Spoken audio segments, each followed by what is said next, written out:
Why would that be? It's definitely a loader thing. Maybe it's bugged out. Let me just wait for the loader to actually get picked up all together and then put it back. Why would it not be feeding in one side? I mean, maybe it can't read right here specifically or feed right here, but that doesn't make any sense, does it? Can reclaim that loader as well. It's a shame a bot won't go, oh, I picked up something. It's necessary, you know, 6 spots away from where it is now. Let me put it down. But I get it, like logistic construction. There we go. That's very weird. I don't know why that loader was bugged out. Cool. So that'll be done soon at least. So I'm going to let that keep running. Assuming we don't run out of deep core powder, I'm also a dum-dum and forgot to put down a power pole for the loader. Let's not do whatever the heck that was. I was just trying to scroll the map. Cool. So that's being processed much better now. More plus mystery furnace is a thought. I think we want to work on the spectrolite next. Alternatively, we can go back to thinking about how to solve our circuit problem. That's really going to be the big star of the day and what we're going to focus most of our time on, I feel.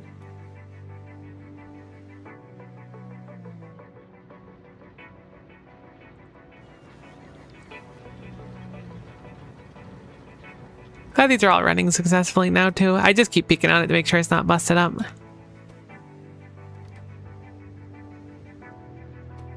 It's probably a better idea. Am I near the cube? I don't think I am. No, I'm across the universe from the cube right now. It's not that far. I'm letting the cube run its thing. It should be done after 1 or 2 more inputs, hopefully. And then whenever it shows up, it should be less egregious, hopefully. Having a whole extra buffer box should make a pretty big difference.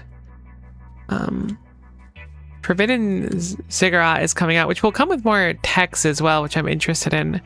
What's the arcane drive unit made out of? There it is. It requires Phantom Ultra-Dense Constituent, a Resplendent Plate, Advanced Engine Unit, Spectral Processor, and Ectoplasm. So really just like the big thing from the last 3 techs, it seems. And then the Ectoplasm, which is kind of useless right now, so it makes sense. It's not that bad to make in practice, which is good. Oh, I forgot we have those fermium things as well. I was gonna say I don't remember what they're for, but apparently I do remember what they're for. Burned some 238 for it, but we have like not a crazy amount of 238 right now. I mean, 238 is easy to come by. This is certainly a much more efficient recipe. It requires the cube to be cooked, which isn't that bad to do.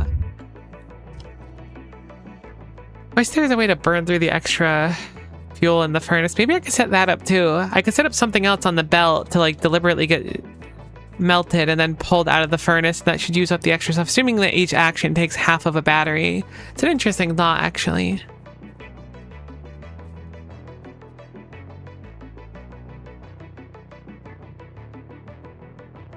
A lot of small things we can do. All right, I converted the furnace, so I'm gonna turn that one off and hope that all of my stuff works.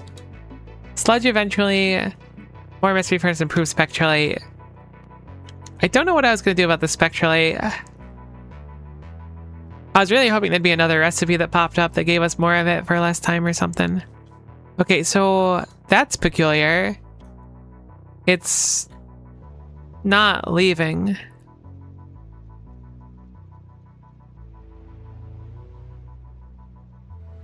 Why doth you no leave? Why are you tried to run again? There's absolutely demands. I mean, there should be at least.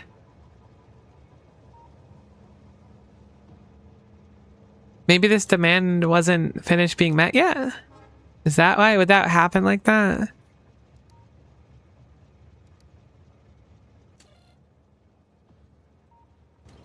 That is technically a demand there, but being that that's on leads me to believe that it's very, very wrong. It's saying less than 5K. This literally does not read anything at all. This forgot to actually be plugged in. So this was bonus broken. Now it should not output that signal anymore. So once it runs here, it should pop out. It'd be fine. Hopefully, but it appears that we are completely backed up on coal. What a absolutely wonderful problem to have, jokes aside. thrilled that that's our current problem, because we were really hurting on him before. So I'm not super upset. We're going to just do normal loaders here. We shouldn't need the express ones. Or I guess fast loaders. I hope it can run it again and then get out on its own really quick. If not, I might just go pick it up. That was a broken circuit, but that's at least solved. So what are we going to have to do? I guess we'll look at the, when this research finishes, which is not currently running, because I assume we're out of the basic tech cards, because you haven't been able to run them for a while. No, we're out of the synthetic ones? Okay, you need to go make Ghost Crystal. That's fine. I think what we'll do is we'll look at what techs we unlock after the fact, because whatever techs we get from this one will probably be pretty good indicator of where we should be focusing our goals. Hello, Cube. Heck, I forgot you do that. Egg on my face, certainly. Okay, see, the issue is that you should be going now. So why are you not going? Okay, this shouldn't be looking for... Wait, what?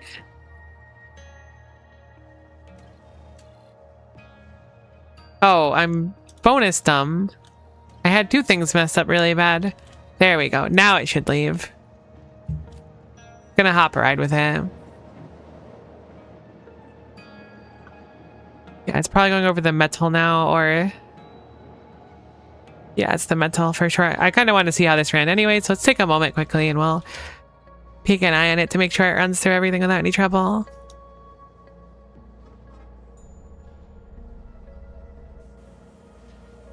Again, it should cycle through Serpentine up to here and then be released back into the train without any rhyme or reason. It's not going to go, I want to use up more of this. Now, there is a very big downside of that, and that's that we're not going to burn through nearly as much of this. But if we're using enough metal to justify it, it might be fine anyways. I don't know if it will be, but I also haven't ever run those machines, so it's probably a good time to run them for the first time and see how much they really do. Plus we have to watch the extremely long-handed filter inserter go crazy. That recipe looks more violent. It's probably not, but it looks like it is. So this is producing about... Normally we got 8,000. We're getting 2,400 now when we come through here. So it should be way more metal. Again, my big concern is just not processing this stuff quick enough.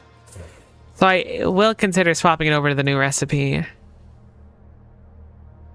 But for now, it'll be fine. We just don't want our grinders or crushers to get backed up, because calcium is in generally short supply. Although right now we're doing just fine, so fingers crossed it stays like that. It could also be because all the demand is coming from up there. Oh, I disconnected these so they can never offload. That's funny and certainly not unfortunate. What do I do about that? The design is so tight already. Okay. Temporary fix. Maybe not an ideal one, but a temporary one. Aw, heck. I mean, I'm gonna have to make it so this part can unload anyways.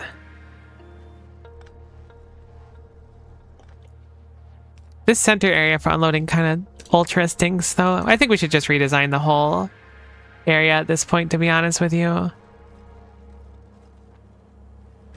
You know what? That's what we'll do. We'll redesign entire furnace stack.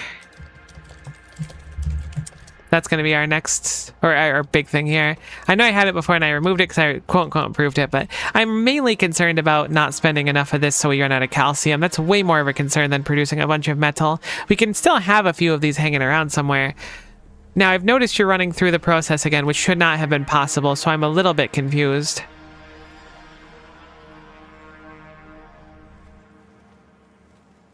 You should have gone down here. This is not relevant anymore. Then repaired and then returned over here and then gone onto the train again. I'm guessing it's because I didn't even realize interrupts work like that, where if it's just like still asking for more ore, it'll run again. But that's kind of a problem with this redesign. I guess we'll let it run this one time. Try to filter out all of it that we can. I'm going to manually have it go elsewhere. We're going to actually, let's move this interrupt farther down the list. It's not even that high up the list. I really want to run Ghost Crystal though, so we'll hopefully get that one going. No, go back to here. Okay, so hopefully you'll just go to the next one now. Interrupts are so confusing. Wonderful. So I'm gonna hop off really quick. Hopefully it goes to Ghost Crystal because I made that the priority. That will confirm my hypothesis. It absolutely works like that. So I'm gonna redesign the whole furnace stack. Like I kind of said before. I'd say alluded to, but it was really on the nose. So let's stop loading these in the meantime. Please do not fill my inventory up with ore. So sweet of you to bring me some, but I really don't want it. In fact, whoops. In fact, let us go ahead and make some more storage boxes because we're certainly going to need them. We'll make them in the husk of where an old build was. I really wish these boxes had some sort of like progressive tech on them because they only have 2 lines of storage. I swear they normally have like 4 or 5 or something. So the idea will be to make the furnace stack bigger. Oh, I wish that you were not doing that right now, to be honest. You know what? We'll just go put it there and then we'll put it on manual when it arrives.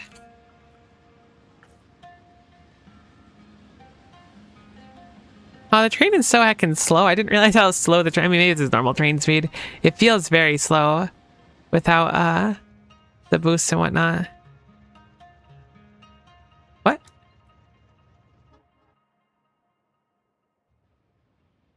Ah, I see. This is like a choke point. That's actually a good thing to know.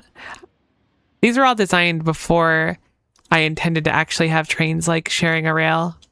I mean, I figured they would eventually, but I certainly was ill prepared for it, clearly, because they don't really function right now in a way that is satisfying enough to actually work. So we'll set some rail signals down. This should fix it so that they can at least circumvent this. I just want it so that train doesn't go anywhere because I might change that into processing. I don't know yet, but calcium is way too important for us to really lose out on. And if we're not processing or doing something with all this rare earth metal over here, the refined ones, the calcium will stop being produced, which is way too big of an issue to really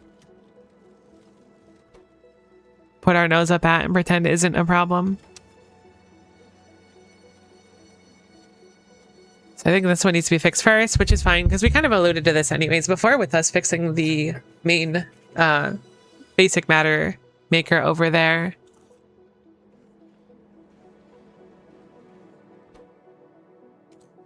Getting the ore out's going to be a really annoying problem.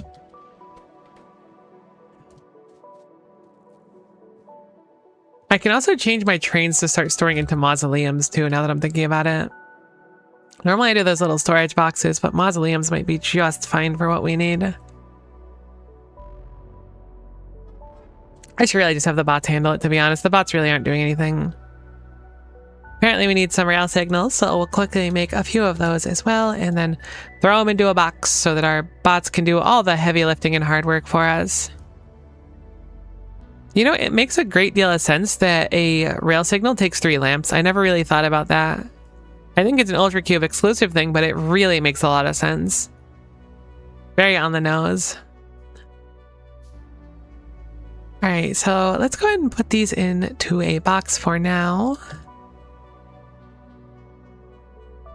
I think what I'll do is I'm going to copy the stack in case I have extreme regretty spaghetti. We're going to put it into our book. Do we not have a book? We have a book. Great. Boom. Put it in the book for now. But I think the first plan is going to be... So like the issue is we load out into 8 belts here, and we obviously have only had 4 belts like meaningfully going out. We kind of hit at 8, but it doesn't work quite as good as we'd like to. So ideally we'll fix that. But man, it's a lot of ore to really pull out of there. So I'm going to step away, and then I'm going to have the bots... I guess first get rid of these explosives.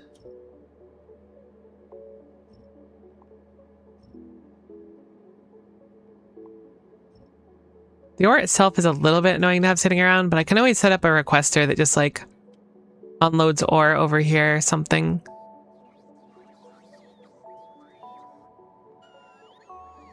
Heck, I could just process it in its own unique area as well. I really love the setup. I'm sorry, I know I keep looking at it. And it works exactly how it should work, but I just really like it. Okay, so those are done. Now for the tough part, which is to dismantle this. It's unfortunate too, because I don't dislike the concept of doing the explosive smelting, so I want to keep it nearby-ish. Hey, Flip, good to see ya. Heart indeed. The You Matter is still kind of like ultra brilliant. I don't think this is it anymore. Oh my gosh, the bot's looking like raindrops, kinda. Maybe not raindrops. You can't really see raindrops fall like that. But it made me think of raindrops. Speaking of, we had crazy storms yesterday, but it wasn't so bad. Are we gonna get more today? We didn't lose power, so that's the important thing. No storms today, really. Maybe a drizzle. Alright, so top part of the stack is gone. Raindrops on the window. That's totally what I'm thinking about. So now that that's done, we are going to make it so these can unload successfully.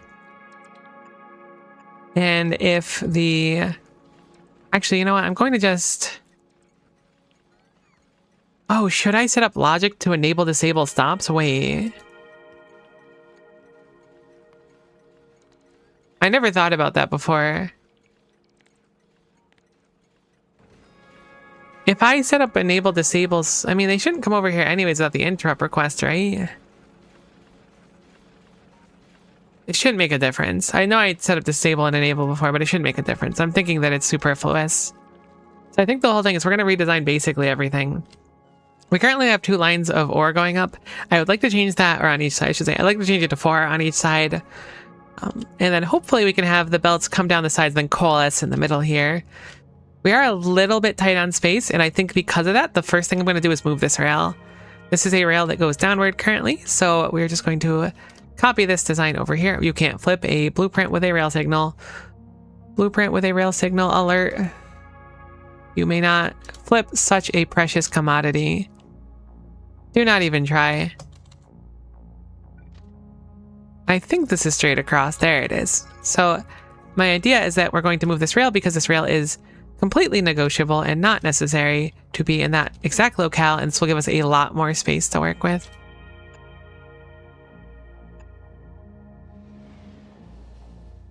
I don't think that's the right space. I think I need to move it up a little bit. I think it'll be a little bit awk if it tries to go in there. Heck, that one's... No, that should be fine. Perfect. So we'll have to set up a few more rail signals, obviously, so they don't bump into each other.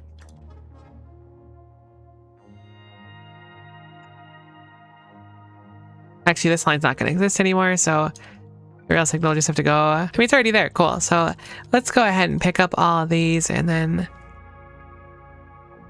like that. Boom. So now we have much more space. Being constrained by the rail was tough.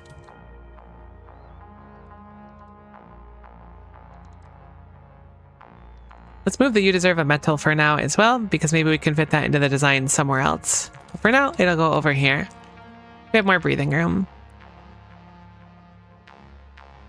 This area is also negotiable. We could start the build even down here effectively. Because like this stuff can easily move down. There's no reason for it to be so high up. But how do we want to do it is the question. Like I said, I'd like to feed out 4. So I think it's going to start from loading. So for now, I'm going to stop loading these. Currently, we have 1 belt of rare earth metals going through each side. We are using the solemn receptacles and not the mausoleums for our throughput. Just because they fit the 2 belt design very good. Not that the mausoleums fit better because they're 3x3. But they store dramatically more, which is something that'll be very useful if we're going to keep our storage system similar. This fuel is also kind of an annoying spot. And by kind of, I mean in an extremely annoying spot. So I'm going to go ahead and pick that up as well. That's going to be a lot of fuel in boxes, unfortunately. But this really needs to go. And then come across here instead. I hate when it does that. I mean, it's not that big of a deal. I'm being more than a little bit dramatic. Kind of profoundly dramatic. Hate's kind of a strong word. Cool. So now we have much more space. We'll leave these boxes with stuff for now, but the enriched stuff here, let's just get it off the belt so we don't have any trouble picking stuff up. And now I'll have a lot of freedom to redesign it. It's very unfork knife when the belt does the belt thing. It's true. It's profoundly unfork knife. But that's just life sometimes.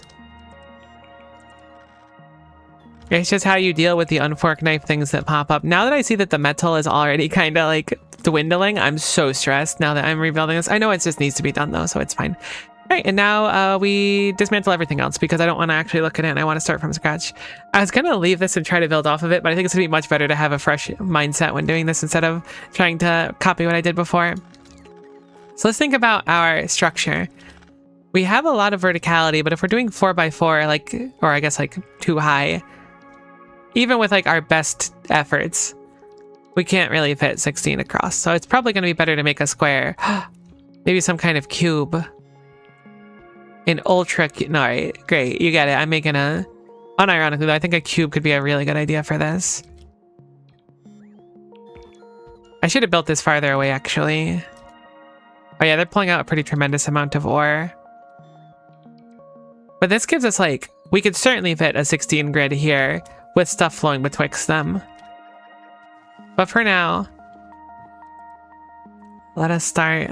I guess when this drains, it'll actually be a boon to us, weirdly enough. Why did those loaders get destroyed? Weird, I don't remember doing that. Either way, it's not important right now. I will also disassemble this ore here. I feel like my Factorio is lagging. I don't think I've ever experienced this kind of issue before. Wow. That's crazy. I wonder if, oh, it's because we're mining so quickly down there? No, that's so bizarre. I guess it's all the bots flying around. I've never had that many bots doing things, I guess, before. It's not a big deal or anything, but it's interesting to think about.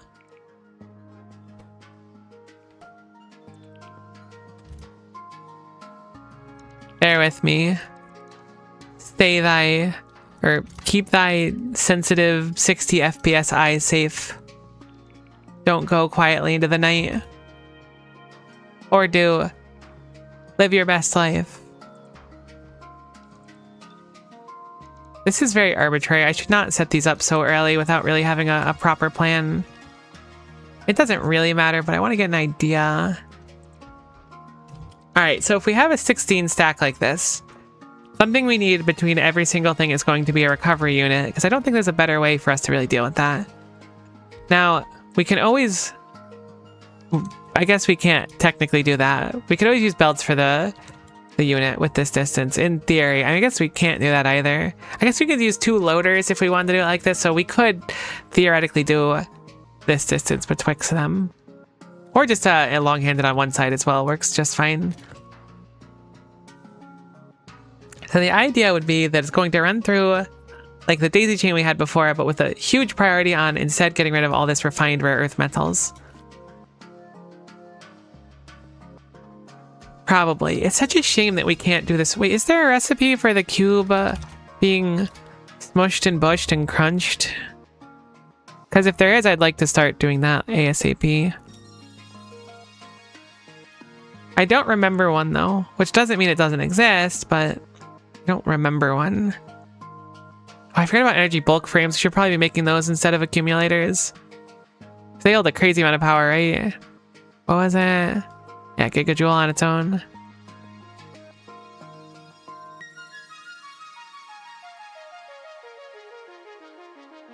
Smushed and bushed and crunch cube a la mode. It sounds delicious, doesn't it? I really wish there's a recipe to smelt with tiny cubes. I mean, I guess it makes sense since it seems like all the smelting recipes don't take tiny cube. They take big cube because ultra dense furnace need ultra dense cube. It makes sense. All right, so let's look at how many belts we have with this design in between. We could have an output belt and 2 input belts if we want them here. I think the smarter thing here, assuming, oh wait, we have the, I think the issue we had before is, can these go under? They can barely, but now we have ultra fast underground belts. So we can absolutely, with a little bit of extra space, fit underneath them with whatever design we want. We should probably make this with ultra fast belts anyways, just for unloading purposes and whatnot.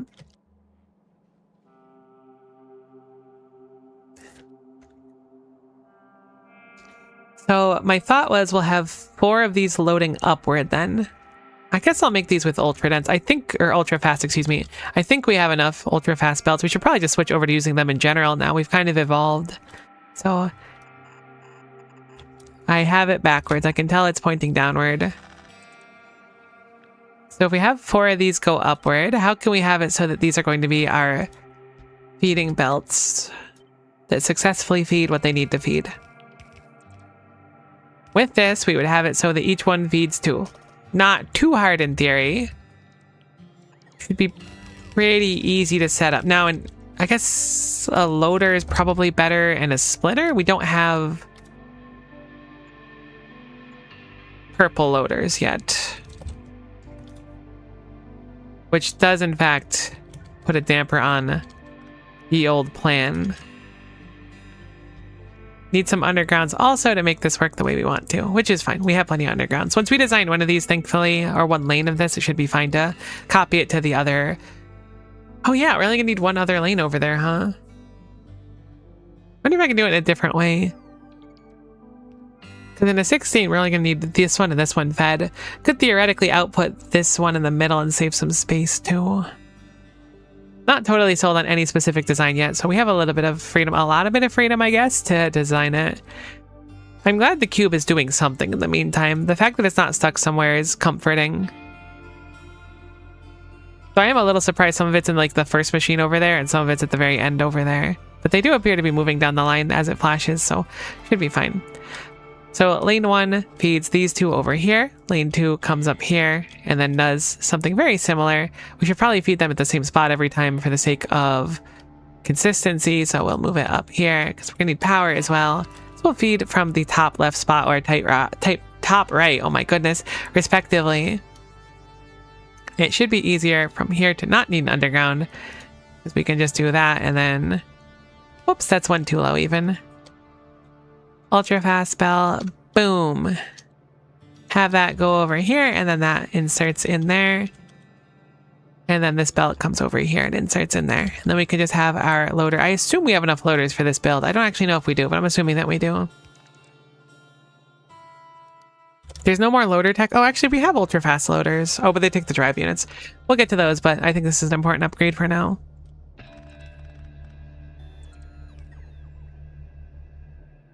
So in theory, I should be able to copy this line here and then horizontal it and then smack it down here. We'll also be able to trim some of our belts and recover them, which is a cool boon in itself.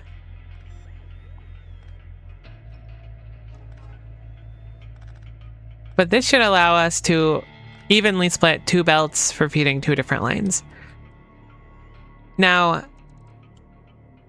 is that going to be sufficient? Probably. I mean, it'll load very quickly compared to before, which is something. Ah, wonderful. We can get rid of our buffer bay now as well. We're going to have to redo a lot of wiring. So I'm going to just get rid of all of our combinators. We'll do it from scratch. I think it'll be easier to keep everything consistent. We're going to load the refined rare earth metals differently, but I'm going to leave them in here for now because I want to set up a few mausoleums. Speaking of, I'm going to handcraft some more mausoleums. Just kidding, I have no rare earth metals currently. I don't have a request for rare earth metals out of everything. I'm surprised. I would have expected I would have had a bunch of those requested. That was apparently a bunch of rare earth metals still in those. I thought those were empty. Cool. So we'll put those into a box over there. Go back into our map mode and we will start setting up our buffer. So my thought process is 4 mausoleums. Might be a little bit overzealous, but it keeps it very simple for like loading and whatnot. So I'm going to try and center them, which I did somehow perfectly. Obviously, we want to move this over there as well, because currently that roboport is not roboporting at all. Currently, we have a single line feeding outwards. This could be a sign for us to improve this, but at the same time, a lot of the time, this is going to be just kind of like spitting out and then producing over time. So is this ideal? No, but we can always redo our crusher stack after this, so it's not that big of a deal. So I'm going to bring this upward to here, and then we'll just have it come across by, I mean, splitters is actually a bad idea for this, weirdly enough. I guess it's not that weird. Splitters will mean this one gets so little, but this is basically how it's going to go anyways. I'll have it feed with only one inserter each, and then hopefully we can do loaders out. I'll have to fix how this loads at some point. We'll have them go like that, and then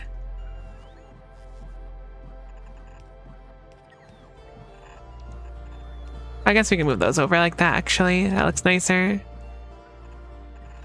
Ideally, these will all be replaced with purple loaders down the line. Because if not, we are being choke pointed by those blue ones. This way we have a much bigger buffer of ore. I mean, it's 60 storage versus 150, or 120, excuse me, each of these. So it's twice as big as our previous storage, which is good because we want to satisfy twice as many smelts. So it's a win-win here. What I think we'll do is get that other mausoleum down as soon as possible. Are we truly out of sophisticated matter units, or am I just out of roboport range? I'm out of roboport range. It's a very small dead spot, but now we can get some more sophisticated matter units, which is good because we need more of these mausoleums. So we are going to set it up so that these will slowly filter into this box over here. I'm gonna only activate this box specifically. I don't really want to load out yet.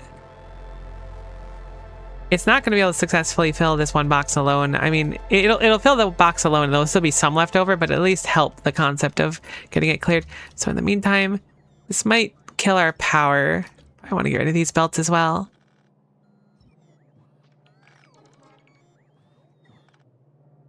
So we will copy this design. Being a little bit wasteful with belts, I could load it much lower on the top side. But now it should be easy peasy to just replicate that at our leisure. And then copy this up to here and see, can this fit here currently?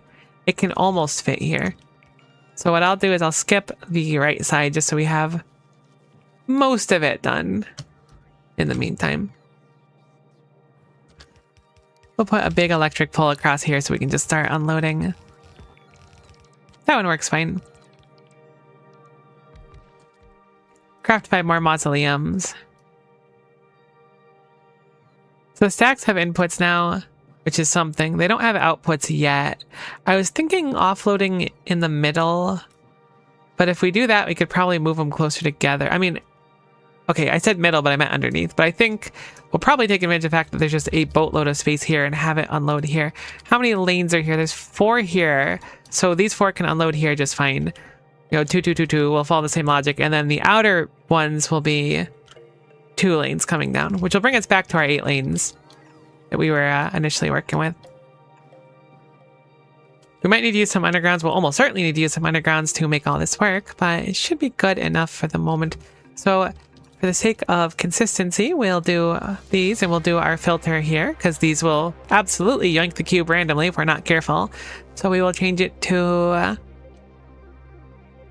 this will be metal, so we'll make it the metal filter. We'll do that, and then we'll have to make it so that these lines combine on the way back. So we're going to be doing basically the reverse of what we're doing up here. We could theoretically have multiple express loaders spitting out metal at once, but I'm thinking with our current design, it doesn't meaningfully matter. It matters a little bit. Something we can do, which is kind of cool though, is copy like this setup here and just reverse it, right?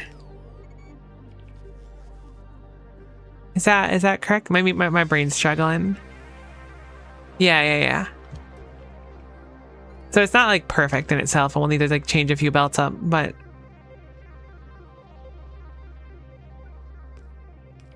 maybe it's not perfect. Is it though? It's kind of, I mean, okay, it's not perfect. I'll remake it. I was thinking about how I was going to do this. So my thought process is obviously we can have it so that this jumps over there. That's better. Then this comes down here and then loads in. So these two split into a single lane, which will output on the side here. And then this will go like that. So it is the same thing. I just flipped it, but I flipped it bad last time. But now I flipped it good, which makes it goodly and not badly. So those two will share a lane going down, and then these two can also share a lane going down. So it's very similar to what we have. We need to make sure that we apply our filters to these things we put down. Copy pasting will go a long way here as long as we do our filters right. It should be pretty gravy for us coming back around. Always try to go for the goodly flip and not the badly flip unless you want the badly flip, at which point live your best life and do not tell anyone or let anyone tell you not to go for the badly flip. Boom. So that should plug in just fine. I'm gonna just deconstruct this and then copy paste this one and flip it again. It should be simple enough for us to copy that too, because I missed that apparently. Take just a half of this and apply it to the side. So we have, whoops, let's go to this one. I should have grabbed the whole half. I should in theory be able to just paste that to the side and it should output what I want. So like that. This on this side should be sufficient. Granted, we have to move some electric poles to satisfy that.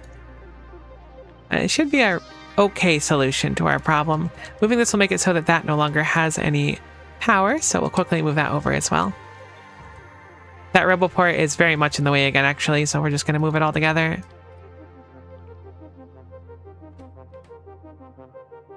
Much better. So back to what we were working on. We have a bit of an awkward spot for a few things. One, how we're going to bring the cube through. Obviously, a zigzag would work just fine for it. Be more than sufficient. On the other hand, we should probably set our recipe now too. It will take time to get through the process. And it's going to be a little awkward in the middle spacing here. So I think what I'll do is I'm going to dismantle this and I'm going to move everything down a little bit. Because like being able to just have it so that it goes through a recovery bay like this and then doesn't need something else is way more ideal. So it's not going to be perfectly symmetrical. It'll be a little bit smushed, but I think it'll be better looking at the end of the day. So that's what we're going to do. Which will involve moving basically everything. So I'm going to design this upper part first. Oh, but these can't be symmetrical. I guess it doesn't really matter. No, it kind of does matter. But it doesn't really matter. Loading into the recovery bay is going to be the one unfork knife thing out here. I could be less efficient and load it out the top side. Oh, actually, that might just be the play for like aesthetics. Hold on. Because like if we load it out the top here and then it goes here, it's certainly less time efficient. But it might make my brain chemicals more happy. And that's kind of what I strive for on a day-to-day, to be honest with you.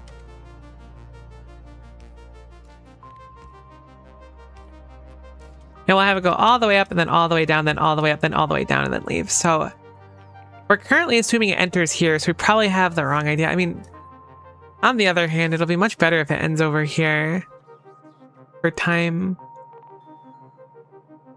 How far does an extremely long-handed filter inserter even go? I wish they were like negotiable. I like their length, don't get me wrong. I think having all that extra length is quite good, but it's really unfortunate that I can't. I mean, if I do it there, right? We can have it load to a recovery bay right here, but then that bay can't load in. It's one tile too long for how I'd want to do it. We can't filter a long-handed inserter is the one issue. So theoretically, I mean, actually, it shouldn't, right? If a long-handed inserter is looking at a machine, it should be fine. I think I'm overthinking this. So if we do a long-handed inserter here, it's not going to be able to pick up any metal because it's going to see that this is the only option, right?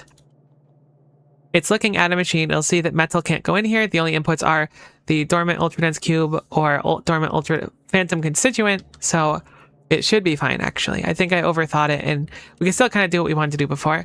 So I think the plan will be feed in here, and then go around and then swirl out, maybe? That kind of works. I don't hate that conceptually.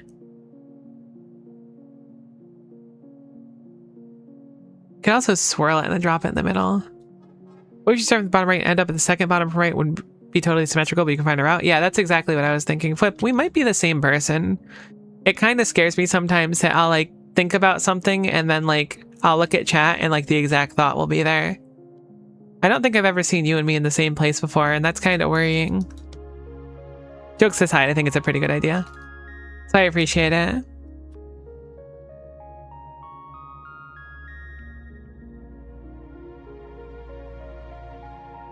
This will need to be up here to satisfy the charging. I like that idea, though. I think we'll make it so it kind of serpentines through it and ends over here. So this will be our output over here. This will be our input over here. We'll do it for the sake of our sanity and keeping track.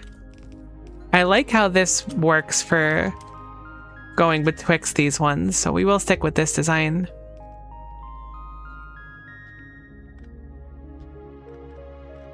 There's our recovery bays over there. Oh, right. I want to move these down a little bit still so that they're touching. I mean, alternatively, I can move it back up and we can just do long-handeds across the bar. Do I want that? I mean, it wastes a little bit of time for no real benefit. Nah, I'll smush it down. I'll smush it down. I like the idea of it being a little bit closer, so we're going to cut... Whoops. Let's make this section proper first, then we'll cut it and change it. This one goes up, this one goes right, and then this one will go all the way to the right, so we'll copy this a few more times over. And then it will go downward, so we'll use this one over here. And then we'll copy, whoops, this one once more. And then have it go across here. How far down is that one? It's... so 1, 2. Perfect.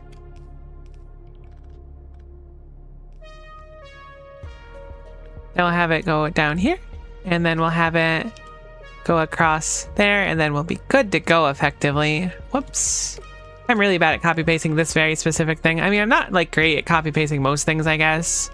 Not exactly my strong suit, but good enough. These are potentially facing the wrong direction, these belts, when I turn them. They absolutely are, so I'll have to go... Wait, no, those want to go down. Right.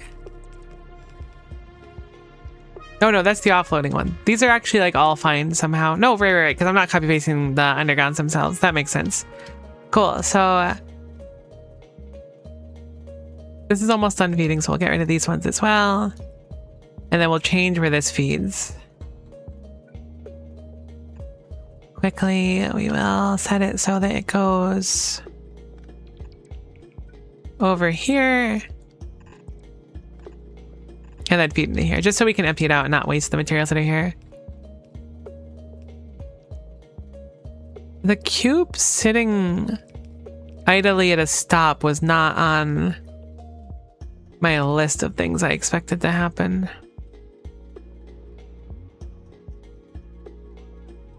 Ah, it's trying to go here, I guess. But this station is turned off, so it can't. I see, I see. Why don't you go make some more Ghost Crystal? You love Ghost Crystal. Top 5 things that you love. Ghost Crystal, scary movies that are kind of scary but not too scary, Italian ice, and cubes. And maybe Ghost Crystals. I don't remember if I mentioned Ghost Crystals. Heck, I didn't mean to actually load this through the system now. That's fine. It's kind of not fine, though, because I'm going to have to pick them up. So let's get rid of those for the moment.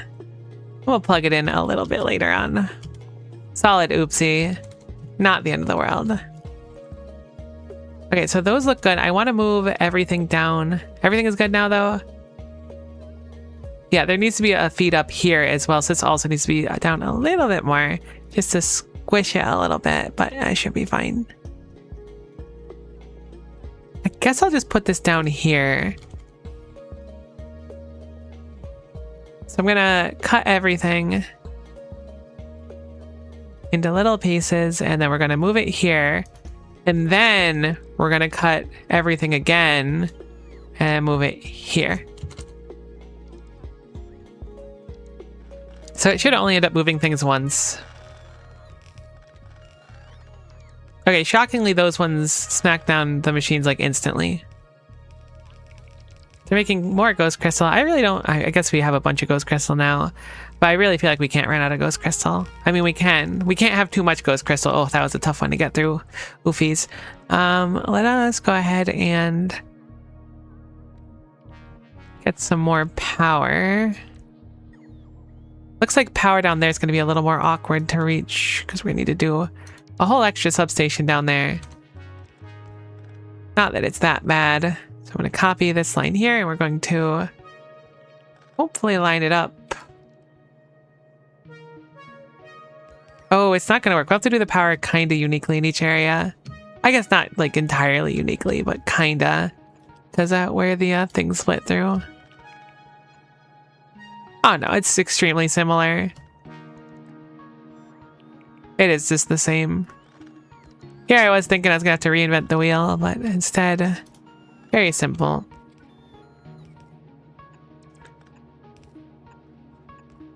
I hope that these work. If these don't work, this whole design's gunked, but I don't see why they wouldn't work. Let's affirm that these all have, whoops, don't want filters on those ones actually, so let's affirm that those don't have filters on these outer ones, and these inner ones do. They totes do. Awesome. So we can go back to our copy paste, go back a few steps now. Oh, nuts. Do I not have it anymore? I want to take that half before I put all those things in there. No, I don't. That's fine. This is effectively what we want, but I have to redesign it, which is not a big deal. So this is going to be our offloading. Any of the charging bays we're going to need to get rid of, so we can redesign these belts a little bit. In the meantime, may as well just keep the power poles there, though. No reason to really change those ones up. Also want this to be loading out and then filtered. How do I keep turning alt mode off? Filter like that, and then have it go down here. We'll clear out some more trees so we can see clearly over here. Flip that around. Rotate that one. Sweet, looking smooth. Smooth enough. Could certainly be more smooth. But like I said, it's smooth enough. I think this was a long time overdue for a redesign. Really how I'm feeling about most of it. I think this is like, I wouldn't say it's atypical for me to redesign things, but I don't remember redesigning things nearly as much in my Space Age playthrough, so it's a different experience for sure. Cool, so those are all going outwards. Let us make sure that they have the filter, then we can just copy paste this on the other side. And we can bring our belts together later on. So we'll flip this horizontally. We also have to be cognizant of the fact that we load and unload here. So I think the way we're going to load and unload is an extremely long-handed filter inserter. A profoundly long-handed filter inserter.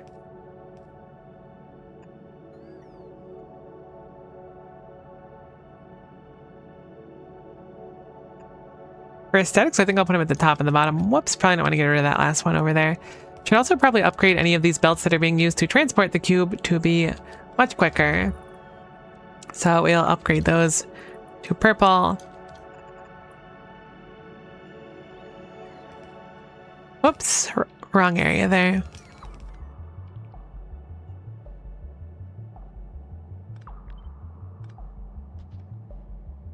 I think that should work. That looks like the line, so we'll plug it in, and there's our on ramp there. We'll destroy all of these, and then we'll work on our off ramp.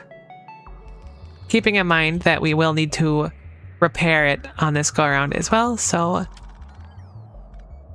Oh yeah, we might not even need a filter because of that. Because it's only going to be able to insert into the repair thing. I guess it could technically go to the other stuff. Heck, I wanted that. Bring it back. I'm not done with the repair thingy. Cool. We will filter them because they are filterable and it'll help us for our own sanity. So we'll filter this one for our dormant cube. This does appear to be the end of the line as expected. And then we will get rid of this because that's not necessary anymore. And then filter this one for our cube. Neither of these should really matter, but it'll be fine. It's good for keeping track of where things are. Cool. So those are now good to go. Cube goes through here, goes around the edge, and then swings down and then pops out here. So it's roughly the same area that it's the same exact area we were loading and unloading before. Oh my goodness, I never actually set up getting rid of tendrils. Whoops. Like, the stop is here. It just... I guess we'll just have it... Oh, wait, that doesn't actually work. Let's have it, I guess just do this. We'll filter this for the cube. Does the cube get consumed? It does get consumed. So we'll change this over to going over here. We'll change the filter. We'll put a recovery bay here. I might just have it swing in and then swing out, I suppose.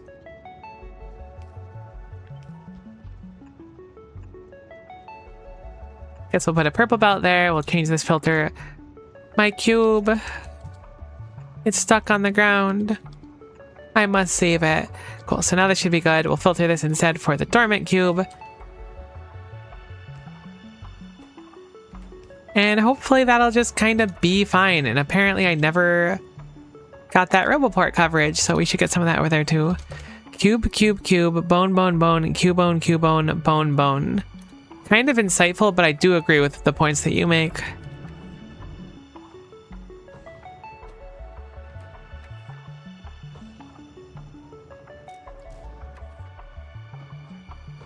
Okay, so it's run. It empties a little bit too slowly because of how this goes. I mean, normally it won't be this full, I suppose. It should have run much sooner. How much are you checking for? Over 3,000? Yeah, you should have run much sooner. I guess I'll leave it here for now.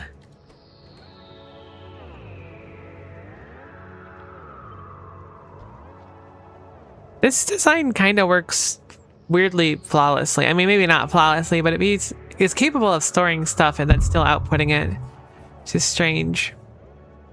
I'm gonna turn these on so that they only kick on when there's a bunch in there, I suppose. I mean, I don't really know. Right now it just needs to work.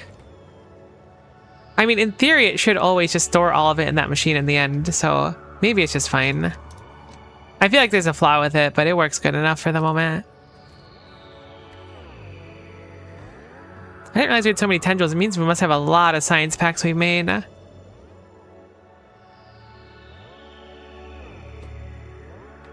Backed up on electronic circuits. Is that metal? Yeah, that's metal. So the metal to the base is now completely defunct. So we should really pick up the pace for fixing all this stuff, I think. Probably a pretty good time. Cannot insert solemn receptacle. I should not do that, actually. I should just go stick that metal in the box down here. In fact, let's go ahead and set up a requester chest there with metal, just so we have metal flowing through the base a little bit. I mean, it's not going to be a meaningful amount, but it'll be enough to kind of get it going. Or at least, I guess, get it out of storage, which is something. Okay, let's get rid of this belt as well, because we're going to want to redo these. Okay, so those are fine. I still need to offload these ones. My inventory full again? Alright, I didn't get rid of much of anything, really. I pretended I solved the problem, which kind of goes okay for me, depending on the day. Other times, not so much, though. Okay, so let's do what we did before and start offloading these.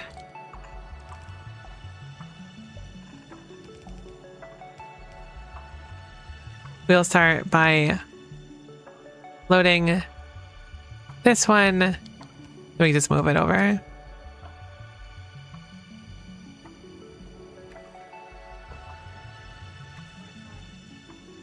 Why have you returned here, kindly traveler? I also need to actually filter these for tendrils, thinking about it. Maybe I don't. Maybe the cube just can't go through these, but it may... No, I would have had to repair. Cool. But why are you trying to run again? I guess because you have nowhere to go because it's the only stop you need at, but doesn't make any sense. You definitely need to go somewhere else.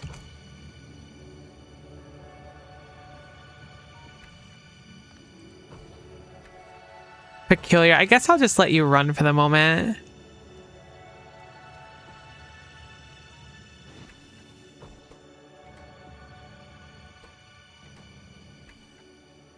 I guess. I don't actually know if there's enough tendrils to run you. There should be. Either way. Let's continue focusing because the metal is very gunked right now. Why doth the metal know? Why doth? It goes here. That's just like a bug? Or is it because I'm placing it wrong? I'm placing it wrong? Or those are both placed wrong. That's what it is, I assume. And now this will be fine. Oh no, I'm doing two of them. I don't know why I'm doing two of them. I figured it out. I'm sorry, my brain's like shutting down. I was struggling there. All right, purple belt that'll go. Whew, my poor brain. That was a toughie. Real tough pill to swallow. Okay, so we'll go get that going. This should work as soon as we get it plugged in. Did I put up the other side? Yeah, I did. So now we have our offloading belts, which I will have come coalesce in the middle here.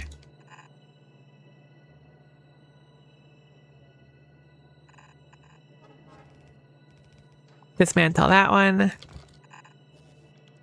then we should have 8 belts of metal coming down here, similar to what we had before.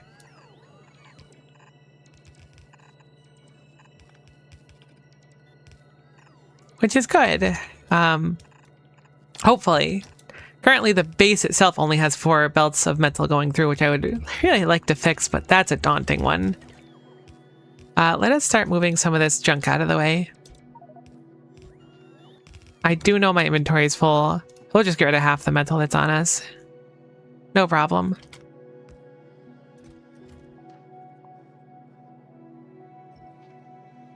Please do not fill my inventory with more garbage. I beg you.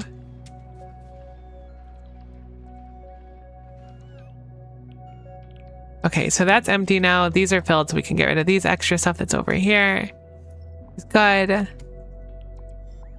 And then we will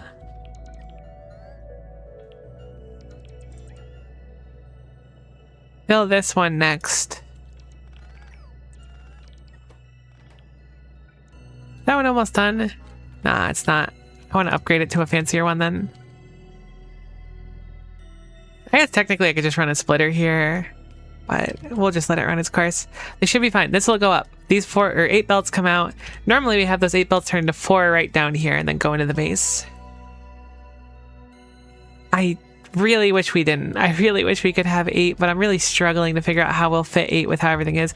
Maybe with the removal of the cube belt it won't be so bad. But currently I'm thinking it might be tough.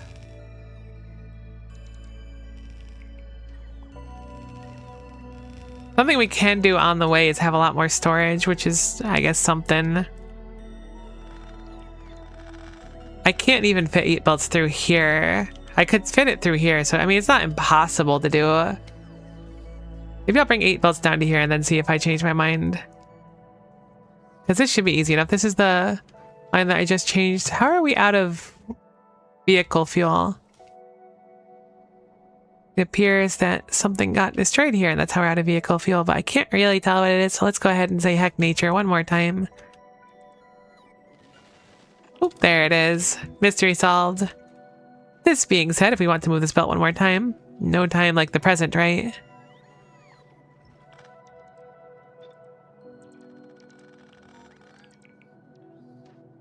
I also want to change up this belt to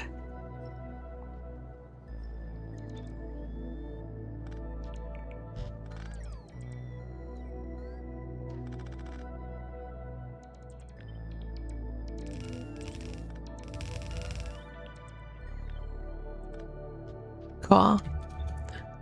So that's backwards, which is less cool than I would have expected. Heck nature, poor nature. I feel bad now that I said it, although I've said it a lot, so I guess I don't feel that bad about it. We'll grab some underground purples here. Nature's pretty cool though. I am a fan of nature. It's done some cool stuff.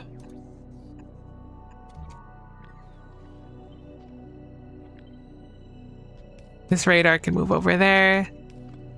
This can just chill in the middle, I suppose.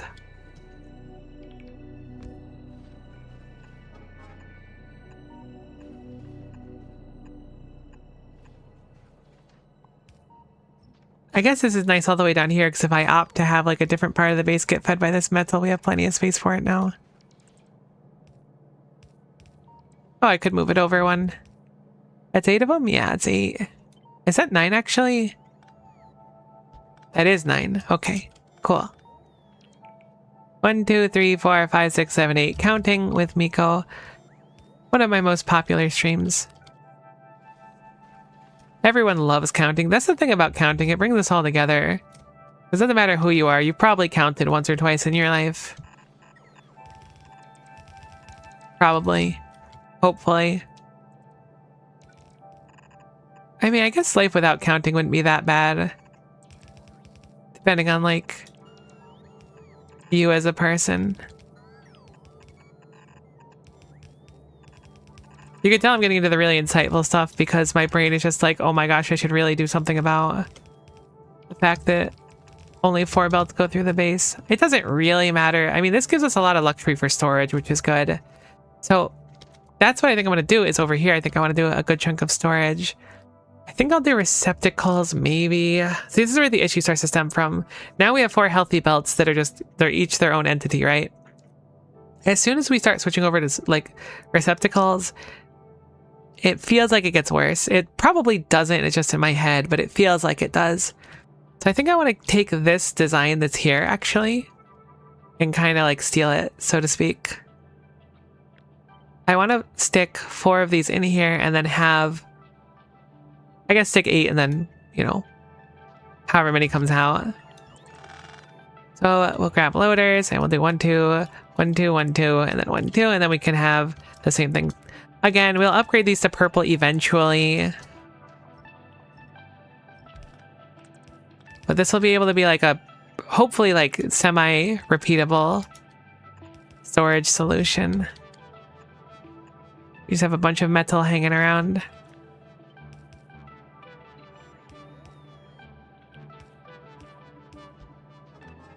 There we go.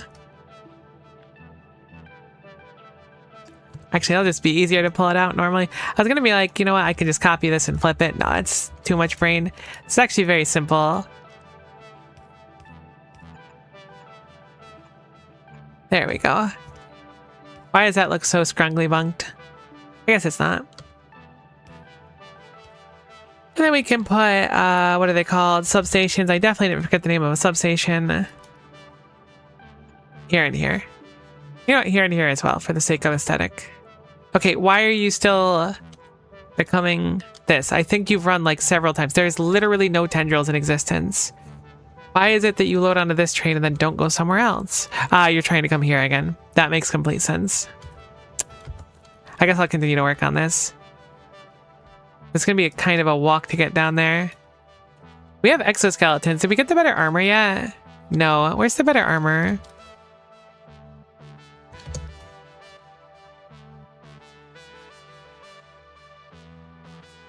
How do I get better armor? I guess I could technically fit exoskeletons in this very tightly. 2x4, so it'd be very, very difficult though. Surely we'll just get a better one eventually. I mean, we have Spidertron, don't we? We can research Spidertron, actually. We should probably put that on the list. Oh goodness, look at our science has actually been running this, or at least a good chunk of this time, which is a nice surprise. Still gonna be a while because our SPM is really, really low. Let's go back into map mode, drain the rest of this because we're about getting ready to turn this all on, which will be quite nice.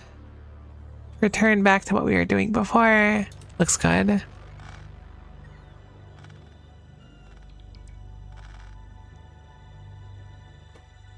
Okay, cool. So that'll drain. That'll be able to fit into here, which is good. We still need one more of these over here, which wasn't able to fit before.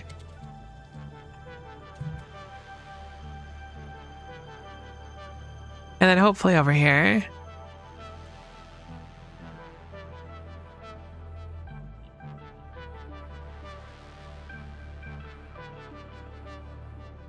I guess here is fine. I'm trying to combine it in with this design.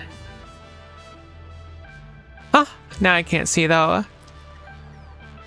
I'm also slightly colder than before. I'm really glad multiple loads can run at once. I hadn't actually tested if you could run a few at once. It's true. I should make it so when the glasses come off, my screen gets really blurry.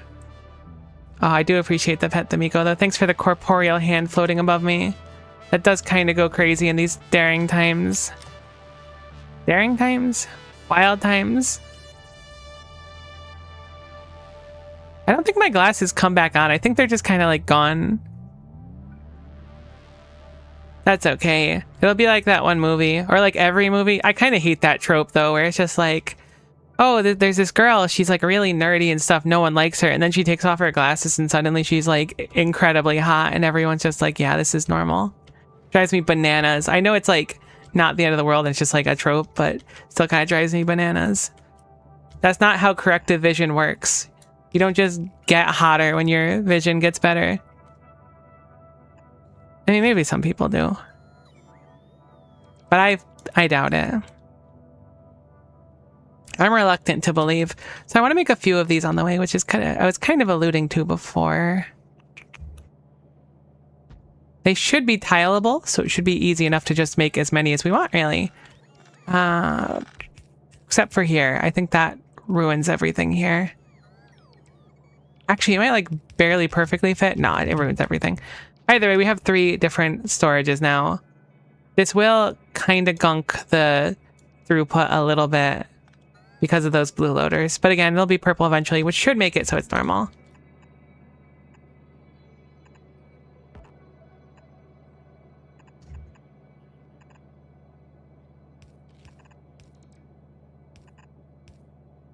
Look, I'm just saying, glasses are great. They help you see.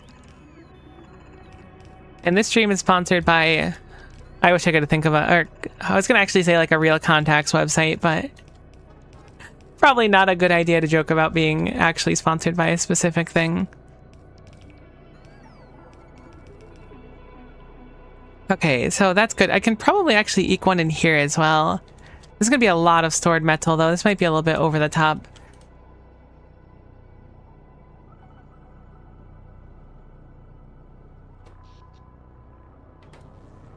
Okay, so this should function now. This is about done. I'm going to turn it on in a little bit, a very short while. I'm hoping that this is sufficient. We're probably going to have to make more grinders and stuff as well, which is a real problem.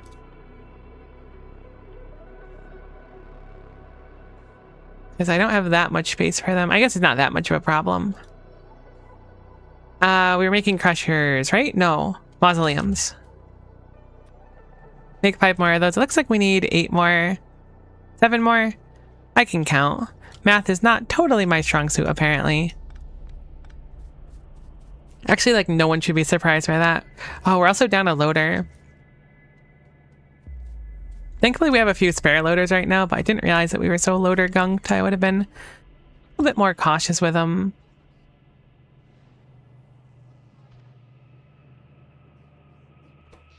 Cool, cool, cool. I gotta go rescue the cube in a second anyways, but I'm gonna make sure that it comes over to this spot. We have to fix the wiring too. Make 2 more mausoleums, and then that should solve all of our problems because we can dismantle this, and that'll be the last loader that we need over there. Wonderful. And this is about to be empty. Technology forbidden ziggurat research. I was kind of hoping it would have one of those things where it's like, here's a hint on what to do. But let's see. So what do we have available now? It said new techs are available.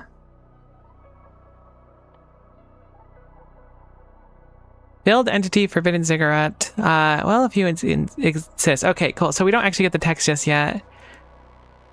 We might want to avoid this one. Well, if you insist. Clandestine? Is that how you say it? Construction project. I don't know how to feel about this one. Scary is absolutely a good way to put it.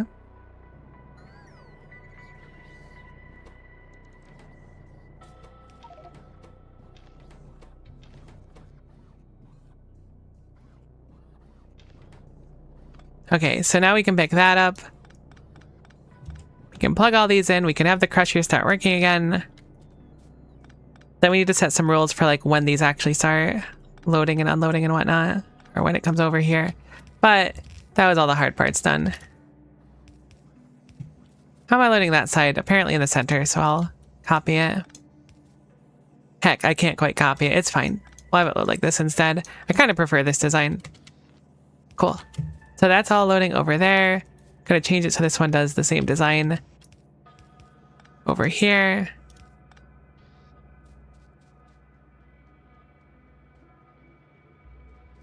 And now we have our buffers made up. We're definitely gonna need more crushers. I mean, it's bigger. It's twice as schmelt per schmelt. We cut out the other schmelty altogether, but there should be an up in our calcium as well, which is generally a good thing. People generally want to have more calcium rather than less calcium. But now we need to set up our rules. Currently, our lovely train is looking for the interrupt that is screaming for... Where is it? There it is. Looking for rare earths smelting refined as our specific recipe. So we need to set up so that comes out somewhere. The question becomes, when do we want it to come down? Obviously, if we're out of rare earth metal, that's kind of the ideal.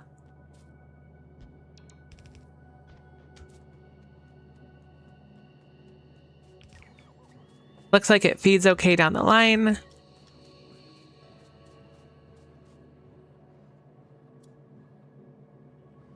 It splits towards the end, which is to be expected.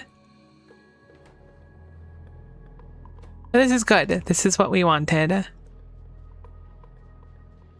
The ones that are farther down will take longer to load every time. But the idea is that it will only run through once each time.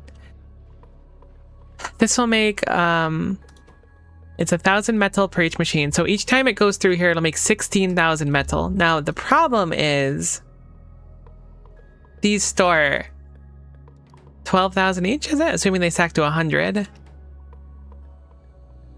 It's actually going to be a little bit tough to see how much metal that we have stored up. I may have overdone it on the storage by a pretty tremendous amount. Might need to set up a separate crushing operation somewhere.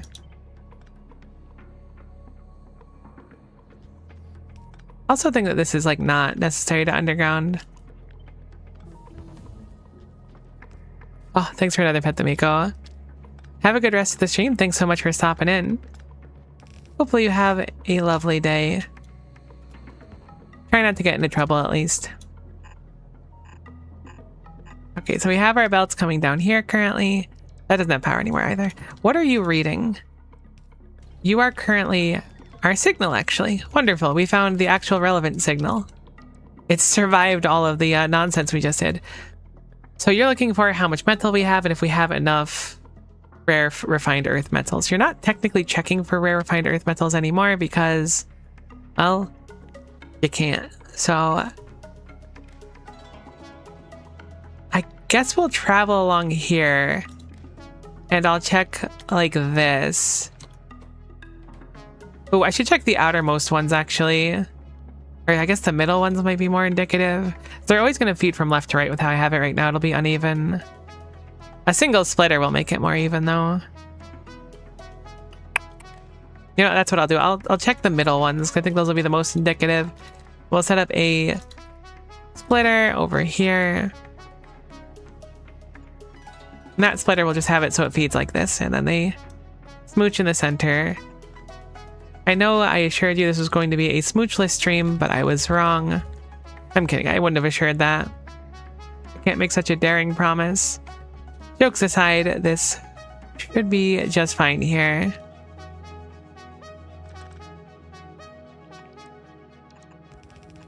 More even, so schmeven. That it kind of is schmeven.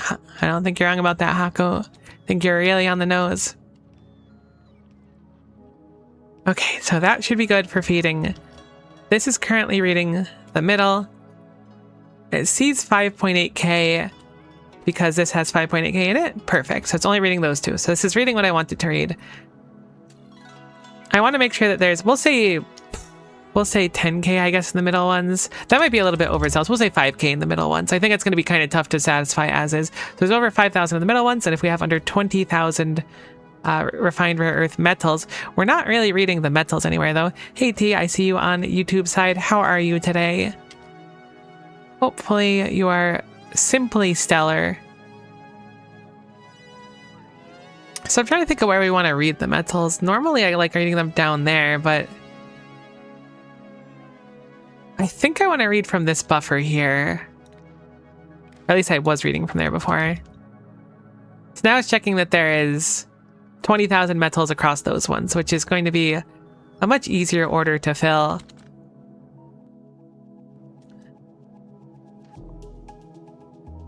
We'll move over. Do we have any more of the loaders? I know I rescued a few of them, but that might be too many. Yeah, we're completely out of blue loaders, which is nice to be able to finish our project at least. What are our blue loaders locked behind? Those southern buffers are evil, cast them into the fire. Honestly, that's a really good call. Heck 'em. When in doubt, heck 'em. I don't know why I was trying to keep them. Those are very much a relic of the past. Speaking of casting them into the fire, you know what I've never seen, but it's been on my watch list for a long time. Any of the Lord of the Rings movies. There was technically one of them playing while I was working one day in the office because we had a TV, but I was very, very busy that day and I couldn't watch it. Girl, oh, here we go. Go on, tell me how it's gonna be life-changing and I'm missing out. I really am, though, jokes aside. This is so sad. It is really sad. It is. Jokes aside, I would like to eventually watch Lord of the Rings. I just haven't gotten around to it. Which is weird because I like, I hope it's not a mystery that I like nerdy stuff. Should be kind of on the nose, actually. Ergo, I probably wouldn't be playing Factorio right now because Factorio is for nerds. Throwing a very wide right hook at myself and everyone around me. You played any of the Lord of the Rings games? So I actually played a Lord of the Rings game. It was Lord of the Rings: The Two Towers for the GameCube. I don't remember anything about it at all, except for the fact that it was wicked fun.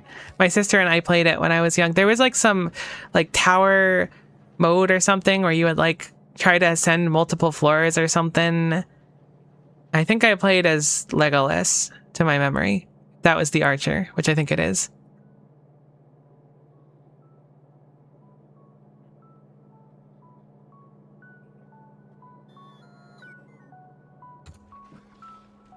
Okay, so this should at least make the base turn back on one day again, which is nice. Not perfect, but good enough. The same general choke point, but if we redesign more of the center of the base, most of this now is just storage. So if we can move that stuff, well, we're in business to be able to put through more belts. So it's a start.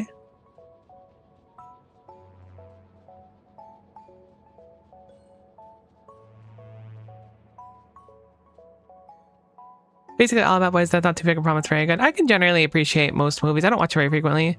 New RS3 relics are spicy. Are they spicy in a good way, T, or a bad way? Yeah, that game on the GameCube went crazy. I don't remember anything about it other than that tower mode where you'd fight up the tower or whatever. At least I think it was a tower mode. I might have it mixed up, but to my memory it was fighting waves of enemies and it was really hard. My sister is pretty good at it though. Okay. So I'm gonna hop on the train manually. We're going to go ahead and tell the train that it's time to go to this stop over here. But the stop is disabled currently. I forgot to turn the stop back on. That is admittedly a blunder on my part, but we can turn it back on by just simply turning off enable disable. Also, Shadow War / Mordor is really the best Assassin's Creed games. It's a very interesting way to describe it. I've never played either of them, but I've seen a little bit of them. Alright, moment of truth. I hope this rocks and it's not awful. It doesn't have nearly enough ore to actually run. Because you're backed up on calcium because the base hasn't been running. This is atypical. To rectify this in the meantime, something that we can do is just this, and this will help get it running and getting things going again. Again, the calcium is reliant on other things running to consume it, but once we're consuming calcium, this should be a market improvement. Plus, this is probably just a good idea in general since the sides load quicker. I think this is the very beginning is almost certainly a wise decision.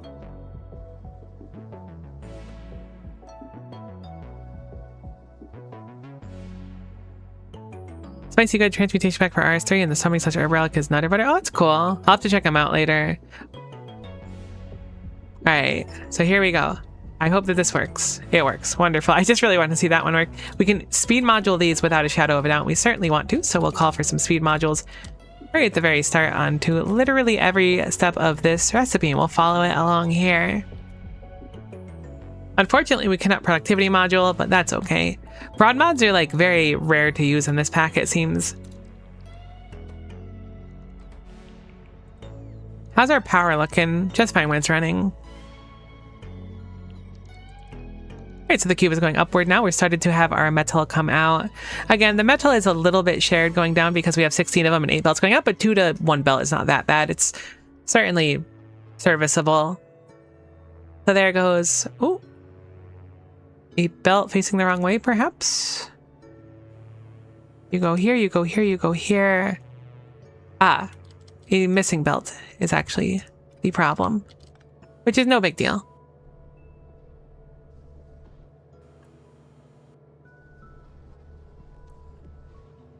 Everything else appears to be flowing.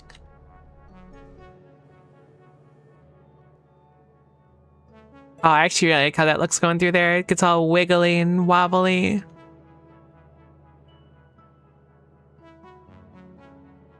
Hopefully you can run. I feel like we've had issues with you. I guess it was because of the coal previously.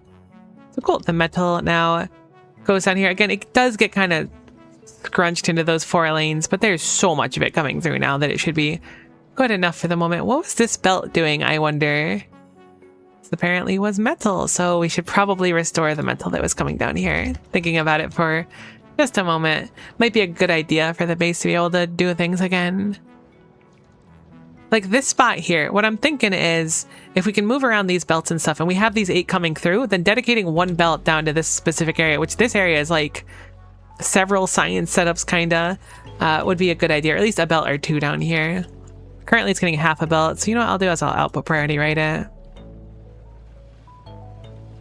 Oh yeah, there's another one down here, which I think is a kind of important one. Less so, but still important.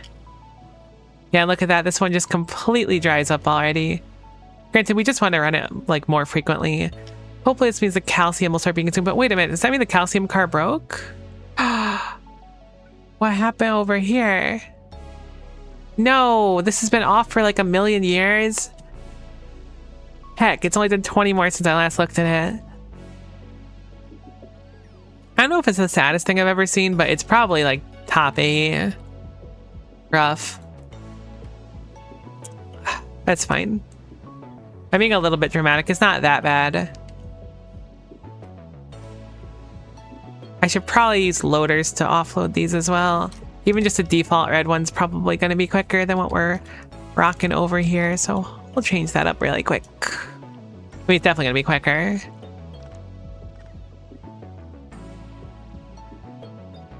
That little maneuver did in fact set us back probably about 40 billion years, unfortunately. Maybe a little bit longer, give or take. Oh, I just realized these are blue belts. Not that it matters too much, but we should upgrade them. Okay, that's looking much better now that it's actually running, though. You're running a bunch there. I see that it's actually, like, working, right? So, that's good.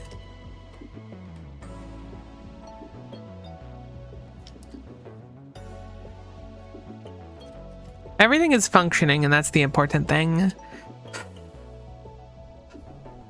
Okay, so... you're getting a bunch of gelatinous tar. We're probably almost out, but now we're very full on it. You work, but now I'm concerned. Why is the calcium not calciuming anymore? Where's the calcium car? Oh, interesting. Oh, the interrupt doesn't work anymore. Sorry for smacking you that one time. I got excited. That was my bad. I should probably make it so the calcium train is like its own interrupt, because it was the other train I was having run it. Or calcium car, I should say. This one needs the calcium interrupt.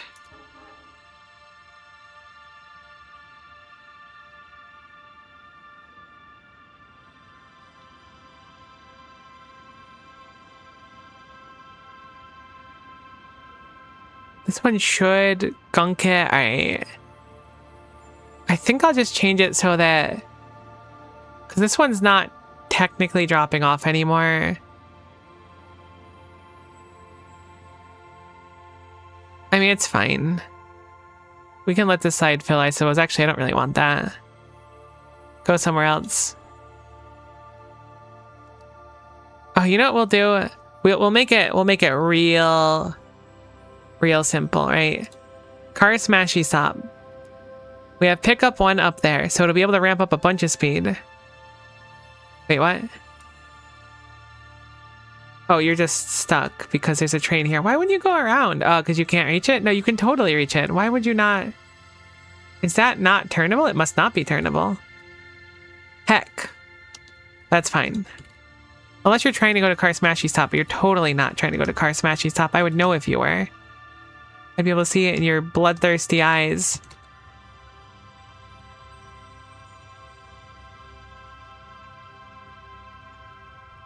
Okay, so that's fine, I suppose. We'll just add another go through out of here so it won't get stuck there in the future. But what I'm going to do is I'm going to just make it so that this has a wait condition there of, we'll say, 10 minutes, and then it'll swing back down there. It shouldn't basically like ever matter. It's just going to waste cars, but this will be simpler at least. At least for the moment. 600 seconds, and then no condition there at all. So once every 10 minutes, it'll car smashy.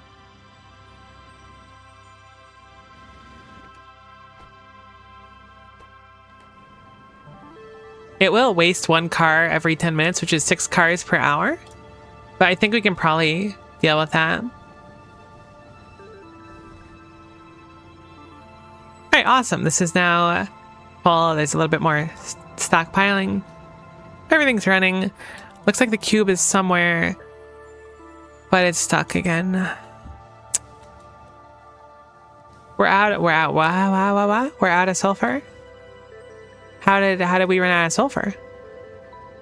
Okay, I've noticed there's sulfur here.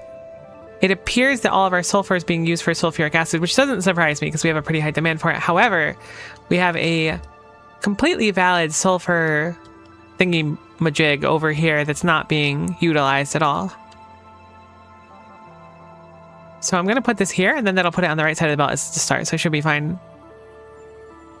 Ultra cubes are about car per minute CPM, of course. I mean, that's kind of what I'm trying to max/minimize here, respectively.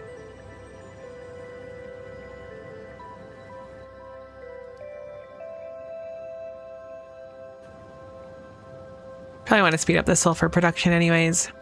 There we go.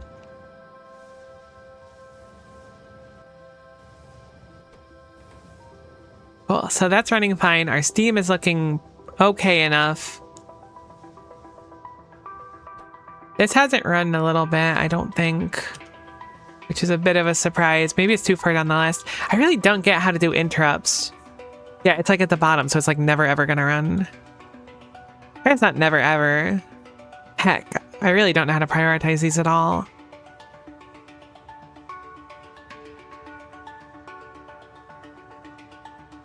Like, my thought initially was the base materials need to be high. And I feel like things just don't run sometimes.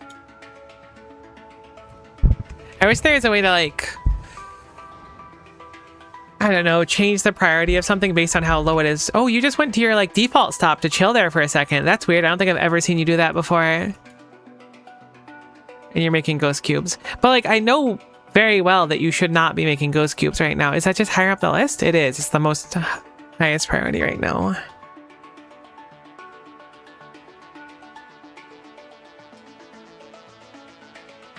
I think I set that temporarily though, right? Surely we don't actually want that to be priority. All right, let's think pragmatically here. If we run out of matter units, we're gunked, right? As I understand, it goes top to bottom as other conditions are met. So I think the issue is that we still have such a need for things that it won't ever go elsewhere. Like, I don't want this at the complete top, like always. It's very important. Like, running out of it's very bad. But I want it to be able to run to other things. So I don't know.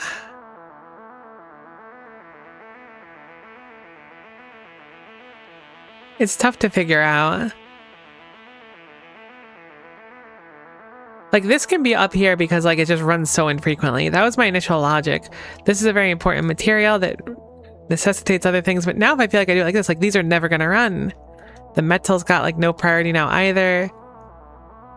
It's just the cube needs to be too many places at once. How do I make it better? I guess it boils down to if the cube goes to a stop and then stores more of it needs to come back less. Which makes sense. It's just a very tough thing to accomplish. We did have a note to improve the spectrolate, so maybe that's where we should start, because whenever it comes here, I mean, it takes a while to run through everything. It's not that bad, but even the output is kind of bad. Like, they're going to this box over here and then struggling to output here because we have 3 in and then only 2 out. Surely I should make it 3 out so that it loads properly. I guess there's actually 4 in. But surely that'll load this box quicker.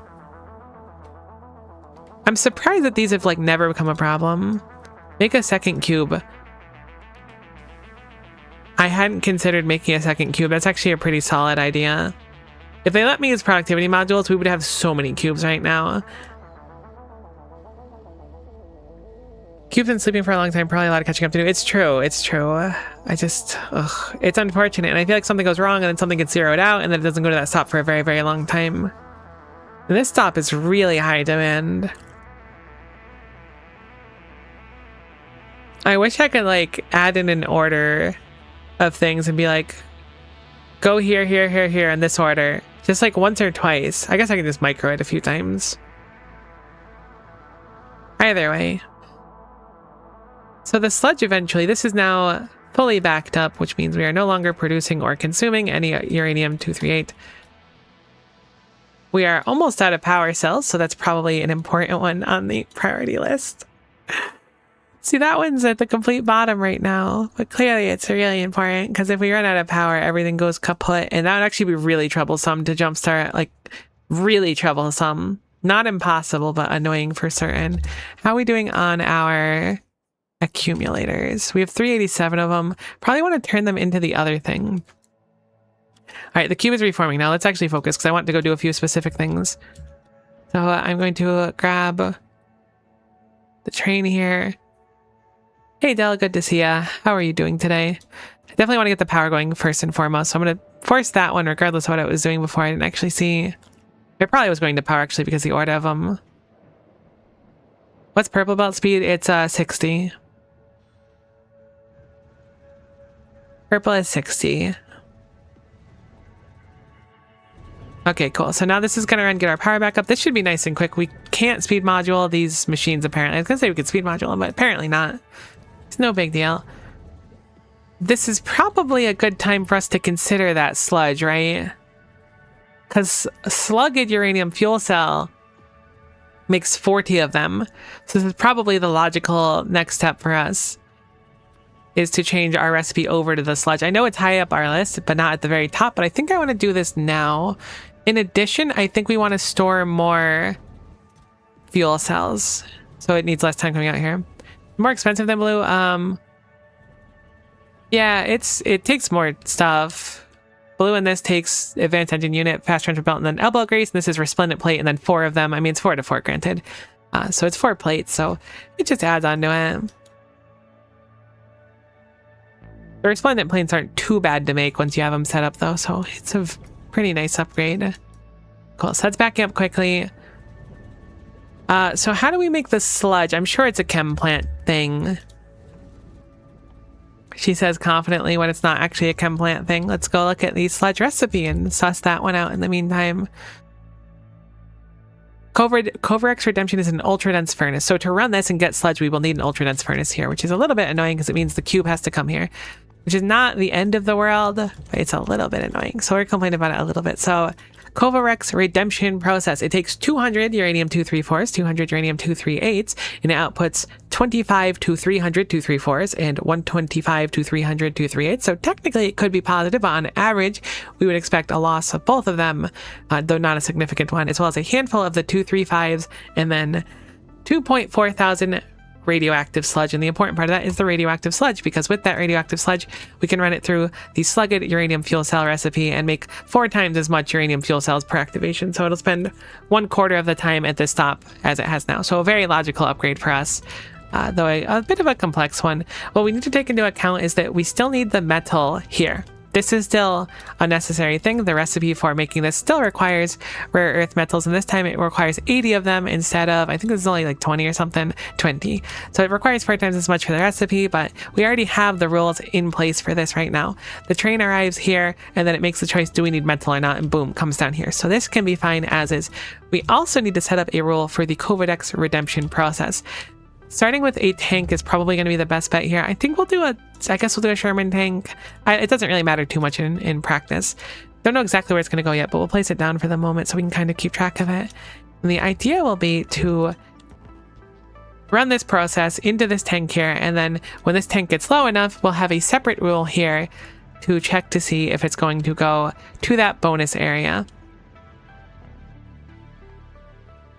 So I'm going to use some undergrounds here to start. We have a little bit of breathing room for splitters. I think we're probably going to do a splitter here and a splitter here. For now, we'll output priority right, so it won't have any issues here, and then output priority right as well. Did you break? How did you break?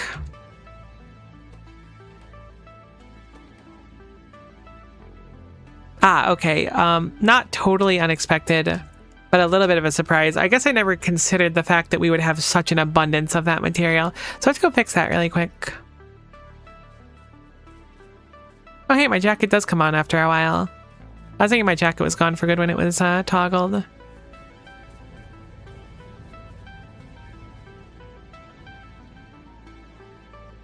Okay, cool. Breaking Force 5 is also in the queue, which is good. Spidertron looks relatively easy to get. Yeah, there are fish there. I was like, as long as there's fish there, Spidertron should be easy. And we'll probably adjust to moving around in a Spidertron from now on. It's going to be much quicker than us. We can fit way more stuff in it, so it'll be good. Potentially interesting way of transporting the cube as well. Nah, probably not. I think I'm being a little bit overzealous.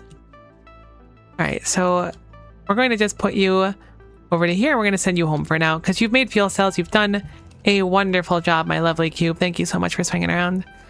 Can you build a bunch of local clocks and set the interrupts on the cube train to visit the clock with the highest counter, which resets the counter on arrival? Maybe. That sounds admittedly a little bit complex. I mean, I just figured out, look, I heard people talk about clocks for a long time. Let me find it really quick. Somewhere in the middle of the map, we were messing around with this stuff. Is it that far down? There it is. This is what I figured out last stream. I figured out how a clock works in concept. And this was at the end when my brain was kind of fried too. I like the idea of it though. With that logic, it'll always go to every stop at least once. I don't know how one would reset a counter on arrival in the first place though.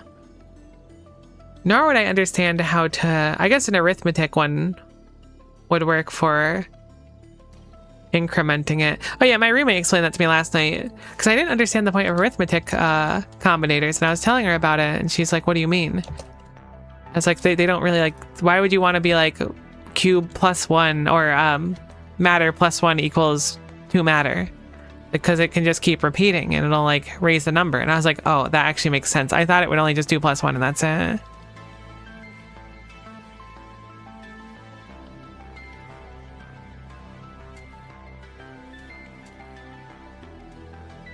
It's very interesting. There's a lot about this stuff that I just really don't understand.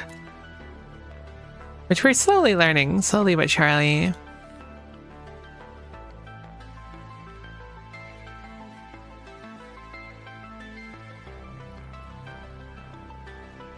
Shouldn't this be adding each time though? You guys need to start because she hasn't gone that far yet. It's true. It's very much a new experience for me. Kind of thought this would keep going up every single time. Now I really don't understand the point of it. My roommate was talking like if you had it like this, it would just keep incrementing. Oh, does it need to feed into itself? Is that what it is? Maybe something like that. Okay, see, that does technically work, which I don't think it should. But that goes up really, really fast. Why is that going up so fast? You can feed the network back into itself. I mean, it works fine, I suppose. I just figured it'd be like 1, 2, 3, 4, 5, like each time it read something. That poor thing is freaking out. That's every tick. Oh, okay. Can we do a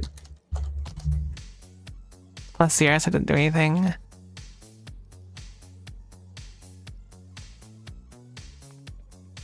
Very interesting.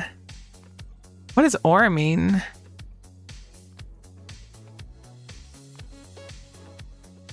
Oh my gosh, you're freaking out. I'm really losing my mind. What am I looking at? Now there's like 2 lines of it. I don't understand these at all. I mean, it's interesting.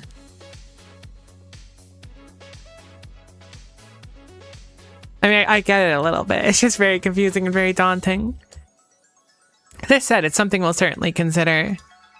Let's work more on this fuel cell setup for the time being, though, so we can get everything kind of fixed up. All right, I wanted over here for a reason. There we go.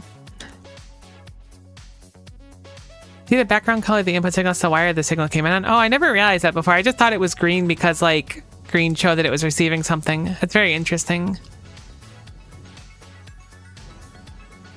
All right, great. So we can go into map view. Let's walk out of here a little bit. So bizarre, though. I never really understood the point of combinators, but we're getting there. I mean, it's kind of necessary, it feels like, to really thrive in this environment. So what does this take? It takes 238 and 234. Unfortunately, we're really, really low on 238 right now, which is not a problem I frequently have, but it is one that we are certainly experiencing right now.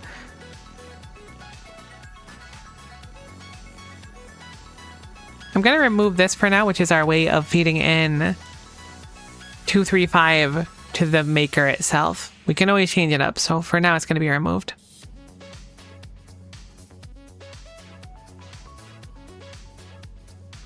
Probably want a loader for these because we might run it multiple times. I don't know if we will. We probably will, though. So we'll use a fast loader for now on both of these, which will come down here and then out here. I could have them be the same line, but it's probably not such a good idea.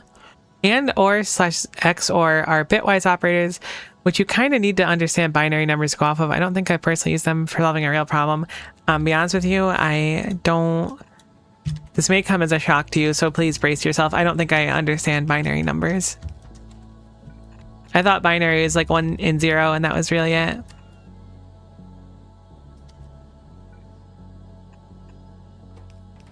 Oh, you know what? Let's not plug this in yet, actually. This is a proof of concept. The further we make this from the train stop, the further the cube has to go, which I'd rather avoid. Let's instead make this up here if we can. Even if it's a little more annoying to wrap the belts up, I think it's smarter like this. Proof of concept, like I was saying. So we can make a rule for it so that if it comes through here, it goes through here. I guess we'll do it like this instead. Yeah, it is. You got it. All right, cool. Well, I understand zeros and ones exist. I don't really know how I would use them in that place. Mostly for multiplexing, i.e. sending multiple signals down a single line, then splitting back up. Okay, genuine question. And this is not meant to come across rude in the slightest, I promise. Do people like normally naturally stumble upon this? That's very impressive. Like, it's crazy. I actually want this further down the line.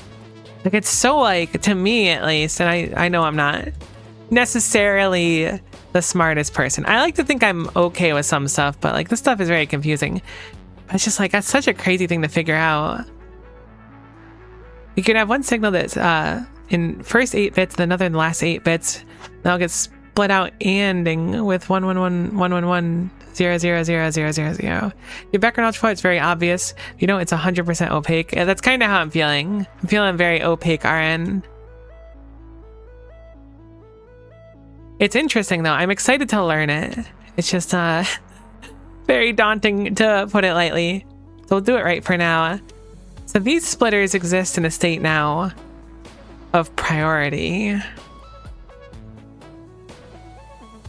So if it needs metal, it'll run through the metal line first. And if it needs fluid, it'll run through this line. If it doesn't need metal and does need fluid, it'll run through this line. This line does not require... Oops.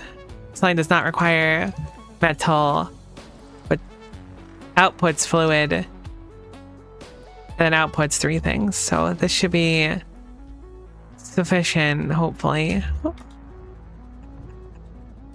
Why do I hear something running? Oh no, the cube is stuck. What happened, cube? Wait, what? No metal? Did I disconnect the metal coming up here? It just literally never made it down there because of my decision earlier. How much ore have we stored? An okay amount. I mean, it can be run twice every time it goes down there too. Can I set up some way to have logic to like set it up so it'll run exactly twice? Surely I can. Background knowledge is quite available if you're interested. Not in game though. Oh, you know what? I think someone actually either DM'd me or added me with a video that I meant to watch and I completely forgot. I feel bad. Usually when people send me videos, I make like an effort to watch them because I am interested in stuff people send. But I believe it was a like 3 or 4 minute crash course on circuits and stuff. I'll have to check it out. A long form 1 hour explainer that includes digital logic. I know what I'm watching over lunch or dinner today. I appreciate that. I mean, all right, would I be doing myself a disservice by watching one though? Surely it's much harder to figure out otherwise. But maybe I'm just like kind of crunching myself by denying myself an external like teacher, so to speak. Because it is very confusing. Okay, so I'm going to preemptively change this recipe over to the sludge. So I can get rid of that and it'll load up the new stuff. Those can just be removed out wherever. I should probably change this over to a loader as well. I don't think we have blue loaders, but a red one should be fine. Turn that over there. I took normies a few hundred years to figure it out on their own. Aw, nuts. That sounds like that might take a while. Okay, so this takes uranium 238 and 234 and outputs 234. I need to filter all these. That's 235. What's the order I have them in? I have them in 8, 5, 3. So I should do it in that order. 4, excuse me.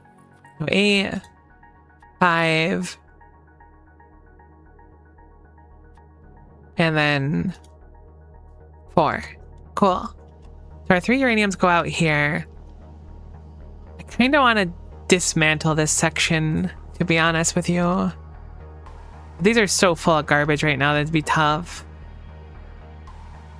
I mean, technically speaking, I only need 1 unloader, actually. Thinking about it critically, right? And just have that unloader feed out here and then into here, and it should be fine in theory. Because it's not going to make that much. I mean, at most it puts out 600, which will be 10 seconds. I guess a little over 600, but that's extremely unlikely. You need to learn the basic concepts from the game. Ideas like you have a body and bodies can carry stuff. That concept informs how hard the actual game bits are to learn. So yeah, learn it from an external source. All right, I appreciate it. I mean, Factorio very much is a lot deeper than I expected, to be honest. Having played it for a very long time now, I still am I don't want to say overwhelmed, because I feel like overwhelmed has a pretty negative context to it. But I am kind of overwhelmed at times just because of how absolutely absurd it is. Some of the concepts are just so beyond me. I'm appreciative that it's not like cringe to look stuff up from time to time. I generally try to avoid it because I enjoy a more organic approach, but when it comes to stuff like this, it's probably better to learn it in a way that actually teaches me it. Okay, so these are going to feed into here now. They'll feed back into the system, so it should be really fine, actually. This one splitter here is currently like our savior, because it should sort everything. Wait, does that sort everything? I'm not confident that sorts everything anymore. That simply has an output priority on the side. That doesn't sort everything. Because I already have them sorted there. Okay, we're going to have to resort them. I was a little overzealous. This one is the 235, is it? That's the 234. This is the 234 line, and we have an abundance of 234, so it makes sense that we'd have so much of it just sticking around, because we can barely handle it right now. So much 234, a crazy amount of 234. It's enormous room for creativity in that space of the game once you have that background. It's like already, even just like the basic stuff I've done with like a handful of decider combinators is far beyond what I expected it to be able to do at one point. So it's been very fun so far, so I can totally understand that. Does it matter what side of the belt you go on? So a no.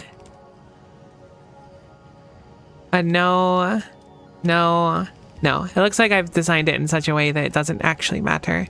Which is good. Good job, Past Miko. Really killing it. So I should be able to, in theory, just split these off and have them go to their respective homes. I hope. I don't see why I wouldn't be able to. Probably use undergrounds to make it look nice. We'll output priority right here. We'll make it so this one will output uranium. The lowest belt would be the one on this side, which is 238. It looks like we're in the shortest supply of, so that's 238 over there. I guess I can look at the belt itself that it'll connect to.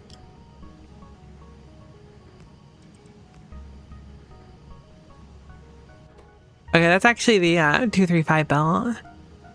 This is the 235 belt over here. This one will be the 238 belt. Cool. So I'm going to underground over here. Have it go like that. This one we can just leave as is. It shouldn't matter. We'll just output priority, right? And then this one over here will just be the 234, which is the outermost one. And we'll just have them all go over here. I could technically just pull them straight down, actually, which would look dramatically nicer. So I think I will technically do that. Oops. I don't know what I just did there. Cool. So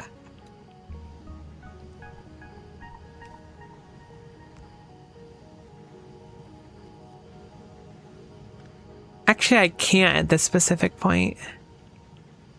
That's better. I think. Maybe it's impossible with this design. Maybe they have to be spaced a little bit.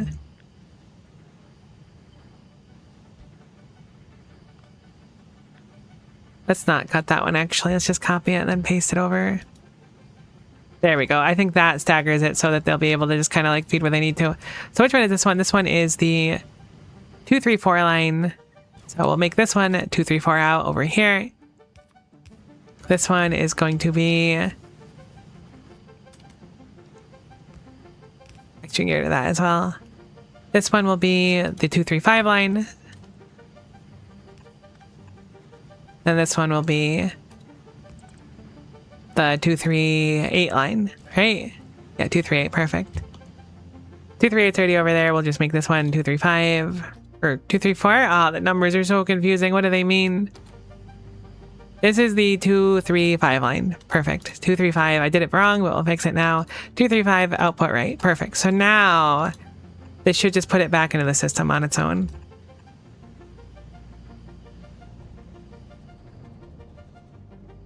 Hopefully that'll be enough. Ideally, we'll get a blue inserter for it at one point. So it'll run up here. It'll output radioactive sludge. Radioactive sludge will come over here via some piping. Do some undergrounds to connect them, which will be Pretty cool. Pretty on the nose for what we're looking for. And now our new recipe is going to require one of those to come down here. So let's just move this over here a little bit so we can sneak it on in. Oh my gosh, it's like it was meant to be. Like I said, I would like to improve our storage for this as well. So I'm going to set up a mausoleum, which might be a little overboard, but someone once told me that bigger is always better. And I don't know if that's necessarily true in all circumstances, but we're going to live by that today.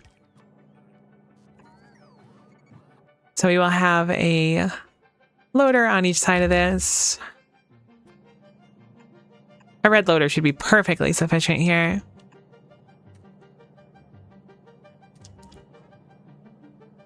And then we'll get rid of this here. Now we did break a little bit of our logic because this should be checking for how many of those are available. So we'll have to make sure that it's actually going all the way down here. Heck. Really, you don't reach that far? You should. Oh, okay. I was on the wrong one. There we go. So now it'll read that mausoleum instead, which will change things up and make it a little bit simpler. And we want 200, I guess. No, that's too high. If we have less than 50 in there, you'll swing by. Nah, I mean, that's fine. How many are you meant to make right now? What are your rules for looping? I guess less than 200. Yeah, I guess that's fine. Might have to change the stuff up, but either way, thankfully the cube has been stranded, but right over here. So I didn't really mess with it because I knew it would be kind of nearby. So I want to see how it runs when we set up this stuff over here. So how are we going to get the cube into this ultra dense furnace, which also means, by the by, that we need to set up a recovery bay, which I don't have set up here. There's one here, so we can just kind of copy this bay setup, put it over here. Okay, so we'll do it like this. We finished tuned efficiency module.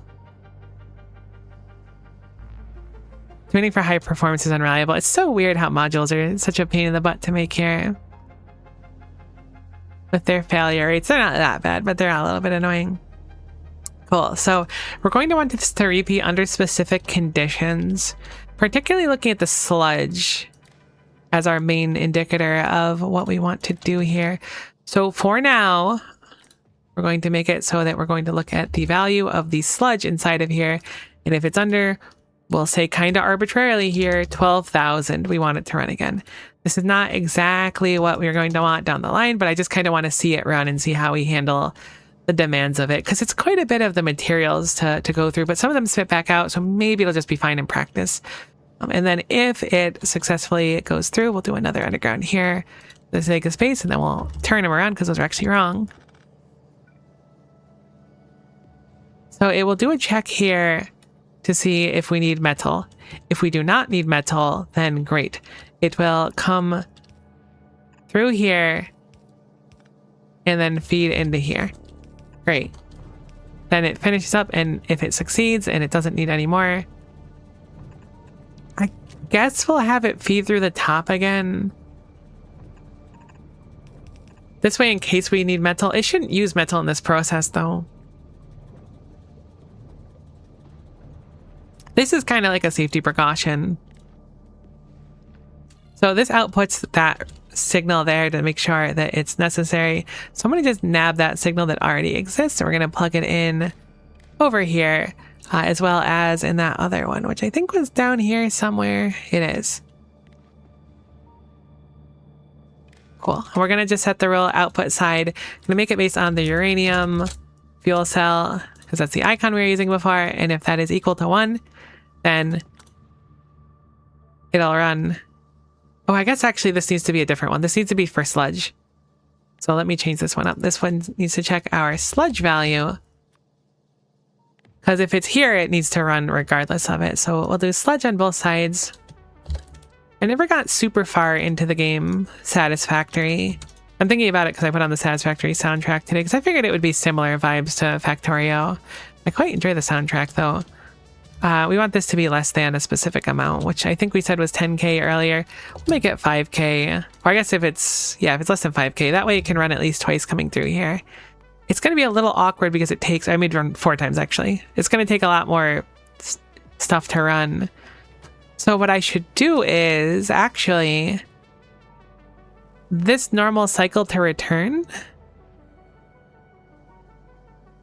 can also change. The space is kind of tight though, because right now this outputs here once there's a satisfactory amount of fuel cells in that container, which is 200 of them, and then it'll leave, right? It might be a better idea to have it check how much sludge we have every few attempts. I mean, we should just make it make a lot more sludge. Realistically, we shouldn't let it free until there's a metric boatload of sludge. I want a concerning amount of sludge here. So we don't actually want that on the red wire, like I said before. I was incorrect in my assumption. I am so slow. Please release me from these eternal bonds that have me permanently stuck. We need to make our mausoleum too, which we never did. So we'll quickly cook that one up. That is not a mausoleum. This is a mausoleum. And then we can use the green logic on this instead. I am so slow. They should give you an upgrade where you move faster and faster if you have the cube. Okay, so less than 5,000. We'll do less than or equal to 5,000. It'll go over there. And if it has more than 5,000, I guess it'll go. That row I don't love, actually, to be honest with you. I have it backwards regardless. There we go. And then if it goes over here, it'll go into the line where it feeds. Oh, I'm gonna have to belt weave to do that. I don't really want to belt weave. I've been really avoiding belt weaving because it causes just so many headaches down the line whenever you try to upgrade stuff. So let's not belt weave, and instead we'll plug it in over here. These belts are kind of a nightmare, but I think it should do what I want. It checks here to see, do we need sludge when we arrive here?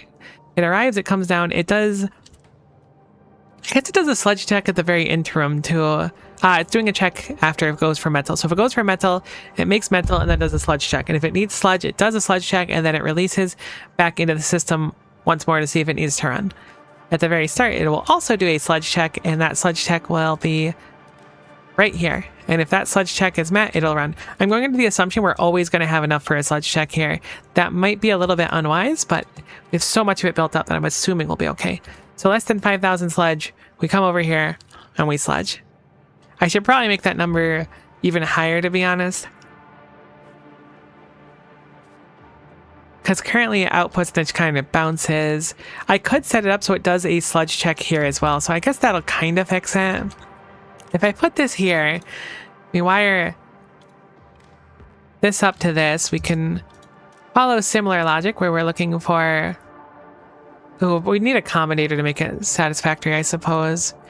It could, in theory, work without it, though, because this is checking to make sure that we have enough fuel cells in there, which is a fine way to release it back into the world. But if I make this one a sludge check, and this has less than, we'll say, I don't know, arbitrarily 5,000 sludge, then it will rip it off and then put it onto here and then take it back to Sludge Town population us. Kind of works in my head. It might be a little bit scuffed in practice, so let's pretend that it arrives here.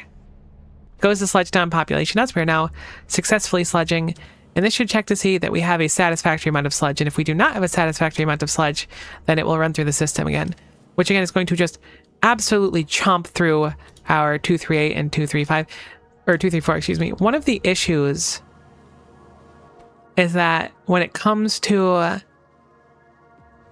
the 238, I set up a condition where we would never overflow on it because these are only activating when there's under like 1,000 here.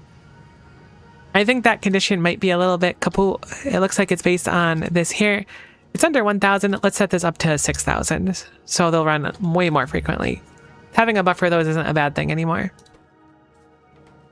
Now we're starting to load up our sludge. We've made very, very little of it so far. Granted, a good chunk of it has gone into here, but it's been a little bit rough in the interim to offload. So it looks like we might want to have a couple offloads, which I kind of thought might be the case. Granted, we will be limited by these going on one side of the bell. So could be wise for us to change how we load it.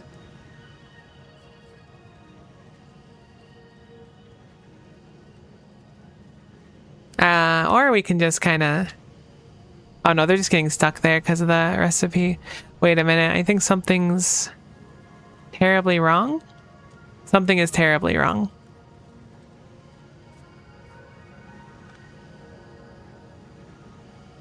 The 238 is feeding here. This is feeding on the wrong side of the belt that we had never prepared for. I see. I was thinking it didn't matter what side of the belt it went on, but this one in particular does. I don't think anything else does. I think that one does. Because these ones slam into the side of the belt. This one does not, in fact, do that. So we can fix it pretty easy, like.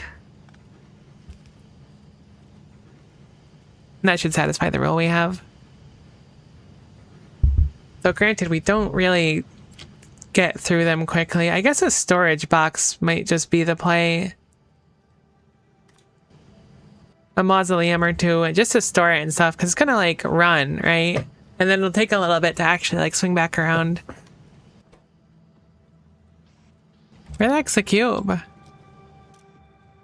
Oh, there's over 12k. It actually wasn't that bad. So it goes in here. I never set up the 235 returning. That's so valid, and I completely forgot about that, which was truly one of the blunders of all time. Maybe the most blunder of all time. And it raises a really valuable question, which is, how the heck do I do it? Because space is a little bit tight now. Okay, I see a path. We can move this over here, and then that solves the whole problem. There we go. And then we can do the underground we did before. Wait a minute. It's not quite what I want. I didn't do the rest of the belt yet. There we go. I mean, it should just be able to go straight here, right? Yeah, there we go. Perfect. So now we're doing the slugged recipe instead, so we're making 4 times as much per activation. Granted, we are consuming radioactive sludge each time, so it's a bit of a give and take. It's 4 times as quick, but now we're consuming much more. I've also apparently gunked one of our lines here, which would normally lead down here, but can we fix it in a reasonable way? Probably. A little bit of engineering and hopes and dreams. I feel like we can do a lot of things.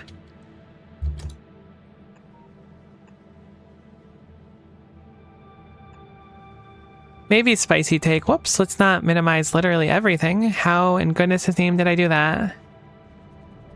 Apparently there is a keyboard command in which everything minimizes. I don't know how I managed it, but I absolutely did. But we're back now. Engineers are cool. I don't know if that's a spicy take, but I think engineers are super rad. There we go. I got my chats back and stuff at least. The important stuff. Cool. So now we should be able to process those again.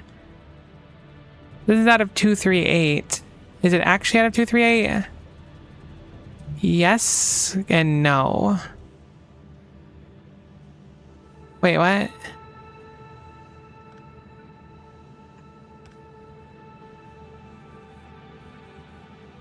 Okay, so apparently I lost the 238 offloading there too.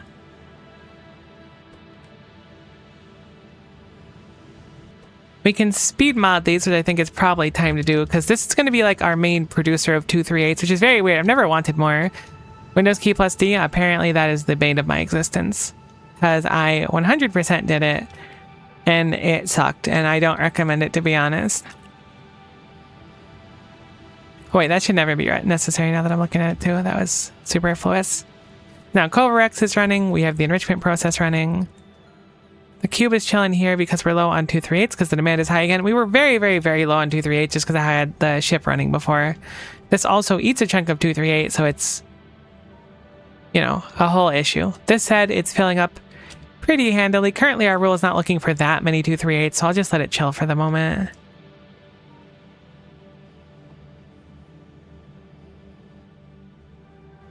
And we're producing at a pretty decent pace, especially the speed modules now. Looks like we make 0.13 per second, and we have like 12 of them, so we certainly have more than 1 per second. Which is not the best, but... Actually, you know what? I'll do some divine intervention here.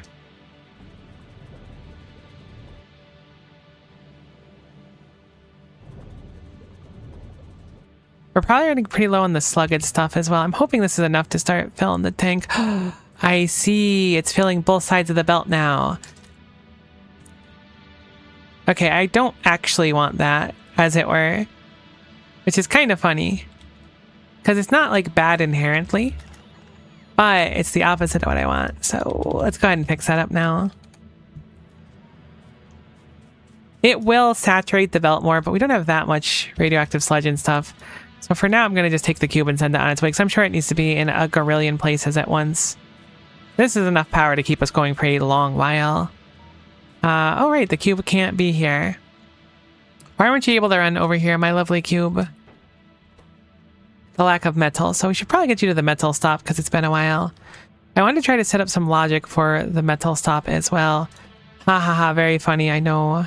The cube went back around, because I can't put it in the machine. I'm gonna hop on the train. Hopefully we'll direct it to the metal stop. I mean, it needs to go a lot of places. Let's see where it's trying to go on its own. Okay, you know what? That's very funny. Honestly, I don't mind it doing that. Oh, we finished Spidertron. Also, we finished researching stuff altogether, so we should probably keep a few more researches. A surprisingly low amount, but again, I think a lot of them are behind the Forbidden Ziggurat. We should probably do research for the energy bulk frame sooner than later. Oh, exoskeleton. Especially if we're going to have the Spidertron, we should exoskeleton for sure. What is this one? This is making substrate with dormant phantom constituent. Don't think I really want to do that right now. We'll just work on those exos so I can catch up with the cube faster when things go awful.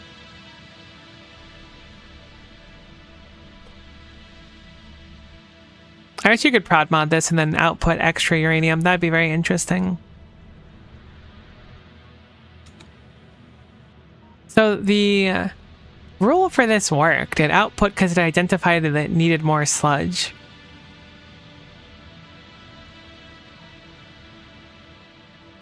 This said, I don't think we have the 238 right now. This is one of those things where once it runs for a little while, it'll be just fine. But in the meantime, it's a little scrungle-bunked. Heck, come back. I'm sorry. I shouldn't have put you there. I'm going to just drive you over myself. I keep hoping you don't just stay at this stop, but you identify the stop still needs you and you haven't left yet, which is, I guess, good. Your commitment is truly commendable, my lovely cube. But for now, let us go to the stop temporarily. Boop. Over here, because clearly the metal is really, really, really bad right now. Everything is just so far behind. It really sucks. This one part of this is really unfortunate, is every time that I go and like try to fix things, I suppose, everything is just at such a inconvenient position for so long. It takes a very long time for it to actually like fix itself. Actually, what was that reading? It's reading the raw rare earth metals, but that's not coming through anymore, so that condition shouldn't matter at all. What I'm looking for is these red wires are clearly getting some kind of signal. Dang, that actually uses so much metal, like surprisingly. I guess it makes sense since it's using twice as much. I was thinking we'd have a buffer or something. How is it that we don't make enough metal? Unbelievable. We make so much of it, but it's not nearly enough. Have you stopped running? You have because of stone. That's peculiar. I guess it's just because nothing's running. It's really like a well-oiled machine, right? Once everything's running, it's perfect. But then when anything shuts down, it takes a long time to get it functioning again. The factory truly must grow. Can you module the crushers? You can. Interesting. I mean, I can set up more stone destruction. How is your output full? I had you deliberately designed so you could never have a full output, in fact.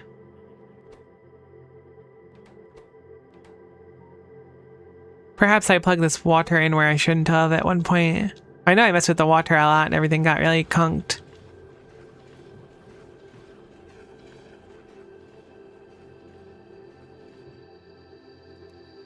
Although we've been having water problems altogether. What could it be? Like, this one clearly has a only fill it to a certain degree thing, but it keeps filling. I love seeing this, by the way. I know that it's like not the most ideal that this is fully backed up, but I really love seeing this. This is lovely.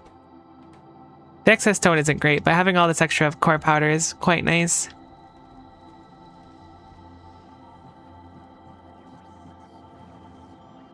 You're back over there, buddy? We really need you to come through and make more metal. Oh, no. I mean, I guess there would have been more metal in here to run anyways.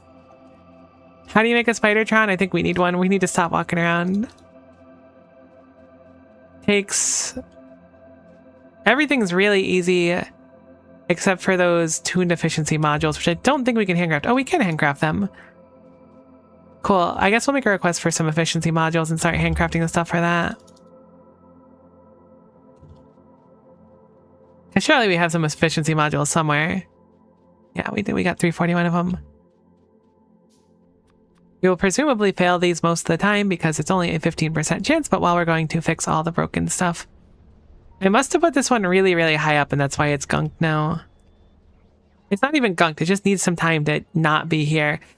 And a very logical solution is to just change the priority of this one much, much lower. Yeah, it's the very top right now.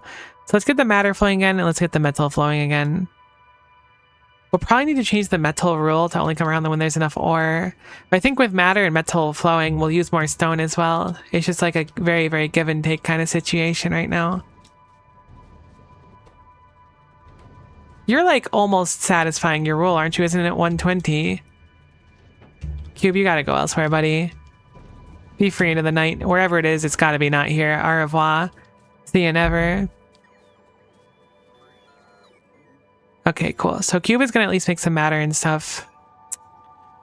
How do I fix this? I really thought this kind of scaling would be a nice solution, but now it's just like Cube goes to spot, another spot needs to be satisfied more. I guess I can start making a list of things, right? Matter, I mean, it's really just the matter, the metal, and the steam, right? If those aren't satisfied, nothing else is satisfied. But the issue is that the steam shouldn't be satisfied by steam itself. That should be like the backup. The satisfactory steam answer should always be these. So I guess I'll start with this logic. Power is another extremely important one. But like then we have things like deep core crystal that just basically never ever run. This one doesn't really matter where it is. It can be like really high up because it just runs basically never. These cards are fairly important too. But to run the matter, this needs to be quite high up as well. This is reliant on that, but I guess that can be a little bit lower. The steam can be very low. But now ghost crystals is like at the bottom, and those are really important. Ah, it's so hard to balance it. I really should just make a second cube. Make everything way simpler. I could consider that kind of logic we had before. To run eventually when other things need doing or no longer need doing. Hopefully, that's kind of my logic, but we could try to set up the clock thing we were talking about before. I don't have a great understanding of it, but it could be a solution. I could set up something where it runs again while it's here to make more of a buffer, but like this does make a pretty tremendous amount. Like we make 30k per minute when it shows up here, which is really cool. Obviously, it goes down quite a bit. Peaks out at 42k per minute. Like, look at that. The last time we made... here it is. The last time we made basic matter units was almost 2 hours ago. Something's gotta give. That's completely unacceptable. I'm not making enough for 2 hours. I'm making enough for like 10 minutes. Do you ever manage to get enough power to run this at full speed? Oh, good point. I wanted to check that. So, yeah, actually, it looks like I did. So the accumulators never dipped to 0. Oh, nope, they certainly did. They 100% dipped to 0. I was like, we did it, even though I only put down like 5 of them. Nope, certainly not. We'll need to fix that up as well. Let's start queuing up that bulk frame as well. That'll be another thing. So I'm going to make a note over here and just make it bulk frames for now. Bulk frame. We did redesign that stack. Gonna get rid of that for now because it's not as important in my head. More spectralite could be good as well. I looked at the chart and I was like, it looks pretty good. And then it turns out that that short time when they're all running, everything absolutely blows up. Because like this didn't actually drop that low. It dropped a bit. I mean, we're completely out of spectralite. So that's certainly a problem. I set up the logic here, what'll run through the spectralite. dependent on whether or not we need more gel or not. So this should be fine to fill up both these when it goes to this top because I set it up properly, fingers crossed. I was thinking I wanted to try to conquer the qubit logic today, but I don't know if I'll be able to. This has been stockpiled. We have plenty of coal, so this should run just fine. It's nice to see we haven't run out of tar. I mean, if nothing else, our stockpiles in some places are looking pretty solid. They run for a while there, and then they just leave and do their thing. So, you know, like this science is running again, which wasn't running for a little bit, apparently. We still have a stockpile of these cards around, which is nice. Like, some things are working. But clearly we need the metal to run more goodly, because it's not running goodly enough right now. How does one make the metal run more goodly is the question. It could be an issue again of just being so ridiculously backloaded. It looks like my hypothesis about this was correct and the stone just starts getting gunked just fine. I really don't understand why that water got messed up though. A lot of very interesting questions. What are you doing?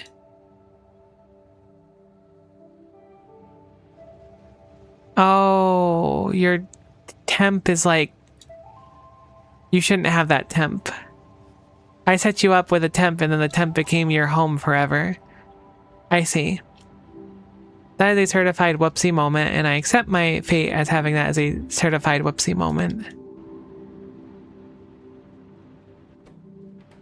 We have an excess of calcium now. Working on an exoskeleton suit, which will be nice. Alright, let's craft some more of these passively as well. Have we gotten any of them yet? No, that's okay. We wouldn't expect it. Nothing is permanent as a temporary solution. Truer words may have never been spoken.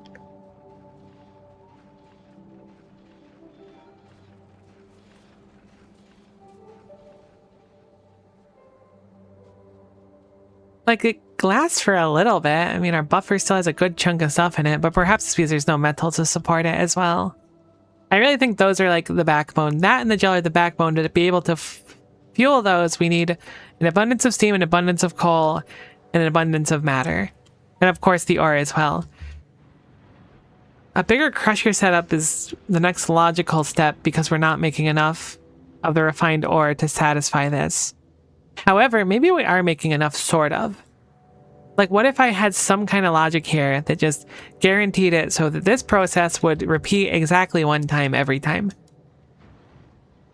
Because, like, look at all of our metals are already gone. It just goes whoop and it's gone in a heartbeat. It's actually just like, I don't even know a good word for it. Soul crushing? It's not soul crushing. That's certainly dramatic. But it's crazy how, like, hungry the base is. It makes sense. It's a growing base. It's going to need a lot of food. So I get it, but like still, it's a lot of food. You're still running over there? Yeah, I guess you are. Me, oh no, my things don't have time to actually like go resupply things. So they take forever to load up. Also me, why are you taking so long to load up? I wonder, buddy. We should be speed modulating this whole step over here too. There's no reason to not.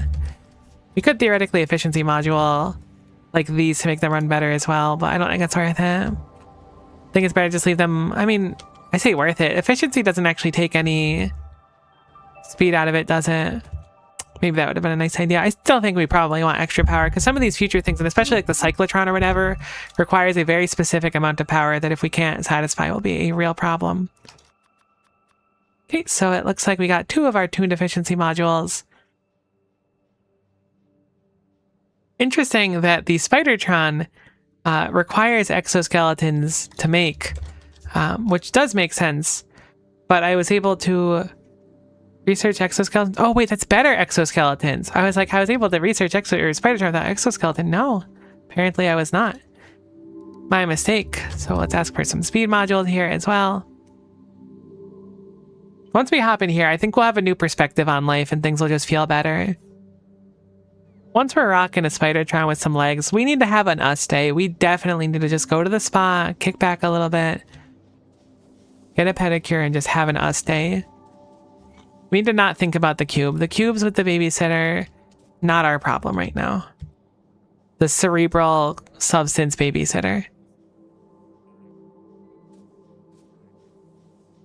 This being said, what the heck do I do? I'm so lost in the sauce right now. We hopefully will roll the last one of those. Let's make this. We'll get some power for it. Get our raw fish as well. I wonder if fish decay in this. They probably don't, right? No, there's no spoilage. It makes sense.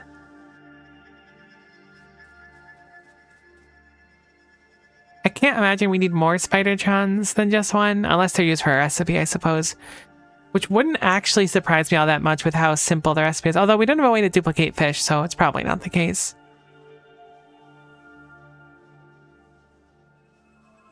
What are exoskeletons made out of? Looks like more speed modules, so we'll handcraft some of those in the meantime and request some advanced engine units, which apparently we don't have any more of. They might just be in the request chests up here. Oh, those rare earth metals are hurting. I feel like our setup got worse. I mean, I guess it technically did. Heck, it got worse. I didn't put it together, but our setup is definitely worse than it was before. Not like crazy worse, but it's definitely worse than it was before. It's only running one time through all of them. Beforehand, it could run 2, 3, 4, 5 times through them. But why is it so much worse? I guess it just hasn't had time to fill up on the extra metal in the meantime. You've really gotten stuck again, Cube. I was just talking about taking my vacation and everything. You're lucky you're so cute. Otherwise, I'd be kind of mad. And that is just above us here. You've gotten stuck because of the water. Why is... How has the water become an issue? I'm so lost on that. I could have sworn we set it up at one point and fixed it like 3 or 4 times so this wouldn't keep happening. Do we have a way to turn water into nothing? Gosh, oh shit, Factoriopedia. I know I've said that a million times, but it's so true. I don't know how to deal with it. Oops. That produces water. That does as well. I could actually set up another train. Maybe that's our solution, is another train. It's going to take a really solid chunk of metal, though, and stuff if I do that, which is not ideal. We could fill barrels of it and then blow up the barrels, but again, I'd like to avoid that one because that's a lot more expensive than cars, surprisingly. I'm going to make a note for that, though. Fix water filling up. So you're probably going to go... Oh, I was going to say over to metal, but that makes sense since I had you have a high priority over here. Just going to let the cube do its thing. We're going to make our Spidertron. We're having a happy day today. We're going to make our Spidertron. Crafting a few exoskeletons right now. They're in our inventory. It looks like we got what we needed there. Let's remove our request for efficiency modules. Great. Perfect. We're killing it. We're doing great. Everything is awesome. One more exoskeleton, and then we'll make it. Then we'll make exoskeleton Mark IIs, hopefully. Although they probably take some funky materials. Yeah, those arcane drive units are going to be tough, but we can always upgrade later on. I mean, I do have like a second train stop for stuff right here. And I could very easily set it up so that you just have like a grinding setup like up here and then have that come down. That would double the processing, but it's going to rip through that other patch. We really need to go take a trip. I mean, I guess that's what we can do with our exoskeleton. I wonder if our our Spidertron. I wonder if our Spidertron gets faster. Why are you stuck in that, of all things? This is unbelievable, these problems. But I wonder if it gets faster if the cube is in it. I would be surprised if it did because it's not using it as a fuel, but maybe it'll follow the same logic as a train with that one unlock. Probably not, though. I think that's big on our agenda now, is finding a few more spots to pick up some rare earth metals. This dang cube. You being stuck here is not something I had planned for. This outputs when we have enough of it. This has target full. It's the water. It's always been the water. How is it always such an issue? My goodness.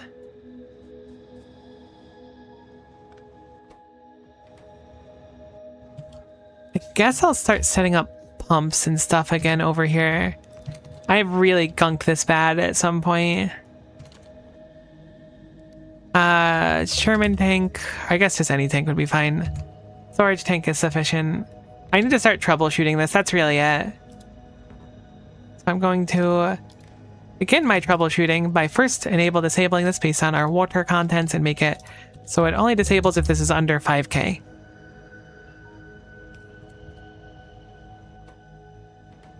This is also out of metal. Oh my gosh. All right. We definitely need to improve the metal more. It was not sufficient. We need to fix the water and improve the metal. Those are the really, really, really big priorities right now.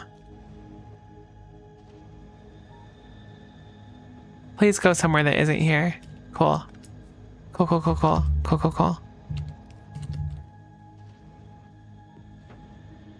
Let's go over to the metal because we clearly need a bunch of it. I'm going to try and set up some kind of logic to have it run twice. I do think that we need to set up another place for it to like actually offload or I guess grind stuff. But the issue becomes with that, if I set up a second station over here, we're going to have all that garbage sitting up here. We could use trains to bring it down here though. We do technically have like kind of a bay to unload some of the stuff. Sort of. I mean, the coal goes here, but then the coal goes elsewhere.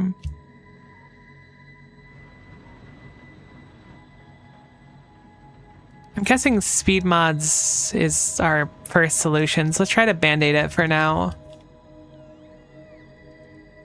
Alright, so now you do not have a say in anything, right? I'm going to force you to loop. I don't know how to like logically make you not loop, or I guess like make you stop looping. I guess I can have you read off of how much is in the storage, which I might have been doing before. I have a green wire here. Let's bring this green wire up across here.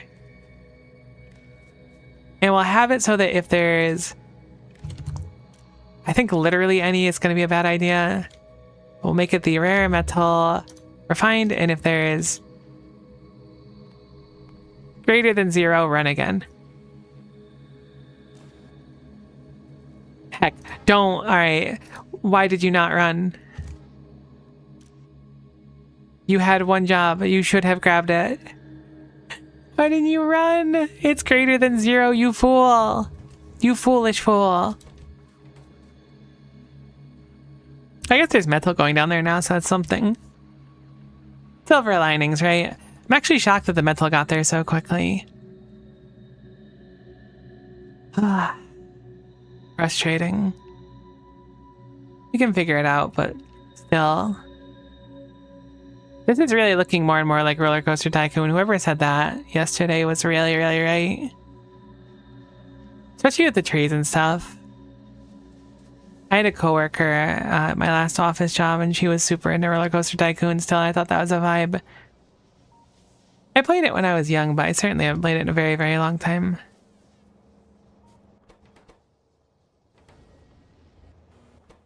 Okay, maybe the factory just works now.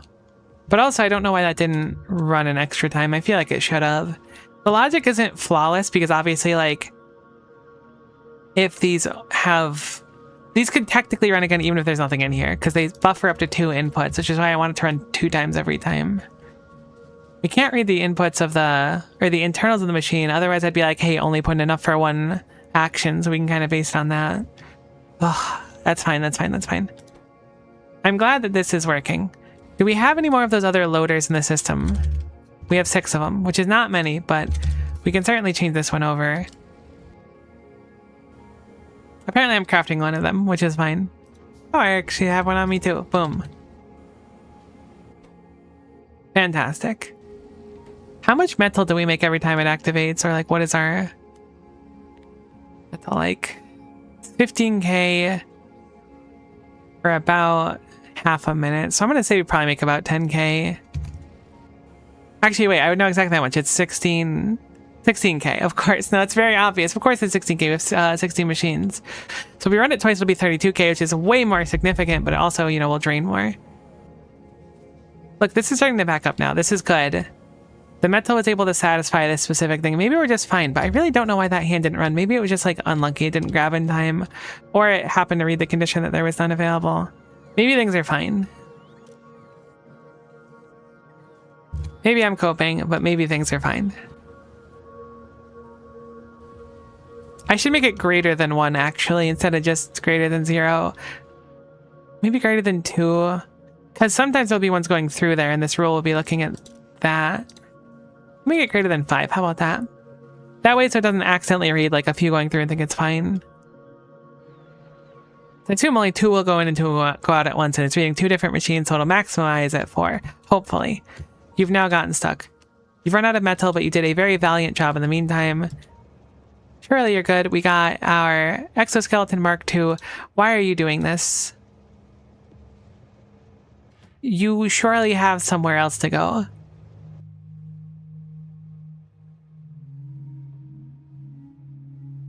Why has this stopped taking such a priority? What are you reading for? You still want more widgets. That's probably why you're kind of goofing out a little bit. I mean, you got really close to your goal, but we need to strike while the iron's hot and try and get the factory running again. So I'm going to go back to the metal stop here. Whoops, that one over there. And hopefully that means that we can get the widgets caught up, because the widgets are really, really close to being good now. This needs to run through one more time. So hopefully this solution works, and that way it'll run through one extra time if it can, but if not, it'll be fine. It does appear that we mine it at a pretty okay pace when everything's running, which is comforting. However, goodness gracious me, oh my, we use so much metal. We use an absurd amount of metal, and it's very tough to see how much it actually is in practice, because we just eat it all instantly. We make it, and then there's a spike of eating it all, and that's gone. I guess technically here I was making the widgets, which is a pretty big demand of them. Alright, let's verify that this works really quick before we move on to something else. And then hopefully just leave it for a little bit and it'll just work. That would be really nice.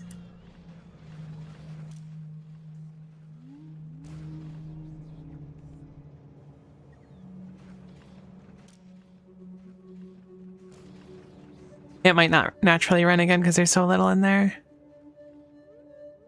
I mean, it should work normally if it doesn't visit so fast, I guess. It might still be fine. It's going to be really close. Okay, so it's certainly not going to work this time, but it should work in the future, probably. I'm going to have it run naturally one more time because I know for a fact that it can. So this will be a 32k influx, and hopefully in the future it'll do 32k or 48k, regardless, much more. Hopefully. I'm now going to walk away from the cube and go back to making my Spidertron. We cannot make arcane drive units yet because we haven't set those up. Because I think those take like the new machine or whatever, so those are not viable for us. For the Forbidden Ziggurat, we need to get quantum calibration data and singularity calibration data. Those are from the cyclotron, I want to say, for one of them. Yes, which is specifically from boson and fermion conduits. I always want to call them conducts. And then a bunch of metal, and then it spits out some. So metal is going to be in high demand here as well. We have a recipe that allows us to get 50% of 50 or 50% of the other 50. And then we have a recipe which turns the green ones into the purple ones specifically.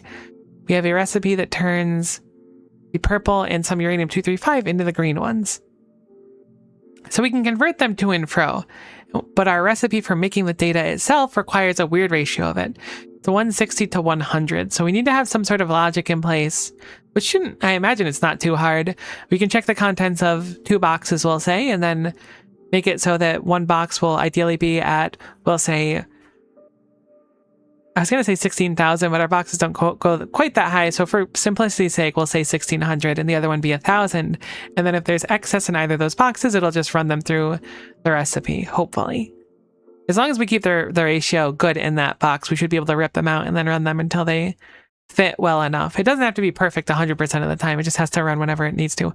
Now, it takes a whopping 2,000 rare metals to do this recipe. What about the other one? This one is 400 and produces 5 data. Let's go back to that other one. Whoops. Heck, I'm getting all mixed up here. This one takes 2,000 and produces 50. So it is dramatically better to do singular focus or singularity assimilation. 2,000 metal outputs 50 data versus 400 outputs 5 of them. So it's night and day. Very much we're going to be doing this recipe.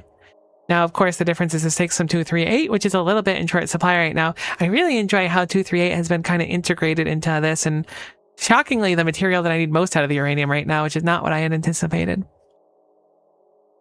Maybe we'll start tackling this part today of the new stuff.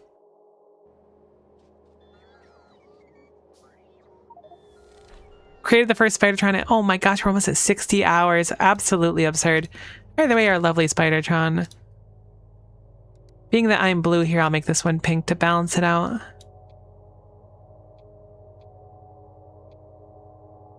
That's a good color right there. Cool. So this one has its own system for equipment, so we'll get some equipment going for it. We do have a few advanced portable solar panels. What is that? 480 versus 400. They're twice the size. They take up 4 times as much space, I suppose. Not twice the size. And they are 10 times or 12 times more efficient, so certainly worth doing.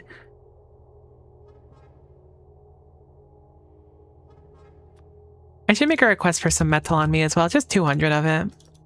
I'm pretty sure we have it in a box somewhere, at least for now. The train has gone somewhere and is successfully doing something. Let's hope that it continues to successfully do stuff on its own. It appears our matter units are like really gravy now, but I assume that it's because the matter units are very, very much contingent on the success of the metal. So we really, really need to hope that this crusher can crush at the speed of love and it'll be sufficient. Something we can consider as well is potentially beacons and beacon juice, because I think the beacon size here actually fits. Oh, it's a little bit too big. I was like, if it fits right here, it'd be perfect. But no, it's a little bigger than I thought it was. It looked kind of tiny. Has a distribution efficiency of 0.5 though, so beacons seem to be much worse than they are normally, because I think they're like 2.5 or something normally, right?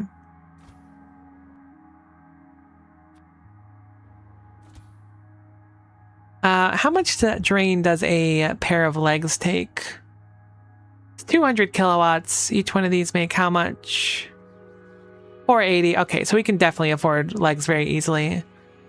One of those does 2 legs each, so should be pretty quick. We are going to be absolutely traveling in style going forward. I love casting away my corporeal self to become a big ol' mechanical spider.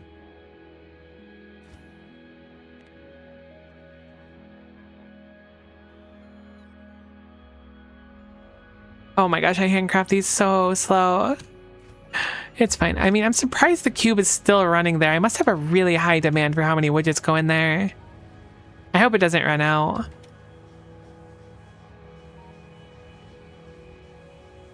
The water is like filling up, but not like crazy, so maybe the solution kind of fixed it. It's really just running out of the metal, which there's still a good chunk of it. All right, not a crazy chunk. Absolutely obscene that our metal runs out so fast. Straight up not okay. I mean, again, it's everything. Nature is healing, right? It's fine. It's fine.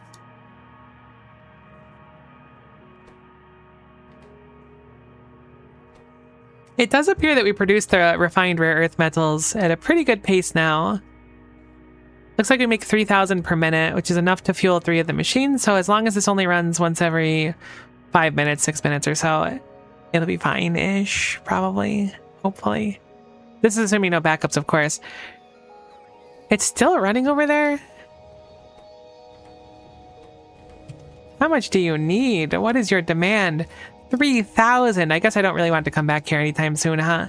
It only makes 50 of them. I was going to say 100, so this is a very, very long time of building these up.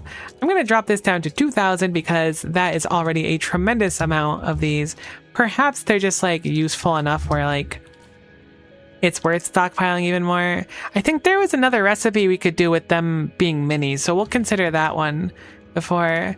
So we'll just do spooky widgets, question mark, because I'm not confident about that one.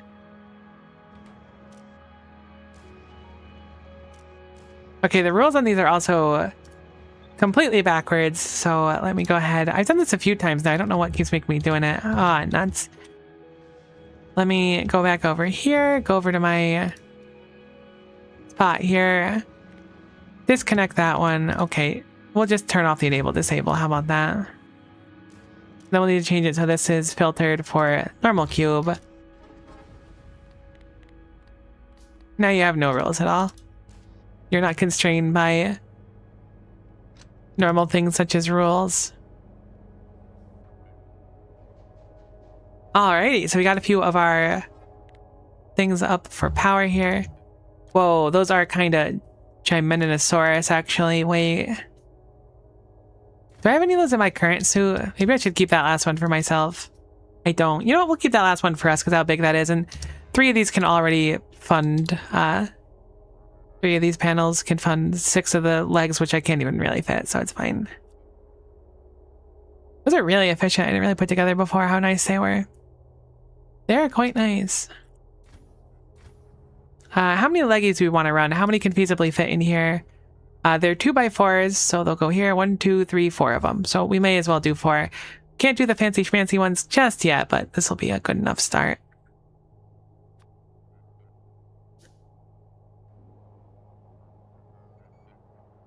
They have a 25-second raw, 15-second. If you have the pieces for it, we have the pieces, so in a minute we'll be done with our stuff. We'll be much quicker getting around to whenever the cube gets stuck somewhere, which ideally won't be frequently. Fingers crossed that the cube will just stop getting stuck. That's really the dream, isn't it? Let's check on the uranium really quick because we upgraded that. I want to see how our numbers are doing. Better, but the 2, 3, 4 is like ridiculously backed up, which is quite a surprise to me. I guess it's not ridiculously backed up, but it's pretty heckin' full. I shouldn't complain, it's fine. It's not like it's causing us a problem, seemingly.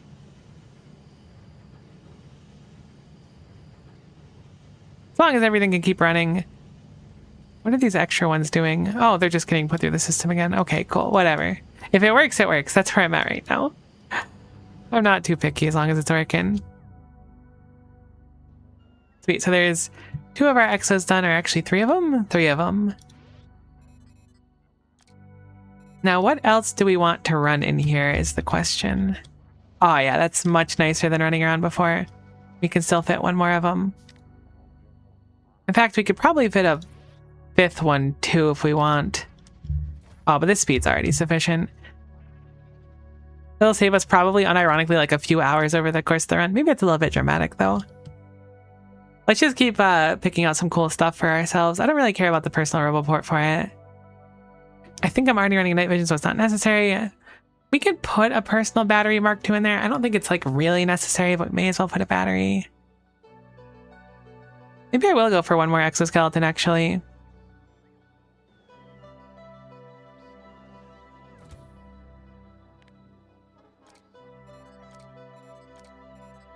We can certainly fit 1, so might as well.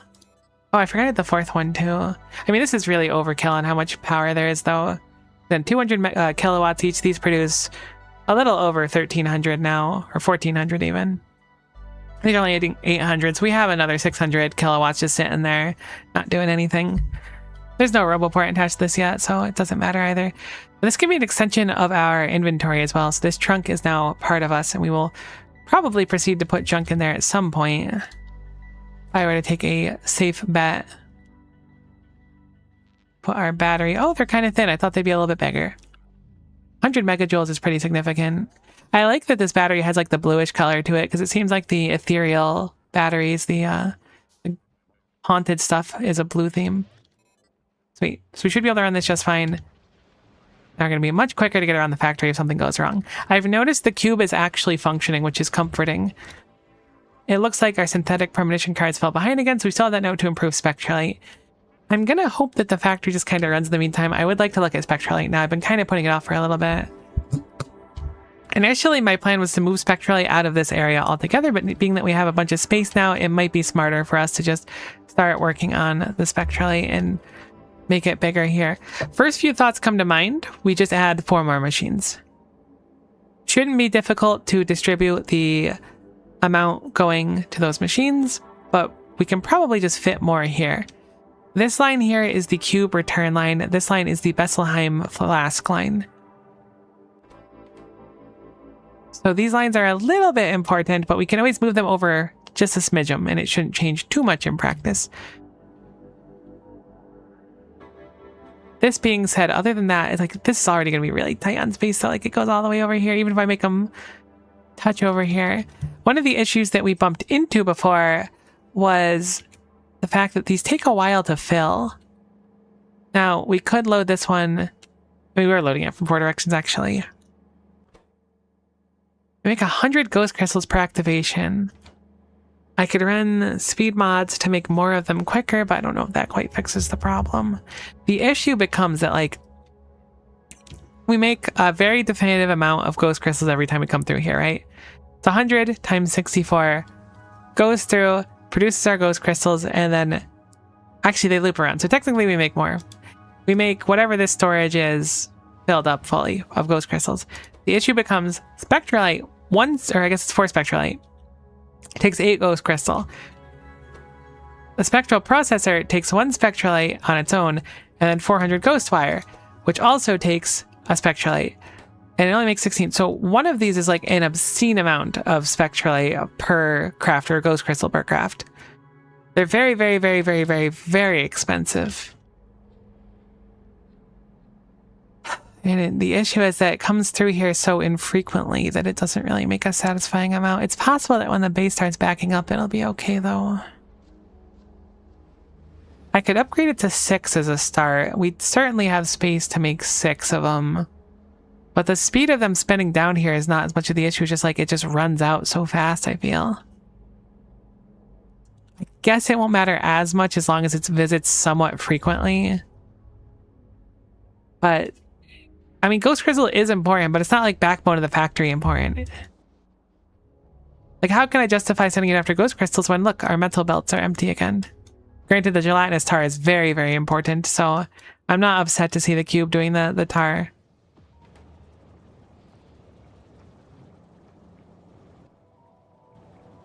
Oh, and it fills it so quick now, too. Our coal solution seems to have been found, which is nice, by expanding that out. Assuming we still have a good chunk of coal sitting around. Oh, not if we're capped on deep core powder.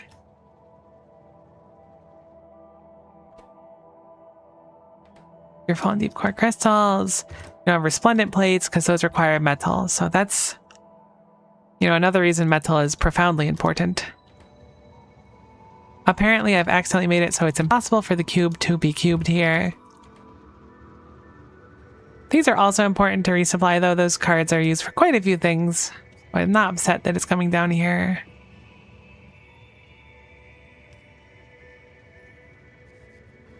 Yeah, look at how low Ghost Crystal is.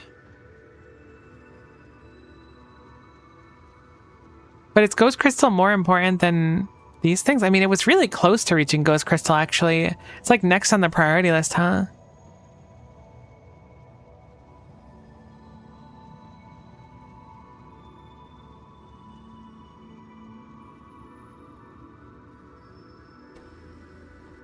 We unload them really quickly now. Makes 100 per activation. I don't think there's a reason to have another machine like this. That's the only thing, is like, it should just be fine. We make them and offload them at an appropriate speed. They fill up the belts, they fill up the box. These ones are working so well. It's just figuring out how to make the metal and the Ghost Crystal last more.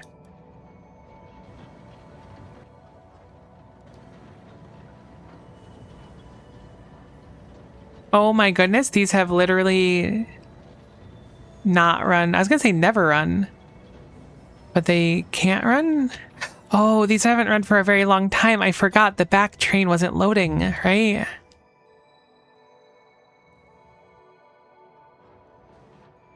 Which stop are you going to? This one?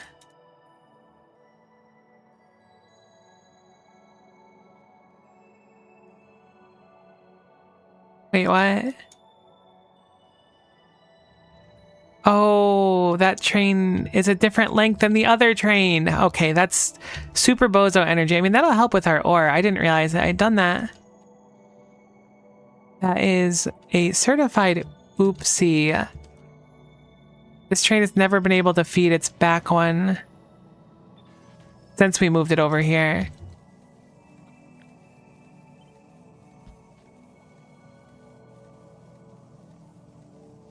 It looks like these two can feed, but those two can't.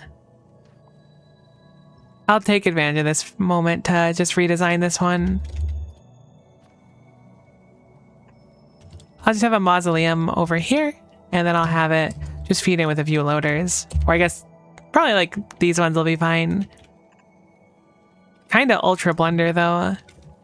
I was wondering why that was so messed up.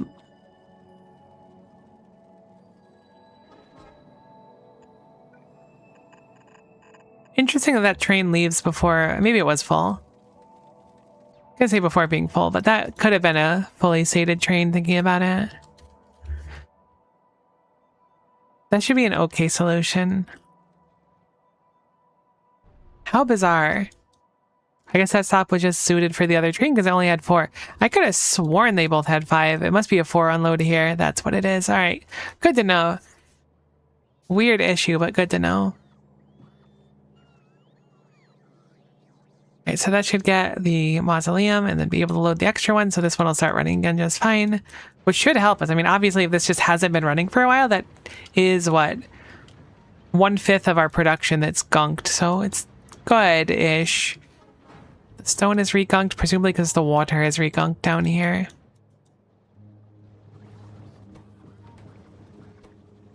No, you just don't run fast enough.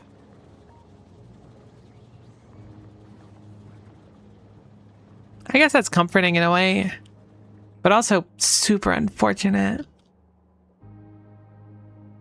Okay, at least it made it to the metal stop on its own. That is good. It looks like they're placing the mausoleum now, which is good.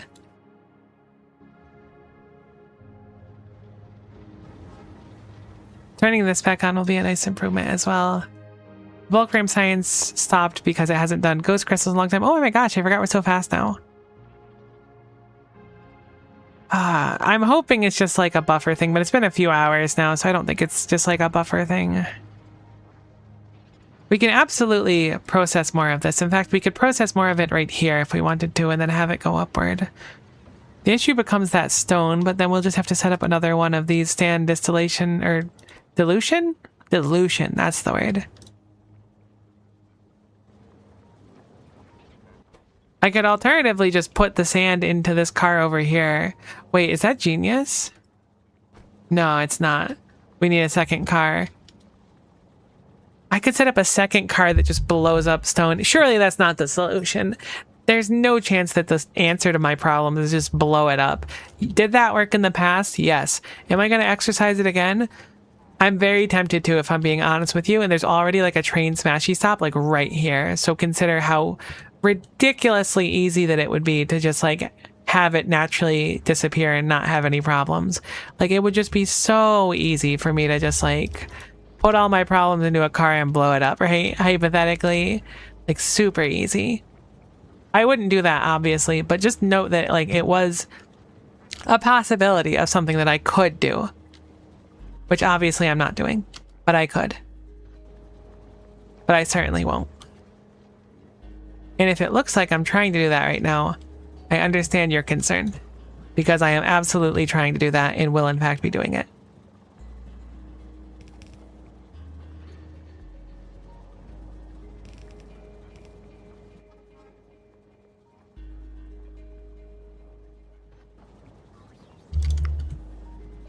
Come on, it's brilliant, right? We'd already planned for this. Just like the simulations. Jokes aside, I think this will really help a solid chunk in the meantime. I don't think it's a perfect solution or anything, but I'm going to line it up with the same logic that we were using over here. And we will simply have it read contents, and with those contents being read, we'll have it so... heck it, we'll set it up here so that enable disable based on the amount of... Isn't that called dust? What's it called? Dirt? No, sand? Sand, final answer.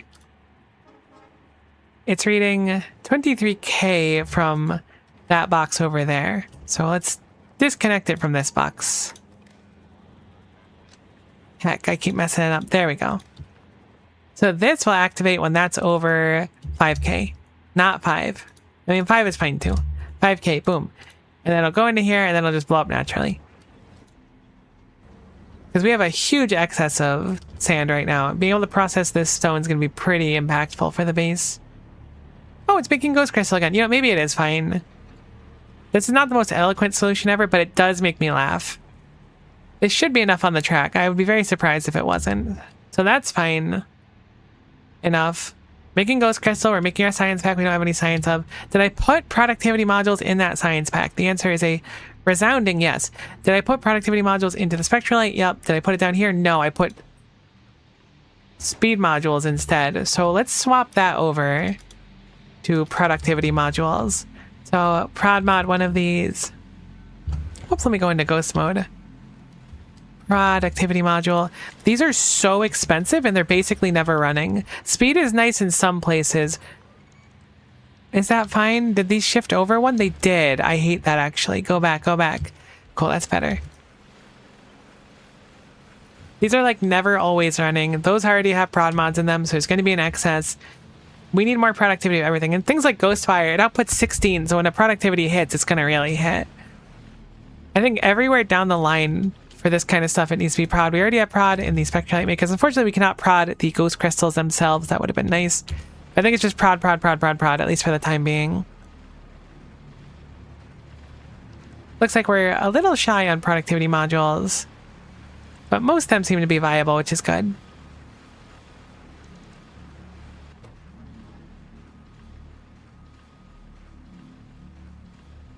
And again, that's a pretty significant bump. It's slower, but it's saving some of this spectrolite, which is just such a commodity, seriously.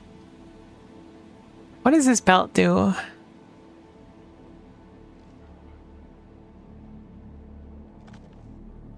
Whoops, I'm breaking everything. This belt doesn't do anything.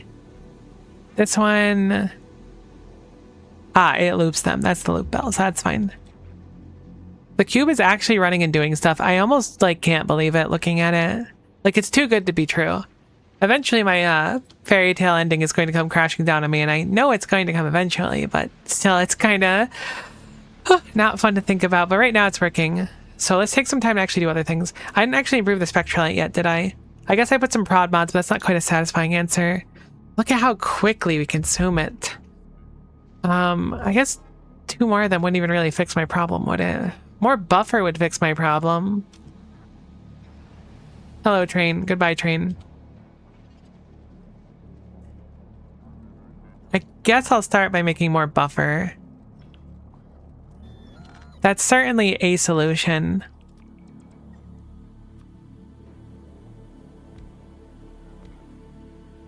We'll have to move it a little bit to satisfy it, though. Do we have any blue ones? I assume we don't. Logistic, or whoop, not logistic. Loader. We have 10 of them. Perfect. Should be about as many as we need. Maybe a little bit low, but I think we need 8 of them, right? Go into map mode here. 2 of them here, and then 2 of them here, and then 2 of them here. And then put that there. Move this down to here. Oh, actually over here instead. There we go. And then we can just load it out here. That has plenty for us. It's not perfect. It doesn't solve all of my problems, but I think it's an okay start. Really, just when the cube is here, I want it to run way more.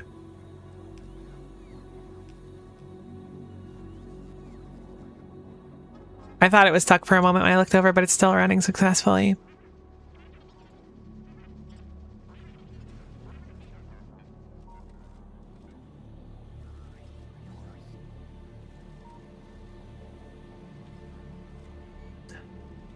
I'm watching it with bated breath. I kind of want to just walk over and check the numbers. We're so heckin' quick now. All right, so now we have Mondo substrate, and it's looking and saying we need a little more replication gel. Oh my gosh, the vase is working. I don't know why it started working.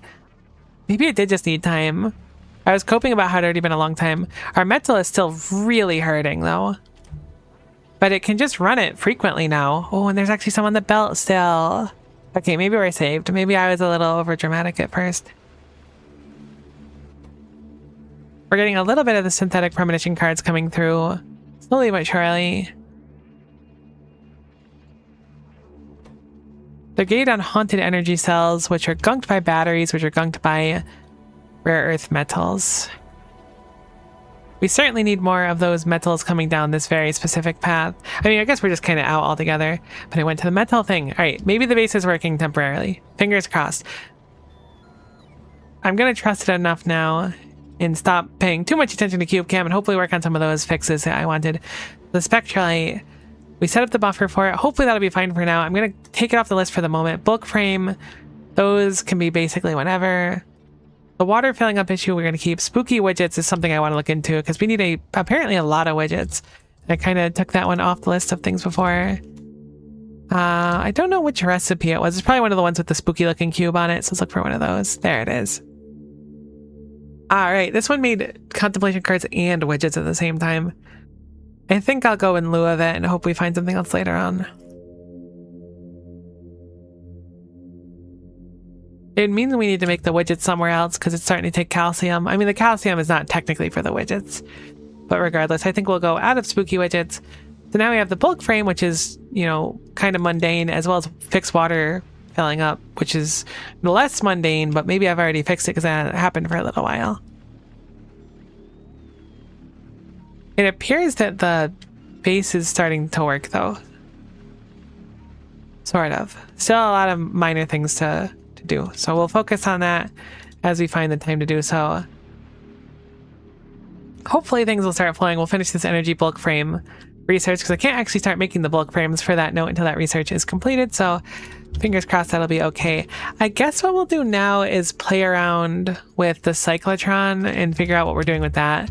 I don't think I'm going to go for the qubits today. I considered it, but the cyclotron might be a better idea. Back from lunch, things are looking good. They feel like they're sort of working, but it's very tough to tell. What was for lunch today? Anything good? What happened to my music? Oh, it's at the end of the playlist, I see. Let's go grab something else.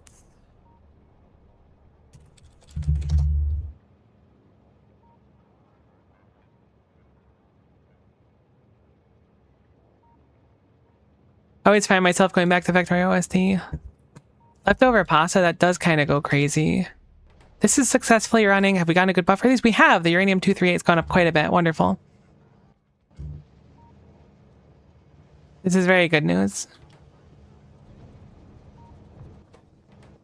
So let's look once more at our sludge here. We've only set up a very small buffer of sludge that we request. I probably want to make that bigger. Currently it's looking at 12,000. I'm going to change this rule to 25,000. Slowly over time, we'll probably increase this so it can do more activations in a row. It's just waiting for things to catch up. I've heard the Shapes 2 OST so many times recently in different Factorio streams. The Shapes 2 OST is really good, so I can understand why people pick it. I don't know if I've played it while doing Factorio, but I really enjoyed it while playing Shapes itself. I never finished Shapes 2. I didn't get really far into it. I was going to start playing it casually rather than on stream.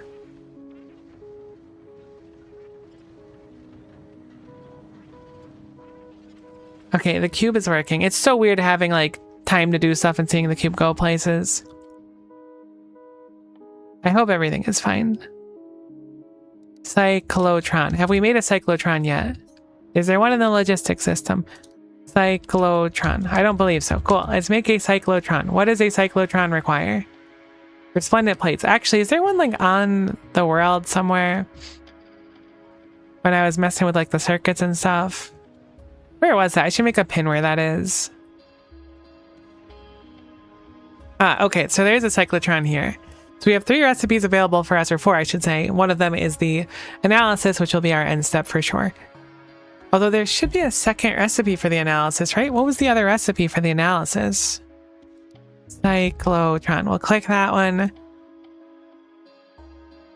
That's in the dimension folding engine. Okay. Oh, and it requires a dormant ultradense cube as well. So keep that in mind. That'll make it a little bit more complex. We certainly want to take advantage of that if we can. So I'm going to make a request for... Oh, I guess I already have one.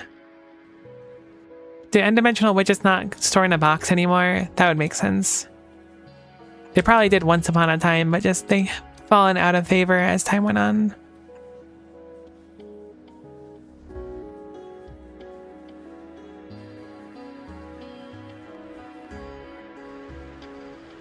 Cool, cool, cool, cool. We haven't made any more prod mods, but I think that those are going to be contingent on whatever they're called, the engines. We're out of modular casings because we're out of... It's just metal, actually. Everything is metal. You gotta think about how metal things are until they get really metal. Okay, so we're gonna make subatomic conduits recipe, and then there's 2 configurations. One of them takes deep core crystal, and the other one takes uranium-235. I think our best bet for this is probably requester chests, because this is going to be almost certainly far away from anything relevant, because the deep core crystals are down here, and the uranium-235 is up there. So I guess if we make it in this area, which I don't think we will for the record, it could be good. The cube is required for the recipe to make conduits. The cube is required for the analysis. The cube is required for the configuration. Every step of the way for this specific material, the cube is required. So this is a very cube heavy time. We are certainly going to need at least step 1 subatomic conduits. This is how you make your 50-50 initially. This also takes ectoplasm, which is being made sort of nearby since we're right next to where the ectoplasm is made. So with that in mind, we will need to be able to feed deep core powder, which again is very close, and this will be good that we'll have a dump for deep core powder. How much does it take? A bunch of it, I hope. 200? Awesome. And some deep solution too. So that'll help us backing up on deep core powder like we've sort of done here. By sort of, I mean absolutely stupendously done. So the better, or the quicker we set this up, probably the better. Deep core powder goes in here. Deep solution can go in here as well. It outputs 50% of either of them. I'm assuming because of how this is mentioned and how it works for everything else, there is a 50% chance of 50 and 50% chance of 50, meaning that if we flip a coin twice and it lands on tail twice, it'll get 0. And if it lands on heads twice, we'll get 50 of each of them. And if it lands on heads and tails, we'll get, 50 of one, 0 of another, and vice versa for tails heads. With that knowledge in mind, we're always going to end up with a kind of even amount, theoretically. I mean, if you've ever played an MMO or anything where you have to deal with statistics when it comes to going for a rare drop, you know that sometimes you go 9 times rate. So it's not impossible that we get dramatically more of one conduit than another. We already certainly need more. I believe it's fermion than boson. If that's how you say it. Boson? Surely it's like boson or something. Let us make our dimension folding engine. So we're going to want 2 more cyclotrons as well. And we need to remember that the cyclotron has this like weird thing. Must be carefully charged for operation. A full charge takes 80 seconds at 30 megawatts, enough for a single use. So the carefully charged thing has me a bit confused. Surely you're making dramatically more than 3 megawatts. But does this imply that this doesn't actually activate until 80 seconds between each one? Rare drop first time every time? That does make it a lot simpler if you're going for something. Just simply get the drop. Let's pick up this. I'm going to stop playing with this for the second. The qubits are for Future Miko to deal with. Future Miko's going to be real pissed about that one. Normally Future Miko's like pogging off about being able to fix all the garbage, but not today. Let's request some... I don't know if we have resplendent plates in a box, actually, do we? No, we totes do. We absolutely do. So let's request some resplendent plates. We have some of those on us as well. Resplendent plates, and we'll go for... I guess it's 100 per stack, so we'll ask for 100 of them. I want to make a few more of these so we can get an idea of what our setup is actually going to look like. I really need to know if it says that full charge takes 80 seconds at 3 megawatts, and it says it must be carefully charged. So operating under that assumption, we're going to want a lot of cyclotrons. I assume we can't just go, okay, what if we do it at 300 megawatts? So we're limited by how many activations each machine can do at once. I assume. I could be wrong, but I'm going to guess that I'm probably right on this one. So assuming that that's the case, we're going to want several cyclotrons for the first stage as well. Where's my dimension folding engine? There it is. So if we have this making our data, we need to turn the cube into a dormant state, which we can do through the setup we have up there with the mystery furnace. And it takes 160 boson and 100 fermion to output 50 singularity calibration data. Currently, I believe singularity calibration data is only used to create this and nothing else right now. This being said, This thing consumes a whopping 4.0 gigawatts of power, so I'm pretty confident it's probably going to need more eventually. So rather than set this up in such a way that's just going to produce the 400 and be done, we should set it up in a way that will continue to produce them. So if each machine has a... Oh, you can see the core charging. Oh, it's like a different building. Great, so it looks like that is, in fact, just unable to run until that core is full. So it is going to be 80 seconds each time, non-negotiable. We can't use efficiency modules. We can use speed, but I'm willing to bet speed doesn't make too much of a difference. I guess we can speed up the crafting time. Because of that, these put out on an average to 12.5 per second when they activate. They do not consume the cube. We will absolutely need a bunch of these cyclotrons. Normally with our setup, we can have it so that the cube can cycle through an area a few times in a row. This is clearly, I mean, it seems clear to me that this is the, hey, you can't keep doing that, you need to figure it out, issue that will crop up. I'm surprised at how well we're doing on matter units. Like, it's good to see, but I'm surprised. It's backed up a little bit, but I'll just let it drain out, and so it should be fine. So, how many of these do we want to run? Let me think.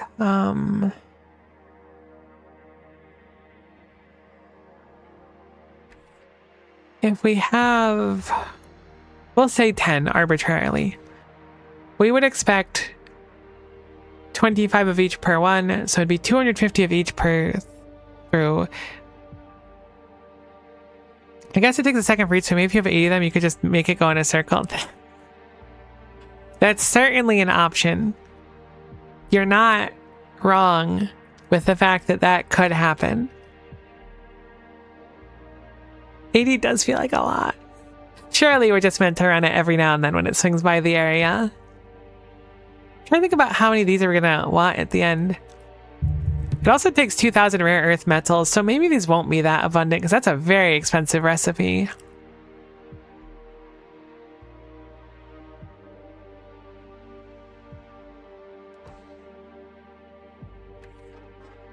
I mean, all right, hold on. For a moment here, let's humor ourselves. I want to see how many 80 of these actually looks like.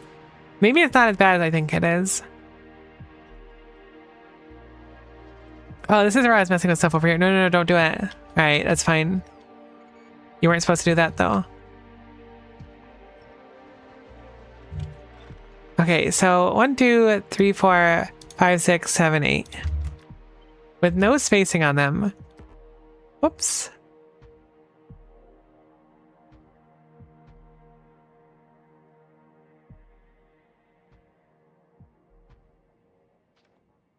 I absolutely gunked them. So this is 64 of them. I guess it's actually not that bad. Whoops. I'm ruining everything. I hate it here. There we go. Great. That's 80 of them. That's actually not so bad. Maybe we'll do 80 of them, but 80 will take a long time to go through. If each one is 2 seconds each and we have it go through each of them, even with speed modules, it's sitting here for a full minute. So I'm a little bit reluctant. Maybe 40 is a better solution. 40 cuts the time in half, obviously, because we're doing it half as many times. But then again, 20 might not be the play, or might be the play, I should say. I could see that being right. I'm so glad the base is actually running. You need 160k rare earth metals to stock up each loop. Yeah, that's tough. Okay, so I'm fascinated that it looped here again. I wouldn't have expected that, but I guess that's fine.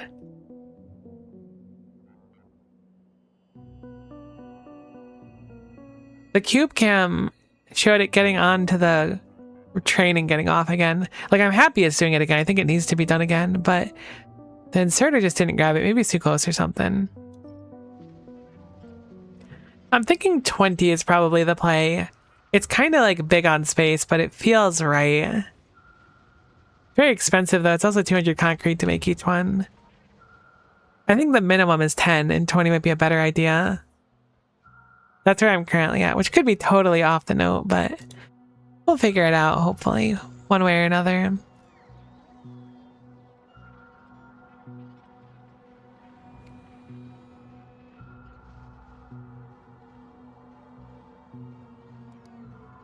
The learn zone.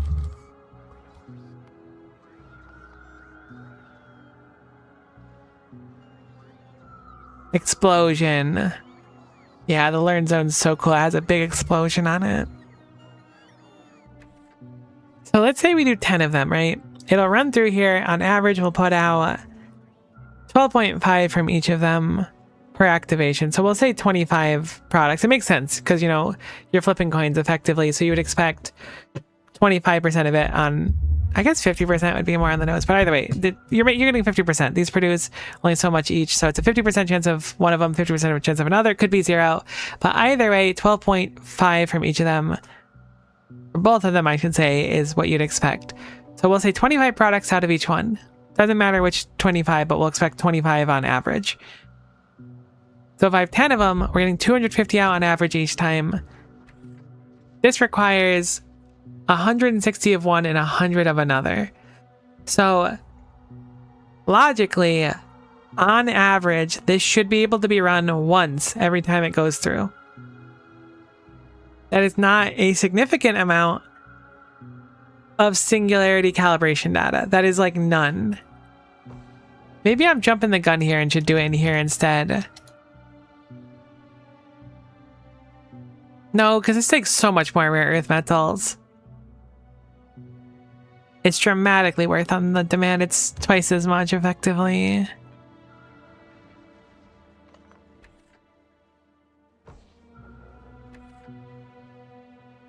I mean, maybe it's not bad in theory. If we set it up in such a way that it'll always balance it out, the cube can come, run through the 10 of these, and then on the outside, we should mathematically always have enough.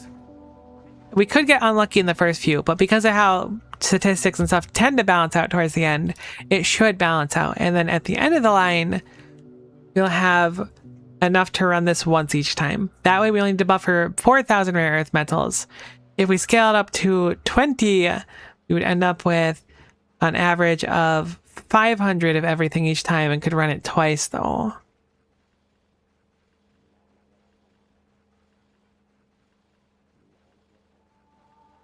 Fascinatingly enough, this actually outputs the cube in a state where it is repaired, which I wouldn't have expected.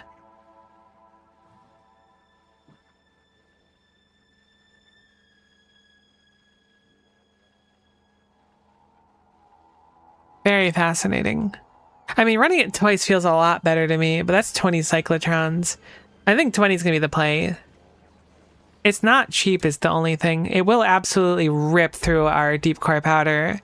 Keeping that in mind, running, 20 of them is going to be 4,000 deep core powder and, 12,000 solution each time.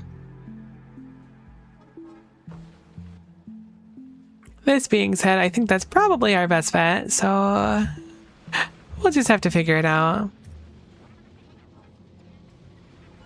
I don't think I have any spectralite in a box. I do have spectralite in a box. Yoink. So I guess we'll start building with 20 as our expectation.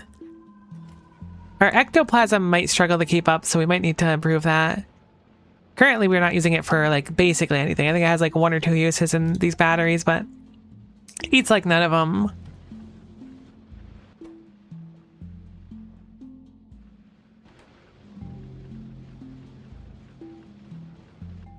Alright, let's go ahead and...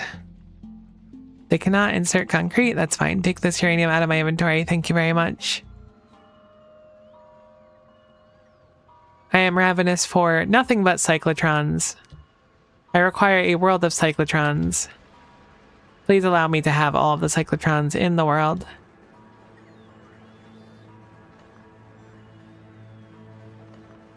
Okay, so I'm going to make another note here for myself. Make this one 20 cyclotrons.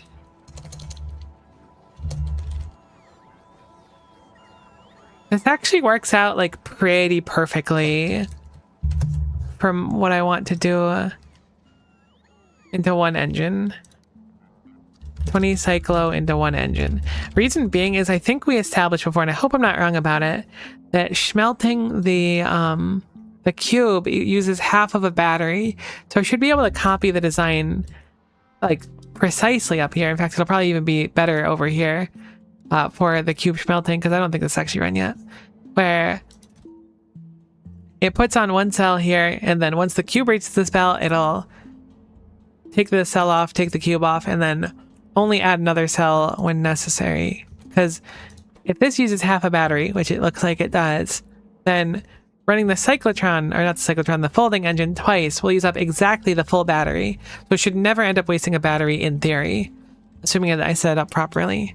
It should never start like eating batteries, which is the big fear. So we will do 20 to 1 on our cyclotrons. I really would have expected cyclotrons to be not so gunked, but they do take a pretty crazy amount of time. I'm gonna go manually grab some concrete because we're so heckin' quick.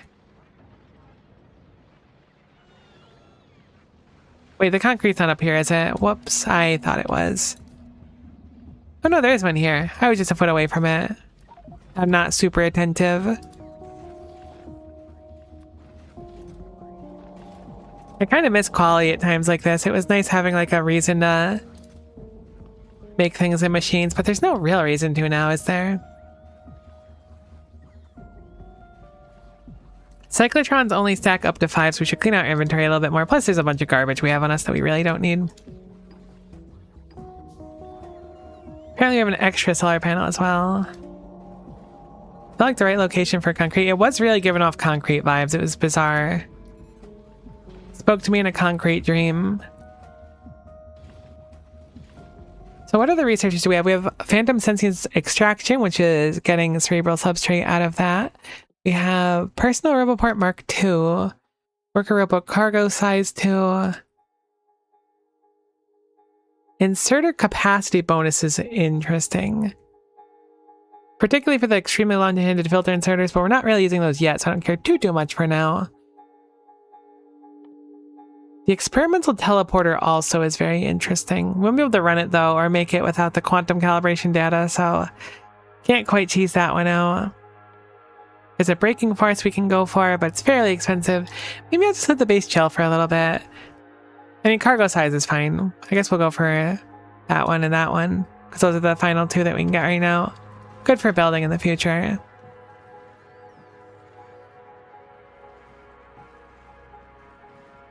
Looks like we've ripped all of the engine units that are available right now to logistics.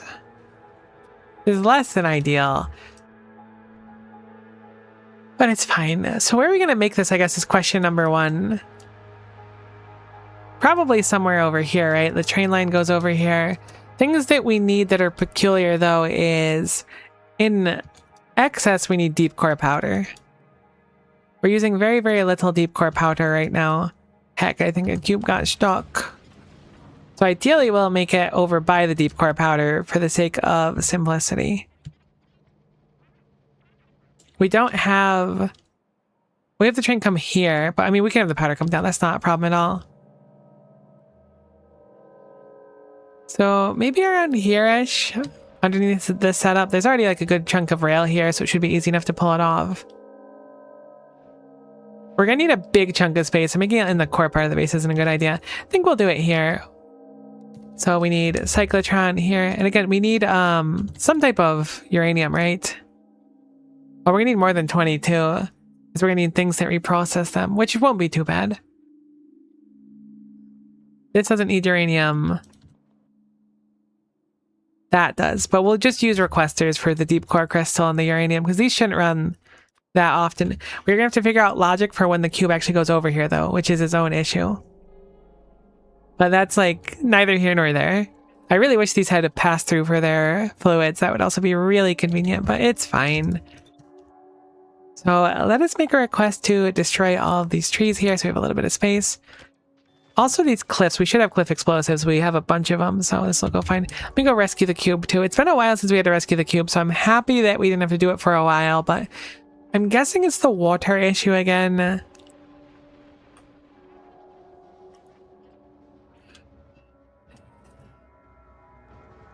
It's not. It's steam.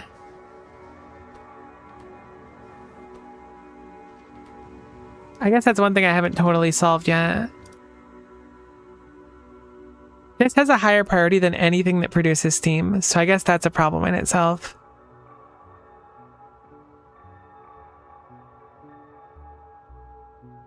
I really hate putting the steam really high up, though. I mean, hopefully if this one takes priority, this one won't have to go too often, but it'll get stuck here as long as this has a higher priority than steam-related things.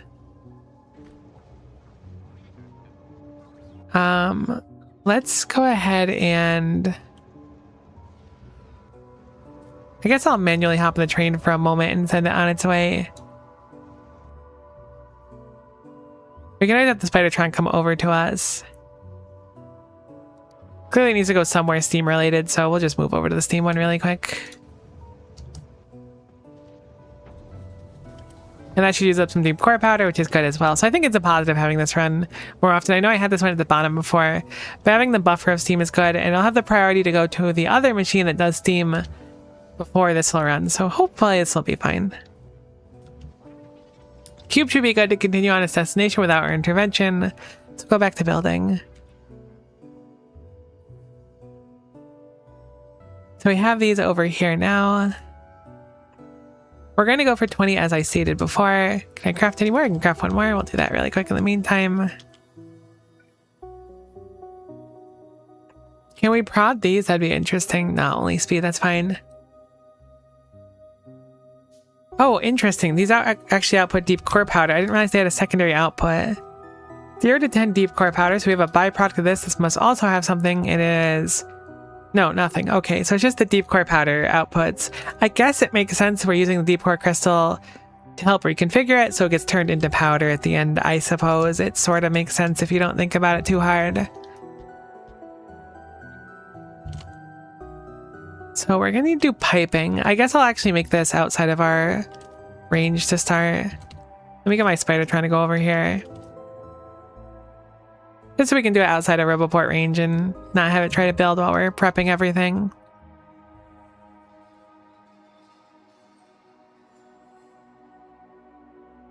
Sweet, sounds good. So we want these. We're going to want pipes to bring across stuff. So I'm going to just set out one of each pipe on the side over here so that I can grab them with Q whenever I want to build with them.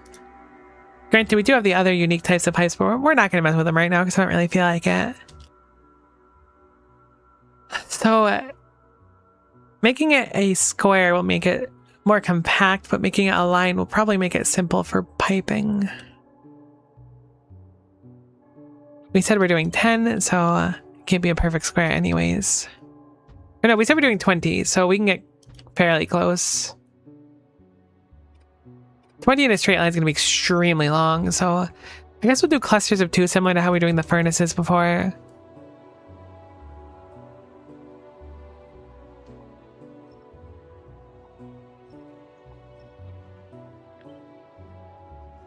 Gonna have them smooching like this so that we can have the ectoplasm fed betwixt them pretty easily. We'll do 4 rows of 5. How about that? What goes into these? Right, it's deep core powder. So we are going to need to feed them, which is a bit unfortunate. Thinking probably...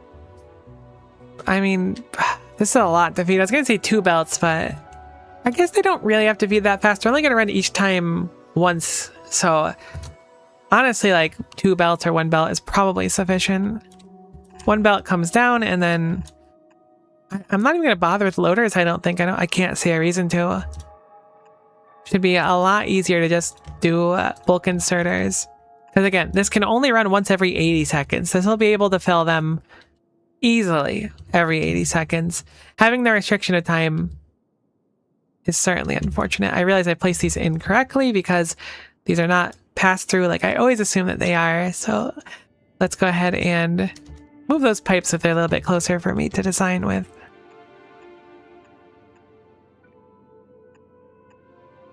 We'll do something like this in the middle of all of them.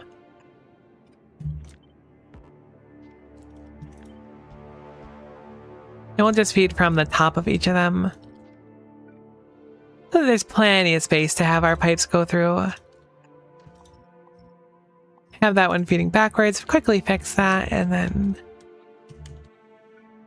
work on our pipes. Thankfully, once we have this set up, we can just copy paste them really easy like.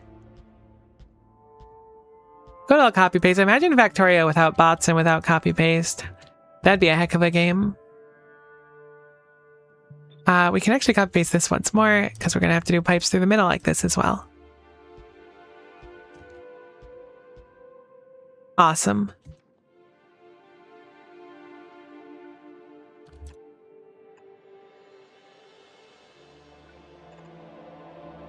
Now all of our pipes should technically be connecting, which is good. At least in this one section here. Actually, we'll do that at the bottom instead. So many Factorio likes don't have a good copy paste. Honestly, that kind of feels like a deal breaker to me. I haven't played many Factorio likes though. It enrages me a little bit. Perfectly reasonable, honestly.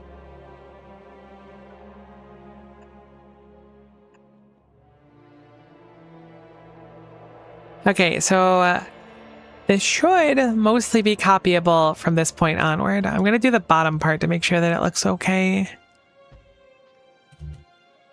This should be fine.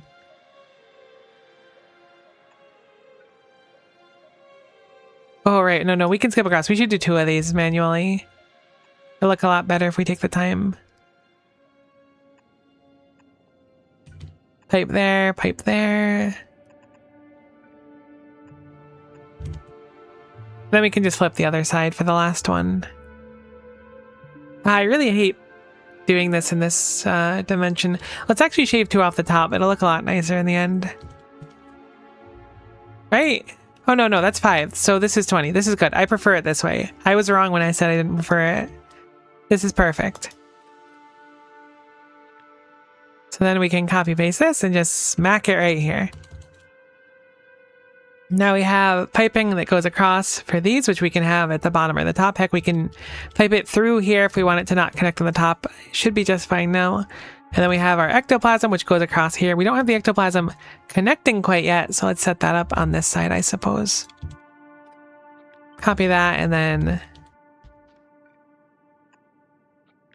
should be able to just copy it like this now. Certainly don't want to overwrite the buildings, though. There we go. Much better. So now the ectoplasm goes all the way to the left, and currently the deep course or deep solution goes all the way to the bottom. The powder comes down here, it feeds in. Here's I'm missing some inserters up here, so we'll place those down. Cool.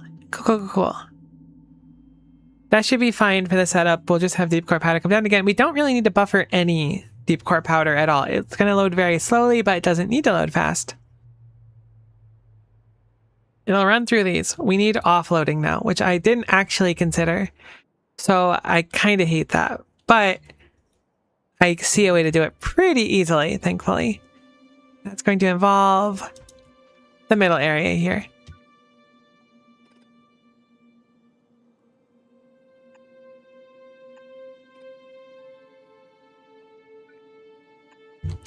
So we will simply offload on the outer side.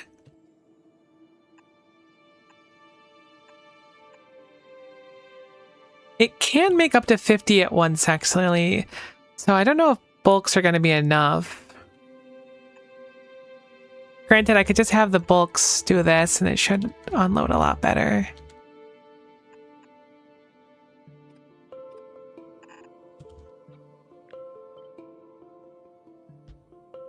Move those down a little bit to match everything else.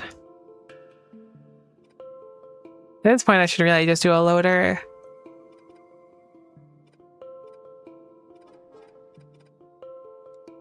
Do a loader here instead. I'll just do a red one and we'll filter it.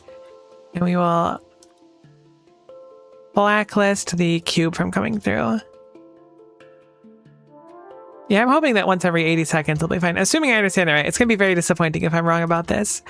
It'll be more than a little bit upset, but it'll be fine. I will have to redesign it though. I mean, I guess maybe not redesign the whole thing, but effectively. I think what we'll do here is just splitter it here.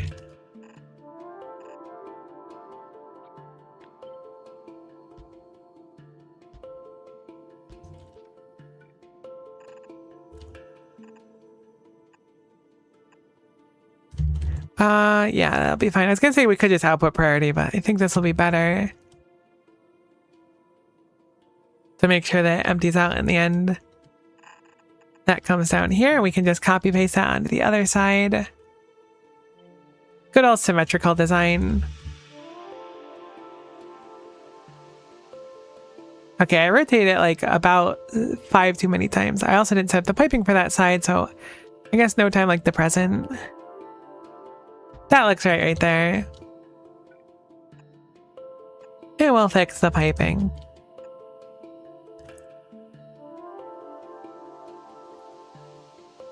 I haven't looked at the cube in a while. I glanced over and it appears that it's doing some cube related activities, so that's positive. Nothing is super broken yet.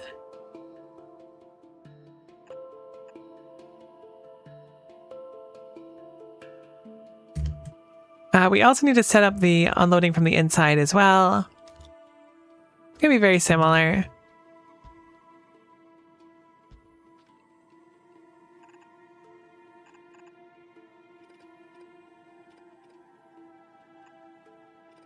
Honestly, I think I'll just have it do it like this.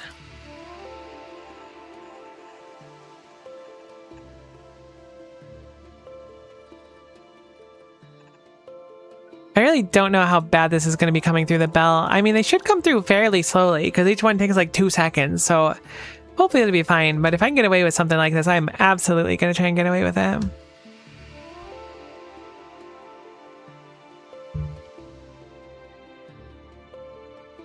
That needs to actually be one higher to be symmetrical.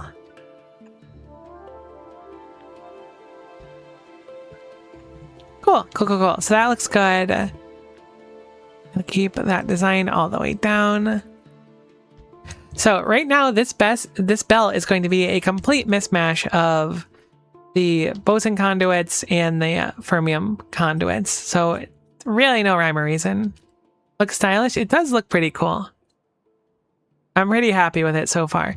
Whether or not it works is a whole different beast, but I do like trying to make them look okay.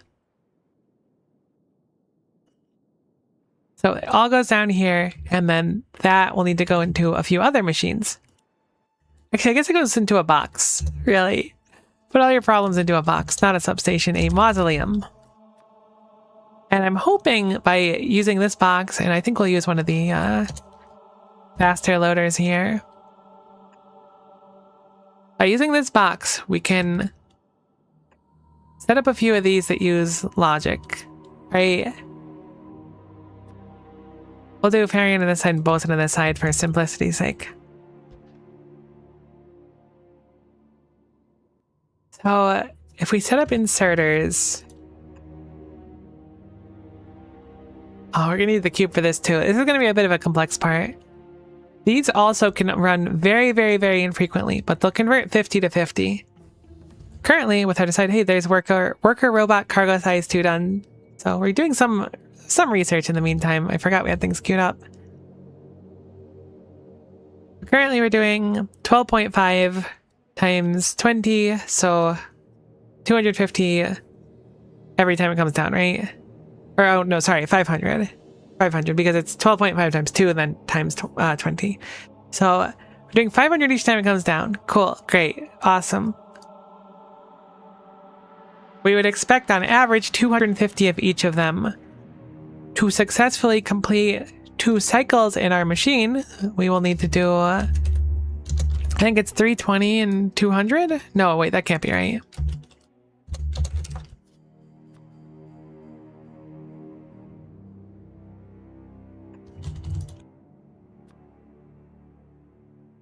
It is 320 and 200. Are my numbers off somewhere? They've got to be, right? Yeah, but 50% of each, so you'd expect 12.5 and 12.5 of each, because coin DOS is on them. 25, 50, 100, 200, 300, 400, 500. Heck, this doesn't actually do 2 of them at once. I thought it would. I completely misread that. That stupid extra 10 of the boson conduits. Damn, this is a really expensive process to only make 50 of them. I could theoretically expand it out 1 more on each side.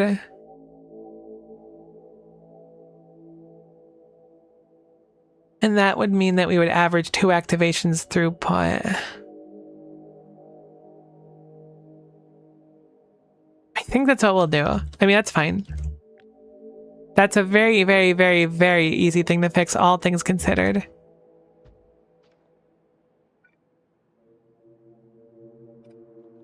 So let's do that to start.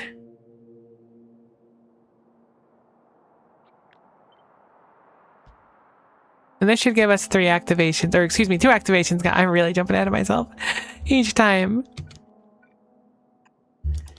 That looks good. That looks good.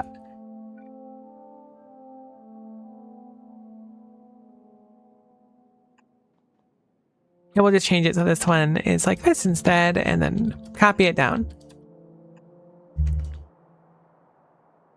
Flip it horizontally. Smack it right here, and there we go. So now it's slightly longer, but this should satisfy 2 activations, which still feels really low to me, to be honest. But they take 80 seconds each. If nothing else, with this design, which is not done yet because we still haven't done the balancing yet. I assume we're gonna need a few of these balancers too, but with this design, we can very easily go and say, great, this works, and then copy it and then paste the entire thing to the side right here. Like, it's super easy to just go, boom. Now we have 2 of these. So it's tileable if nothing else, sort of tileable. It's compact and it's easy enough. Okay, I'm turning off my personal RoboPort. My bots are a little too rambunctious right now. Let's redo that construction, but heck, whatever, just leave them for now. I'll deconstruct them in a little bit anyways. So we will expect on average an extra 25 of each from each side, so an extra 50 of each, so it's 550 of each now. Or 550 in total, sorry. Right? Yeah. Sure. Either way, it's enough to satisfy. This should be 550. Because each side is making 50 more. So wait, no, it's 100 more? Is each stack 100? 1, 2, 3, 4, 5, 6. That makes sense. So we're expecting 600 now. Okay. Math is really getting tough. The further I get into a Factorio stream, the more my brain starts to just completely melt. So now that there should be enough of that coming through, we can make rules where we start converting the excess of the conduits we have. Which is good-ish. I've noticed that the cube is at a location... Oh, it's just with what? It's chilling at home, which is cool. But surely this interrupt should be going off, so I'm concerned.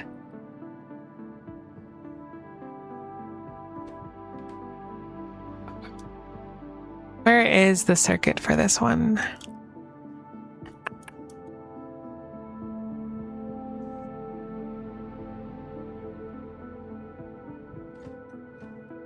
I am mucho confused. It's certainly not saying it needs to go anywhere. This is also backed up, which is fascinating. So I guess the stop works, but that means that this circuit is probably wrong. Oh my gosh, we just have metal in the base. I just assumed everything was like ultra gunked forever. It turns out we just have metal in the base and it really doesn't have to do anything. I can't believe it. I was so sure something was wrong. Cube, you deserve a vacation. Crazy. All right, so these can only be activated once. I guess it's probably a good idea to have 2 of them, of each one. Probably. Maybe, I don't know. I'm not totally sold on the idea yet. What I'm thinking is we can have sub boxes that go here, which we'll just use the smaller ones for. And each of these boxes will have filters for the different types of conduits. So we'll have the purple ones on this side. I lied because that should be the other way around. Oh my gosh, this top works so perfectly. I can't believe it. It just works. It's that simple. All right, so we have our two conduits here and here. Totally did the same one twice. So I want these to pull a specific amount based on availability, I want to say. I see where the puzzle comes in. If I put them in one box here, I'll probably need a circuit of some kind that describes how much there is. I don't want the ratio to get too gunked up, and I can use those to fix it.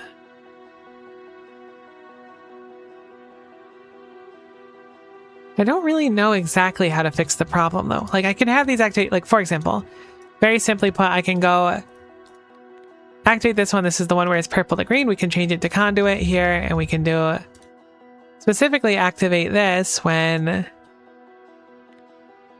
this is greater than 300. And then we can apply the exact same rule over here. I have less than, but that's fine. And then this is less than 300, right? Logically speaking, this will in fact output the requisite conduit, but this is only part of the problem. We also need to figure out how to get the cube. Oh, we need the cube to actually go through here as well, but that should be easy with inserters. We actually need the cube to go here when it's necessary. We can use the same rule on a splitter for the cube to determine if it should come down here, so it shouldn't be too bad.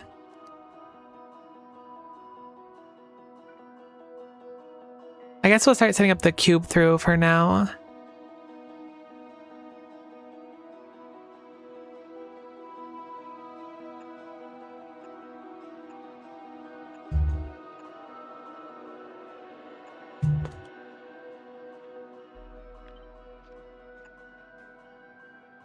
Cube goes up through here.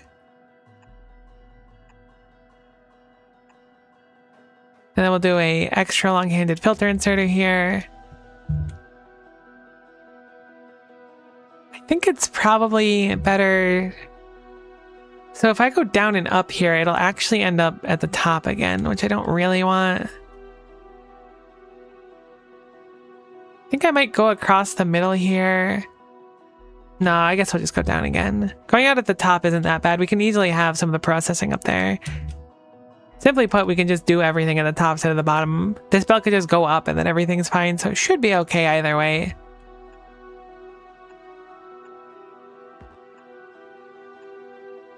I forgot to filter those. That's super unfork knife. Okay, it's really not that unfork knife. Oh, that means we can't actually use those inserters. We'll have to use the purple ones, which is no big deal, but glad we thought about it ahead of time because those cannot be filtered. But we do love ourselves a good extra long-handed filter inserter. So that's good going through there. There's the filter inserter there, and then these need to be done. That needs to be changed over to an extra long-handed filter inserter. And those are good. Cool. That was a lot easier than I thought it was going to be. So then it ends up here and then it goes out here. So we have the cube enters here and then out there. What we're doing. It's too far. There we go. Boom. So the cube logic is good. Let's assume instead we're going to have it all go upward. Makes sense since we want the cube to be like the main focus point anyways. Because the cube's time is valuable, so having it enter here and leave here is certainly a good idea. So grab all this, move it up here for now.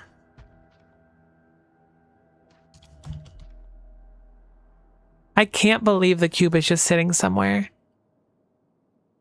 And like science is running. But that means we have enough spectrolite, so that can't be right. Oh my gosh, the buffers worked. Everything is actually coming up, Miko, and that's crazy. Alright, so we can get rid of that. No, can also deconstruct that in the meantime.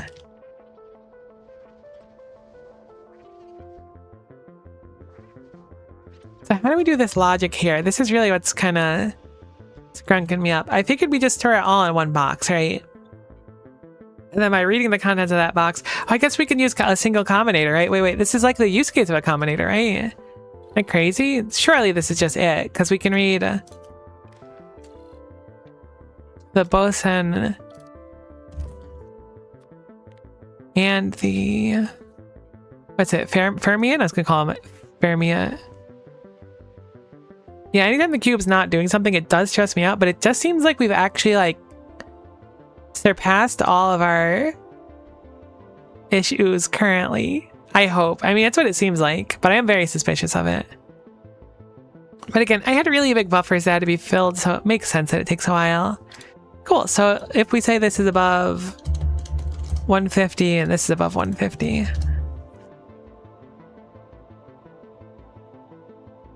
then this can output something. I guess it would be the other way around, right? I hope. This is the part that always gets me. So if both of these conditions are met, I mean, at the end of the day, like the recipe is 160 to 100, right? Why don't we think logically with that recipe? Now, granted, it's not exactly a perfect formula, right? Because it's 160, which is different than 150. We're not always putting out. I guess we only do put out 50 at a time. That's not ideal. We want to multiply it by something that ends in an even, right? I need to break out the calculator. I know this is basic math. Oh, it's 800, right? 160 times 5 is 800. Okay, it is 800. So we make this 800 and this 500. These are the numbers we want it to be like an appropriate ratio. That's still quite a bit. It's not actually going to run for the first few times it runs through, but if we can maintain that ratio, it'll always be able to run. But that's really tough to actually pull off. Is it 0 to 50 or it's just 50? It's 50 on that, yeah. So it's going to be a little bit tougher to satisfy what we want. I think I have them backwards too. I do not have them backwards.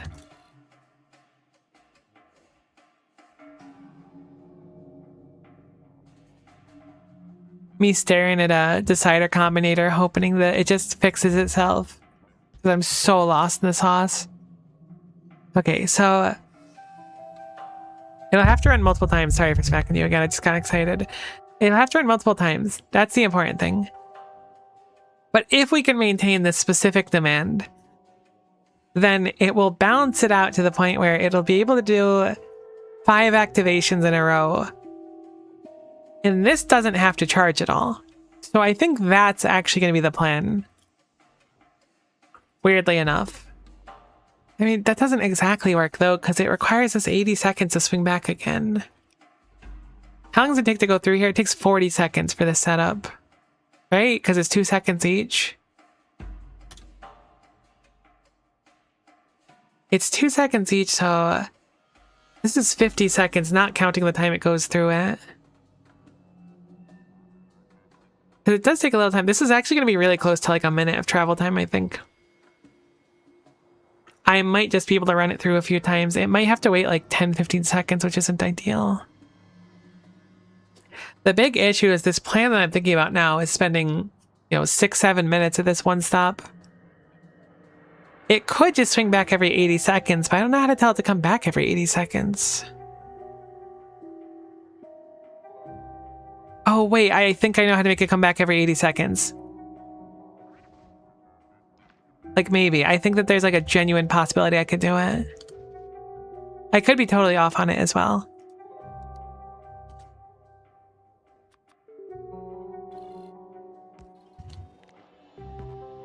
No, you can't connect it to wire. You give me a charge core there that I could read the electricity from. You make it so I can't wire it. What about this type of wire? Heck. I felt like such an obvious thing. Maybe we can't do the machine at all. It's like a separate thing where you can see it charging. Surely that should logically be able to go.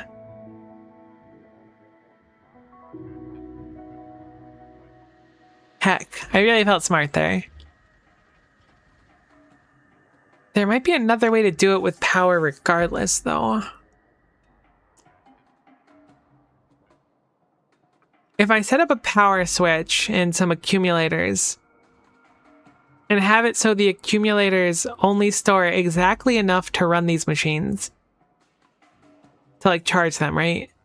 Whenever those accumulators drain, I can have it stay off until the machines run, potentially, and then have that signal of being out of energy down here drag them down. That could make sense theoretically. I don't really know if it would in practice, though. Power switch.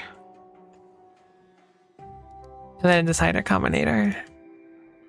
Because reading power is easy enough. That's not a problem. I think it outputs A. Okay, A is fine. So if A is equal to 0, then we could send out the signal for the train to come down. And the power switch could turn off when A is equal to 100, theoretically.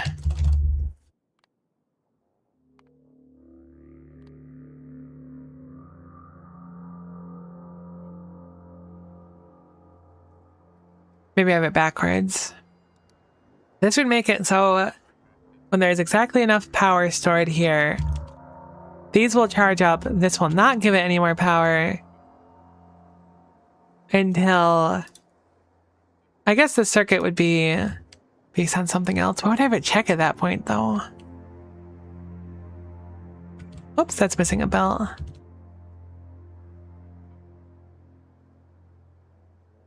I like the idea, though. Limiting the power so there's just enough for it to charge up every time. I mean, that's kind of a lot of power, though, isn't it?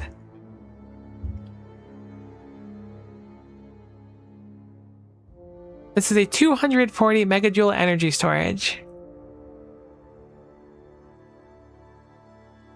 I guess it's actually not that bad, especially with the new things we have access to. I guess I'll try for this. Whoops, those are the wrong ones. Where doth the accumulators be? Well, those are kind of sizable.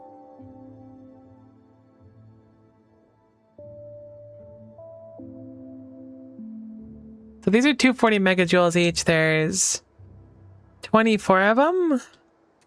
So 240 times 24. I definitely should have kept the calculator open. We're way too far.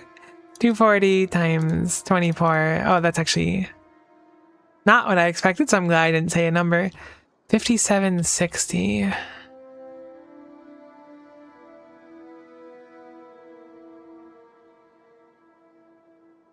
Megajoules. These are 1 gigajoule each. So...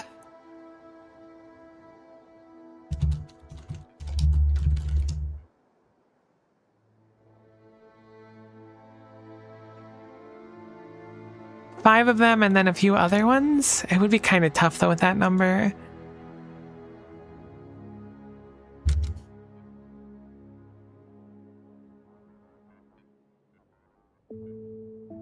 I guess I could, I mean, I don't know. Can you do decimals and stuff? Maybe you can when it comes to power. That 60 at the end really throws it off. If it was like 5700, it'd be easy. We could do 5 of these and then, 7 of these, and then that would give us a perfect amount. But our current state would be slightly more, which I guess isn't that bad. I could set it, would literally be this setup here. Let me just move it up so it looks a little nicer. Like this would be enough to power it, right? So I could read that specifically. I guess I'd read one of the smaller ones for the sake of ease.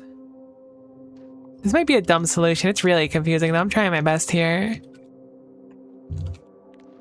Read a small one in here. And then when that drops below, we'll say 5% or something.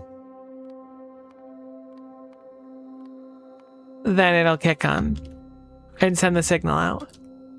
And the power switch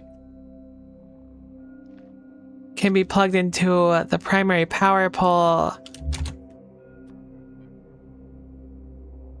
which shockingly is just 2 substations, so it shouldn't be hard to do. Move that over there a little bit more. And then we can enable disable it based on not A at all. Instead, we can have it based on... I guess we can look at the state of the belt, maybe. Oh, it could turn on every time the cube comes through, actually. Oh, that's interesting. If I can have it toggle... That might take another combinator, though. So, like, let's say cube comes down here, right? Passes over belt here. Cube is equal to 1. That would theoretically toggle it. I guess not equal to 1. If I read the whole belt, then it would kick on as long as the cube was going through the system. Although I think the issue with this plan is that if we are doing it based on storing power to send the signal out, then it'll charge a bunch of power while the cube comes through here. I was thinking kick it on when the cube shows up, but we want to kick it on when the cube leaves. Oh, so that should be pretty simple then, right? Kind of. I don't know how to make it like toggle. As long as the cube is not in an area, it'll turn on, right? So let's say this is the off ramp instead. So the cube ran through, everything ran successfully, there's no power. The cube is going back to the train, which will be over here. So we'll just add some rails here for the sake of our fantasy. Boom. So the cube goes through here. Is there a way I can set up a combinator that changes its state permanently when the cube goes through? An arithmetic combinator doesn't seem like it would work for it. Unless I can have it somehow reset. I know people mentioned you can have them reset somehow. But I don't know how that would be. So if you're checking for cube, how do we make you keep your number? That's my big confusion with these things. So if this combinator comes here and then cube goes through here, right? Cube travels through. This will read 1 as long as it's on the belt, and then it'll stop reading 1. And then it'll stop outputting cube altogether, right?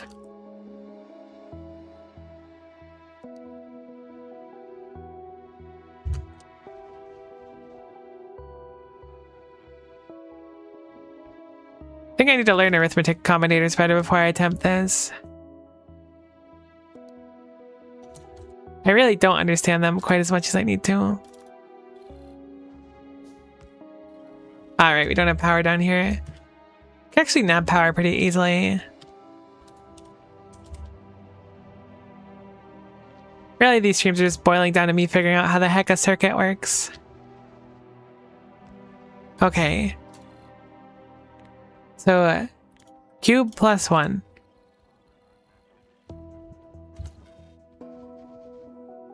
I don't have the cube. I should have picked something else that isn't the cube. That was a silly choice of mine. How about a qubit shell? And your output is... Why did you output cube plus 1? I'm surprised. Nothing. Because you aren't reading belt contents. So I'm actually really surprised you're outputting anything. The input is now 1 green qubit shell. You're not outputting anything.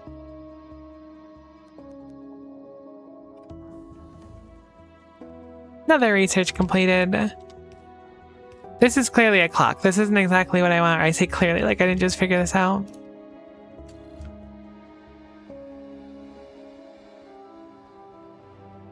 Okay, so now it's a reading of 2. Is it because it entered the bell?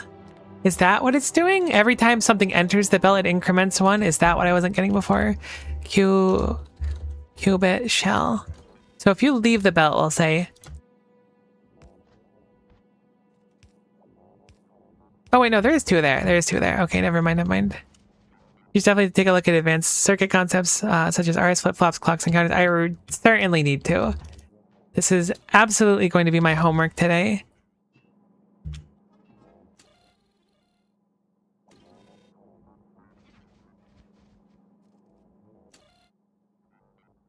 So you're getting one, so you're outputting two. This makes sense to me.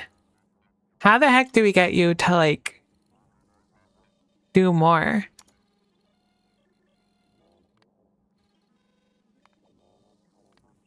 So bizarre. All right, we'll put a pin in this. We'll put a pin in this. I don't think I'm going to reinvent the wheel right now, so let's put a pin in this. We'll watch those videos and stuff later today.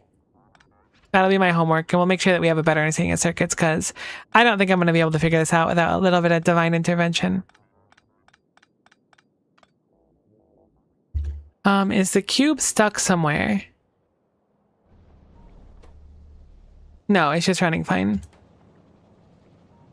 Heck, I'm so scared. I don't want to learn circuits. That's so scary. Do I have to do it? I know I probably do, but it's really scary. Okay, this being said, let's put a pin in this for now. I will watch some stuff about circuits. I'm going to put a note here for myself. You probably know how to do this now, smiley face. I'll be really optimistic about it. The Dark Souls of Factory games is so on the nose, though. That's really how it feels. I'm so intimidated. Like, okay, I'm gonna be honest with you all. I don't think I'm all that smart. Probably a pretty large shock to everyone here. But it really manifests when it comes to this kind of stuff. It's so scary. I'm really shocked that all this is just kind of working so well still, too. And like we're doing science. I mean, great. So we fixed a lot. It seems like the cube will run and occasionally just sit here for a little bit. It seems like our throughput of rare earth metals are now pretty well met with what we're doing, which means we're getting calcium out. We actually have an abundance of calcium right now, which means that the calcium train has not come through and blown up stuff. Actually, it has, but we don't have any more cars, which is shocking.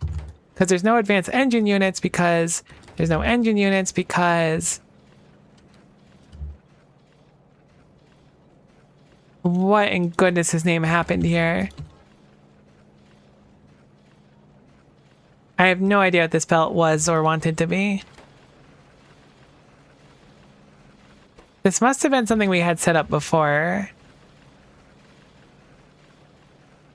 This must have been an old build we got rid of. Ah, you know what? It was probably the heavy turbines. Cool. Relic of the past, we'll get rid of it. Easy peasy. Alright, so we ran out of cars, which is fine. We can get more cars. Is this what you've learned? You'll be fine. I hope so. I don't know. I'll certainly be fine with time, but it's just daunting. Alright, wonderful. I mean, this is working fine. This will kick off. Yeah, so we're not destroying much of the dust anymore. We do have an excess of calcium, but now that we're making cars again, the calcium train should blow them up just fine. So great. Awesome. Is this the train with the calcium interrupt? It should be. It is. Perfect.